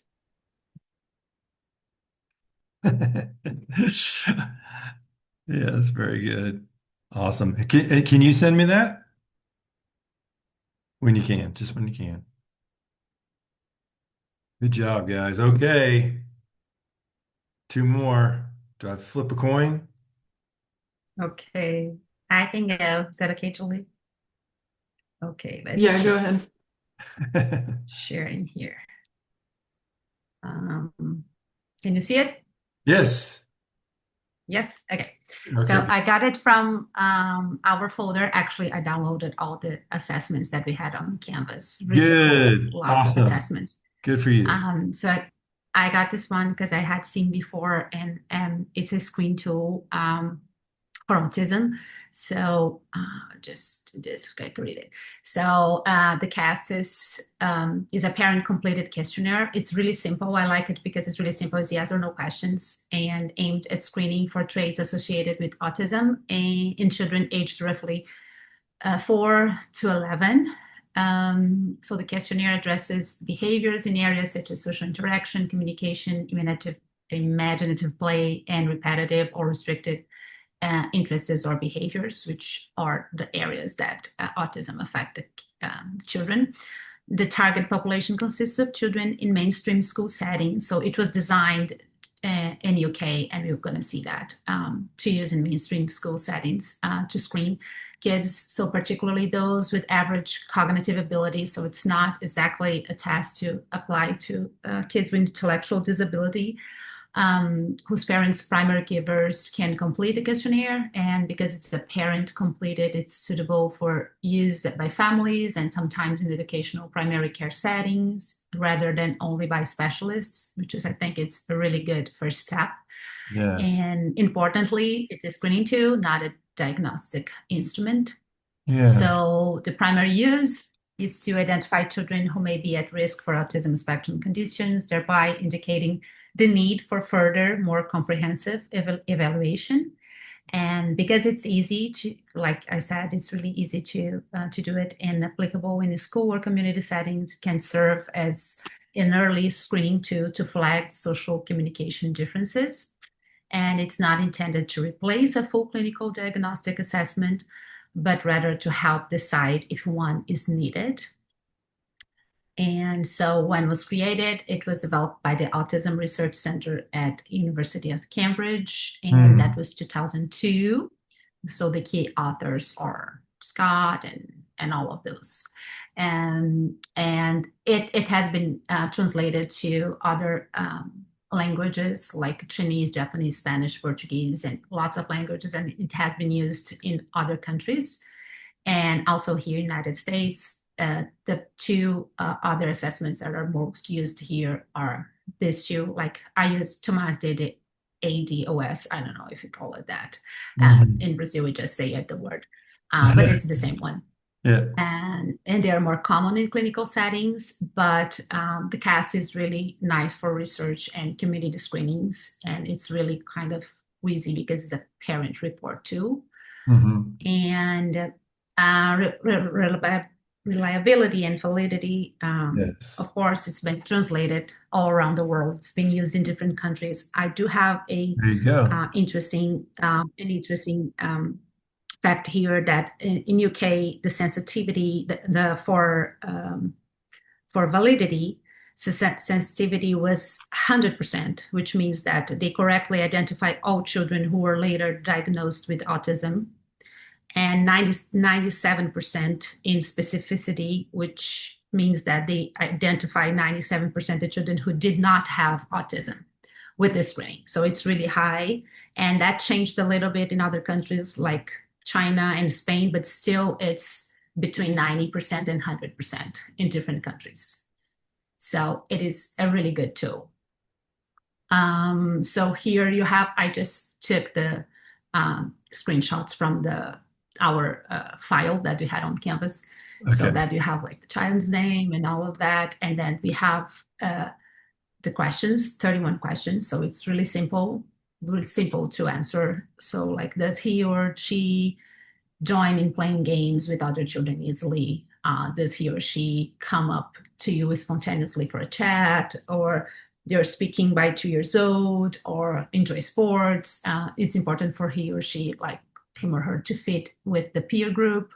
It's about social interaction and unusual details that others miss, they notice, or tend to take things literally. When he or she was 3 years old, it spent a lot of time pretending. That's a big thing in autism. Children like this pretending and imaginative part of it.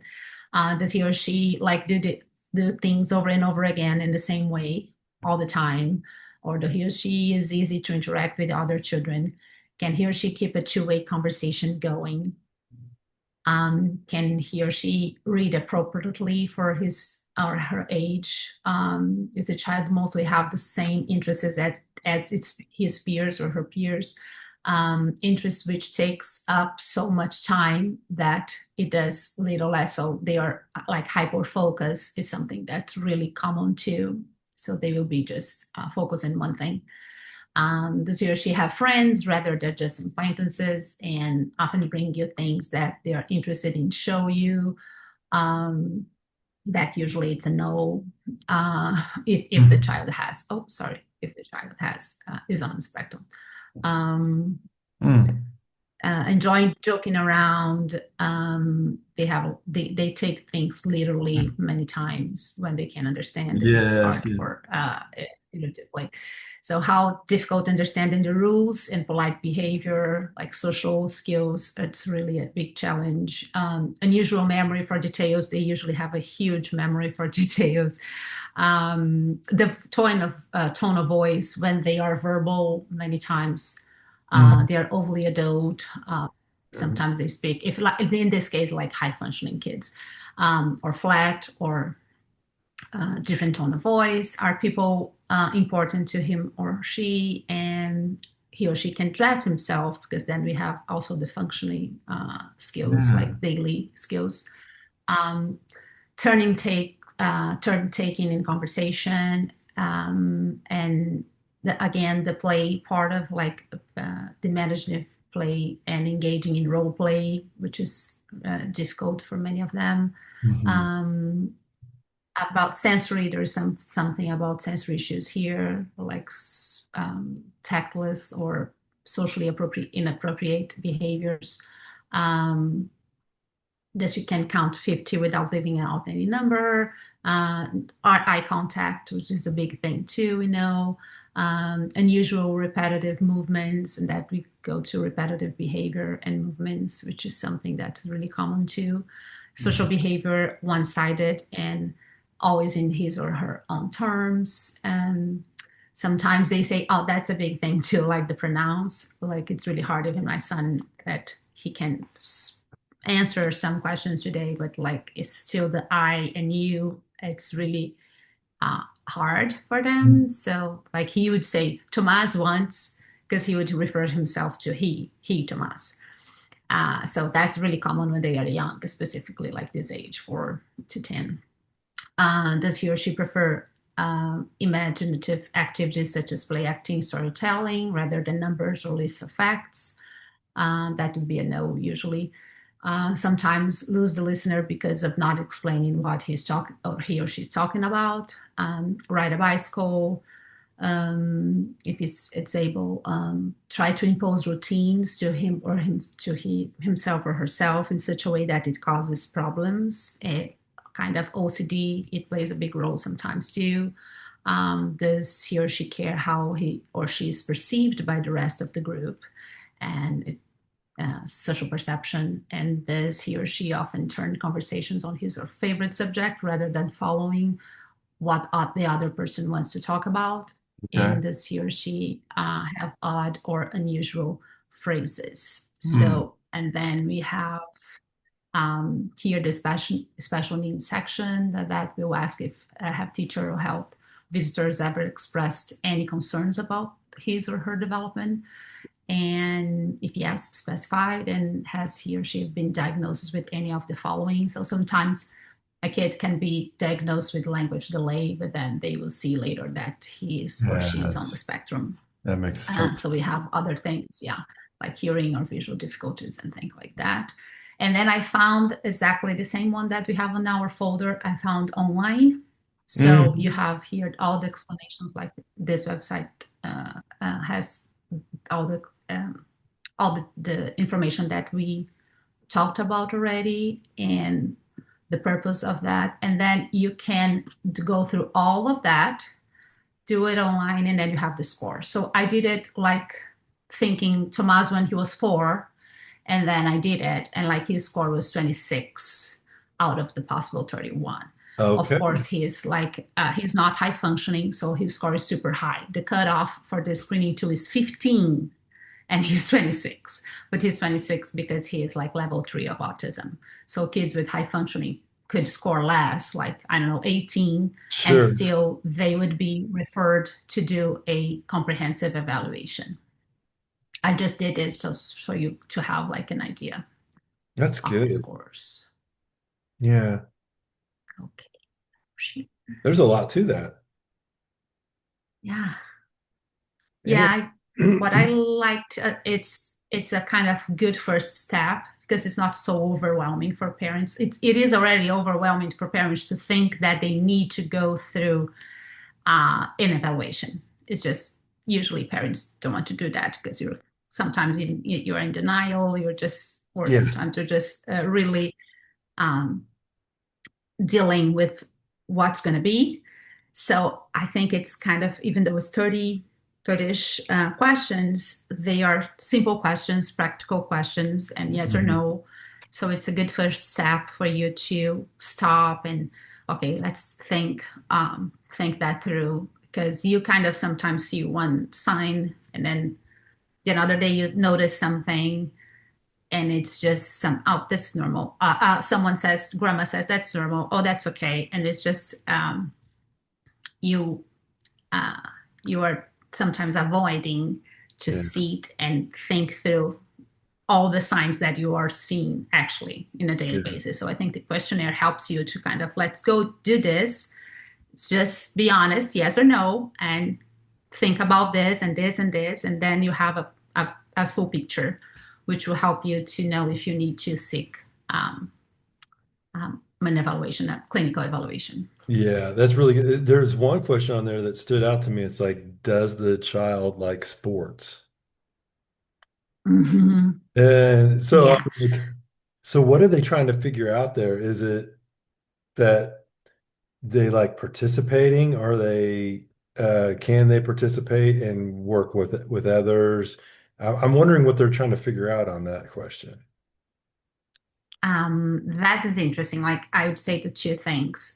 One is many kids on the spectrum, they have like motor skills lower than the average. So Mhm. even gross motor skills, fine motor skills for sure. Yeah. I would say that almost 100% of them have issues with fine motor skills.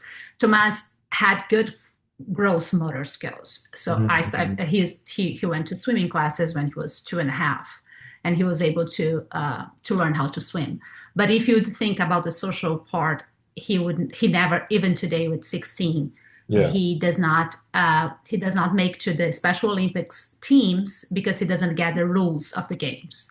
So Yeah. he only participates in skill practices, what we call is skills, because he likes like the shooting Yeah. in a basketball, just the shooting or bouncing. But he doesn't understand the rules of the game, so he cannot play.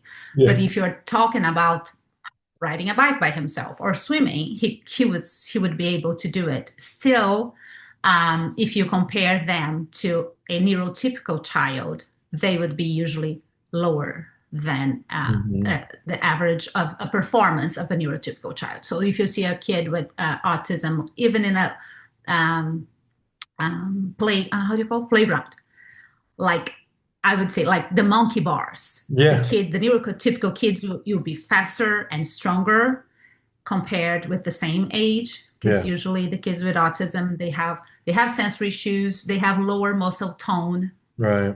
More than 90% of them, they have lower muscle tone, so they are sometimes clumsy. So there are a lot of, in this question you can pick a lot of different things, like not only the social part of it, but the physical part of it too, sensory and all of that. Yeah, that's good.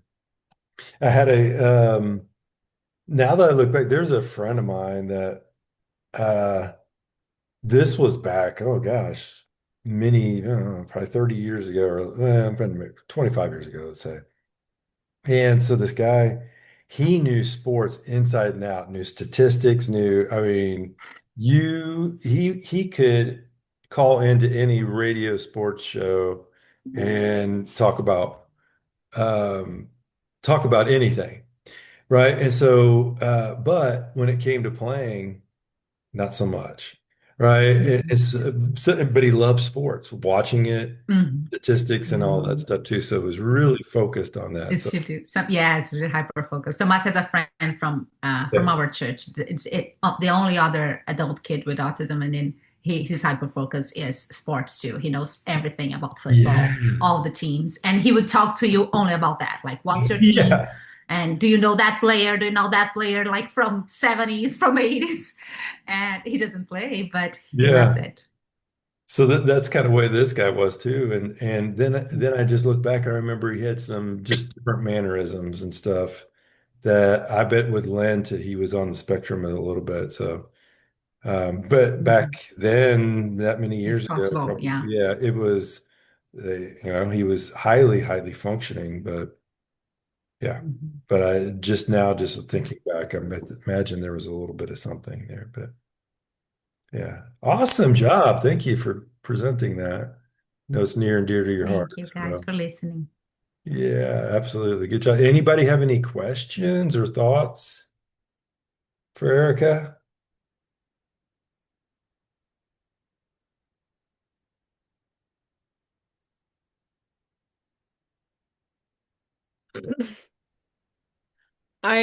Well, I think I'll just text you about it. I have a question about, I want a curiosity about switching interests. Because you were talking about your sons having hyperfixations. and one particular specified interest. Um, do you know anything about the ability to switch interests? I have a I have an autistic girl with morbid curiosity, and that is her hyperfixation. And so the question that mom came in with was, can I switch her special interest?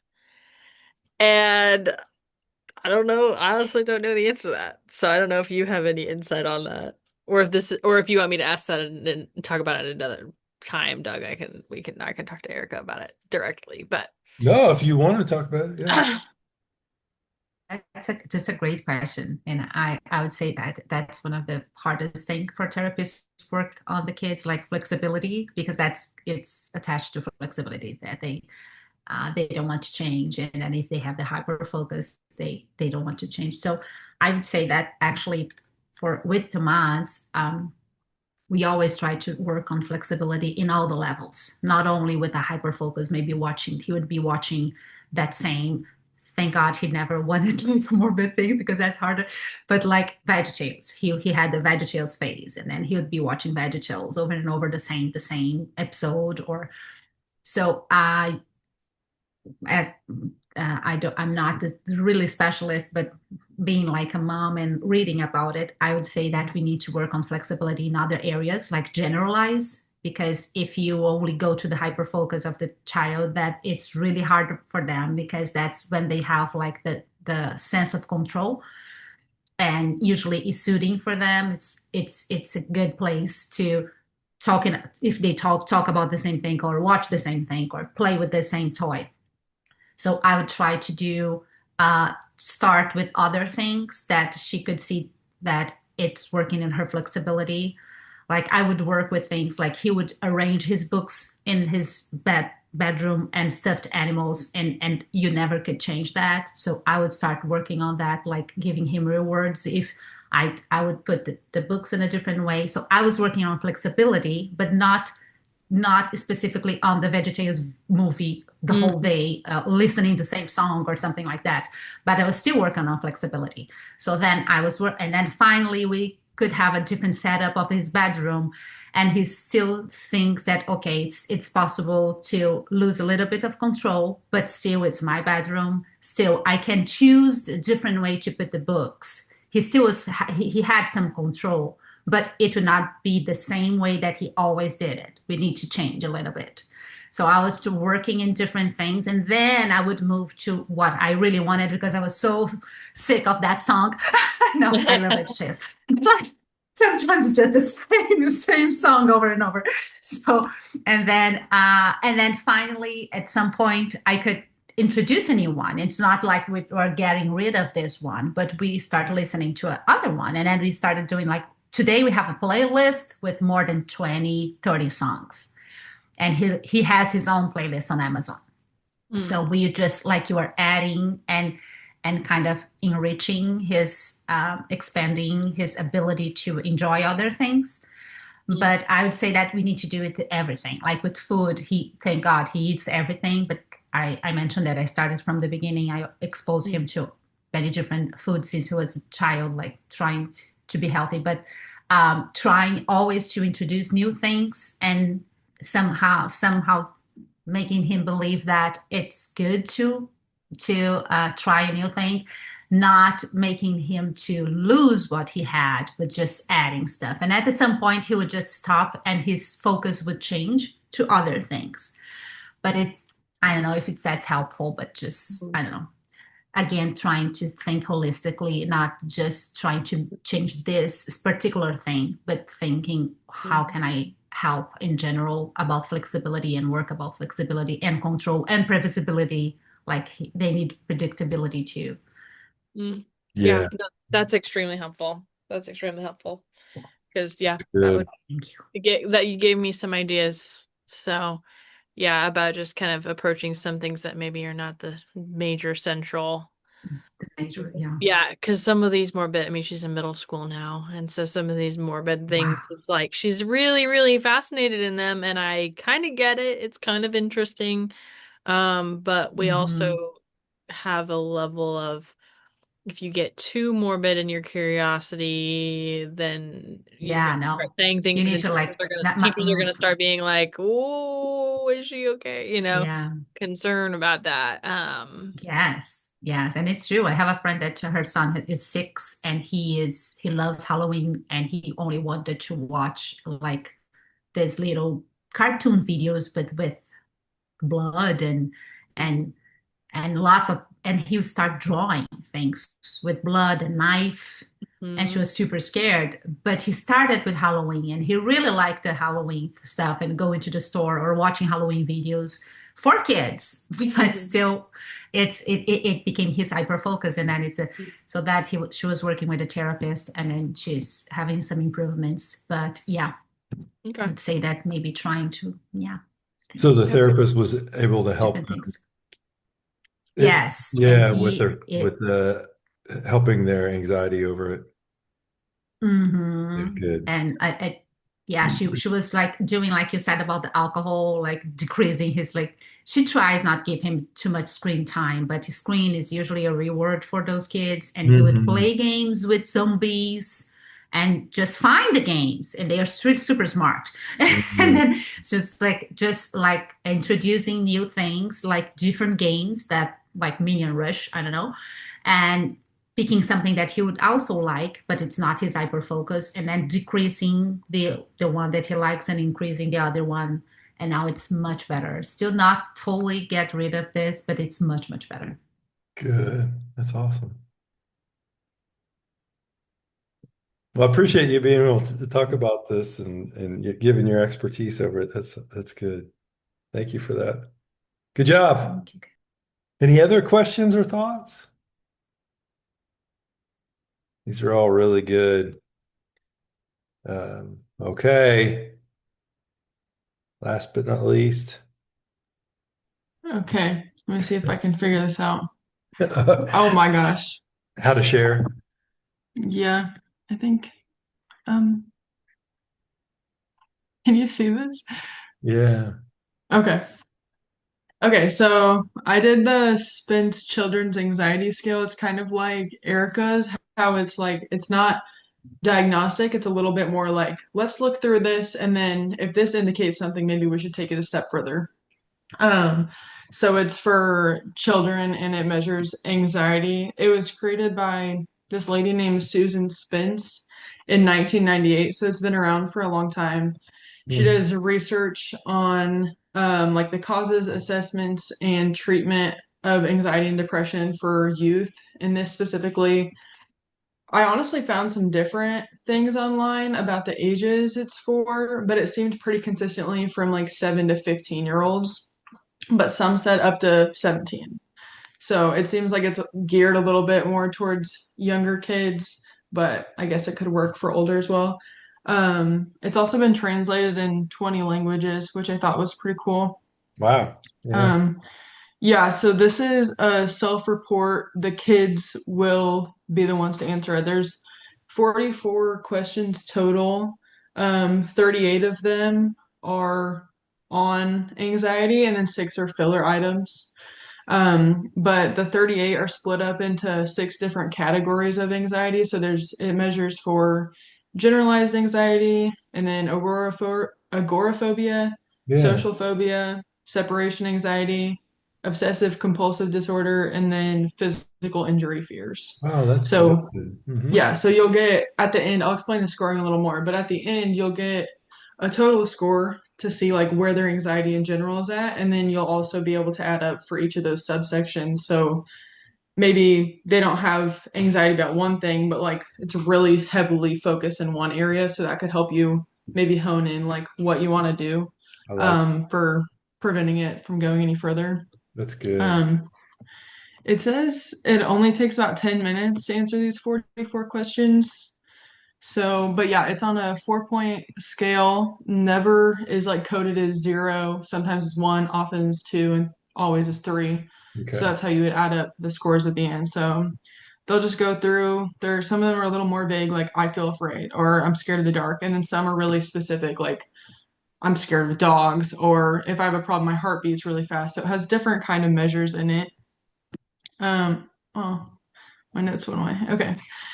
Yeah, you guys can look through some of them. Some of them are more like physically based, and then you can kind of tell like some of the filler ones, like I like sports or like random little things. Um, yeah, so it goes through all of those, and then there's a code. I don't know if it's on this document. Okay, it's not.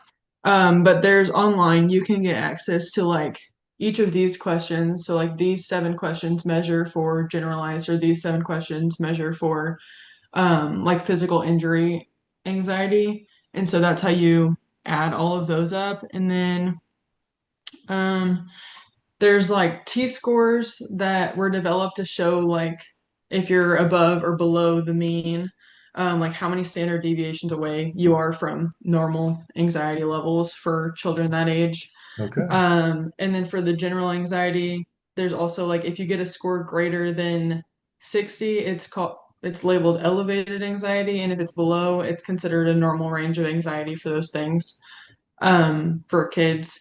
Because like a lot of them are like typical things that kids are scared of, like being home alone or spiders. Like a lot of adults are scared of those things too. So some of them are reasonable, but it's also like putting it into perspective of like how scared are you, and then what other maybe more unreasonable things or overwhelming anxiety comes with that. That's good. There is an 8-question version of this short scale. So I think maybe if you wanted to start with that in session and like see if that's indicating something, maybe you would jump to this next. Yeah. 8 questions is a really short, condensed from 44, but it would be good to do, or maybe like if you memorize some of those questions, you could do it a little more less structured in sessions to decide if you need to do this whole inventory. There's Yeah. also, so there's the short scale that you can do where the kids are still reporting. There's also a version where it's parent report, like how parents perceive their child's anxiety. And then there's also a preschool aged version, which I thought was really interesting. It goes up to like 6.5 years old. So I don't know what that looks like or how many questions it is or how accurately Mm-hmm. 4-year-olds can report that, but Yeah. I thought that was pretty cool. And then the last things were I read like a article that she wrote about the exam that she created to just explain like the whole process of creating it and stuff. And it said that it has high internal consistency and strong test retest reliability. So it seems pretty Yeah. valid, and it's been around for a long time. This is a really good one. I like it. There was one I was reading on here. Well, I suddenly become dizzy or faint when there is no reason for this. And then the other one is all of a sudden I feel really scared for no reason at all. So it almost even talks about panic attacks there. Mm-hmm.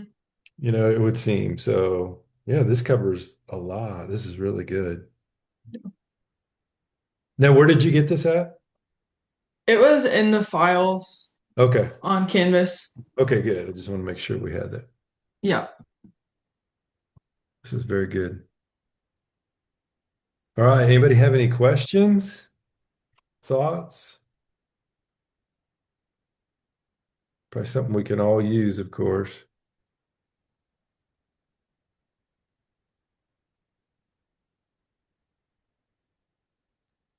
All I right. like that you mentioned that the short version you could kind of memorize and not and just assess like with the conversation first. I thought that was a really good idea. Oh, I do too. Yeah, absolutely. That's very good. Hey, any other thoughts or anything? I think it's interesting they're like statements and questions, and like I worry about these things. I feel Yeah. nervous more than like, how do you feel about this? What do you think about? Yeah. I think that's kind of interesting to me. Yeah. So it's kind of like if you think of qualitative versus quantitative, right? So qualitative would be subjective. This is subjective, but they put it in a quantitative part where you could put a score with it more or less. So yeah, I like those types of tests. So it doesn't leave any room for vagueness or anything. Yeah, I like that the numbers have like a reason behind it, but I also really liked like in Jennifer's like that wasn't quantitative. Like it just gives you a picture of where they're at, what they've been through. I think that's kind of cool too. I feel like it gives a little bit more opportunity to dive into things rather than, well, you're Yeah. number 63, so you have anxiety. Yeah.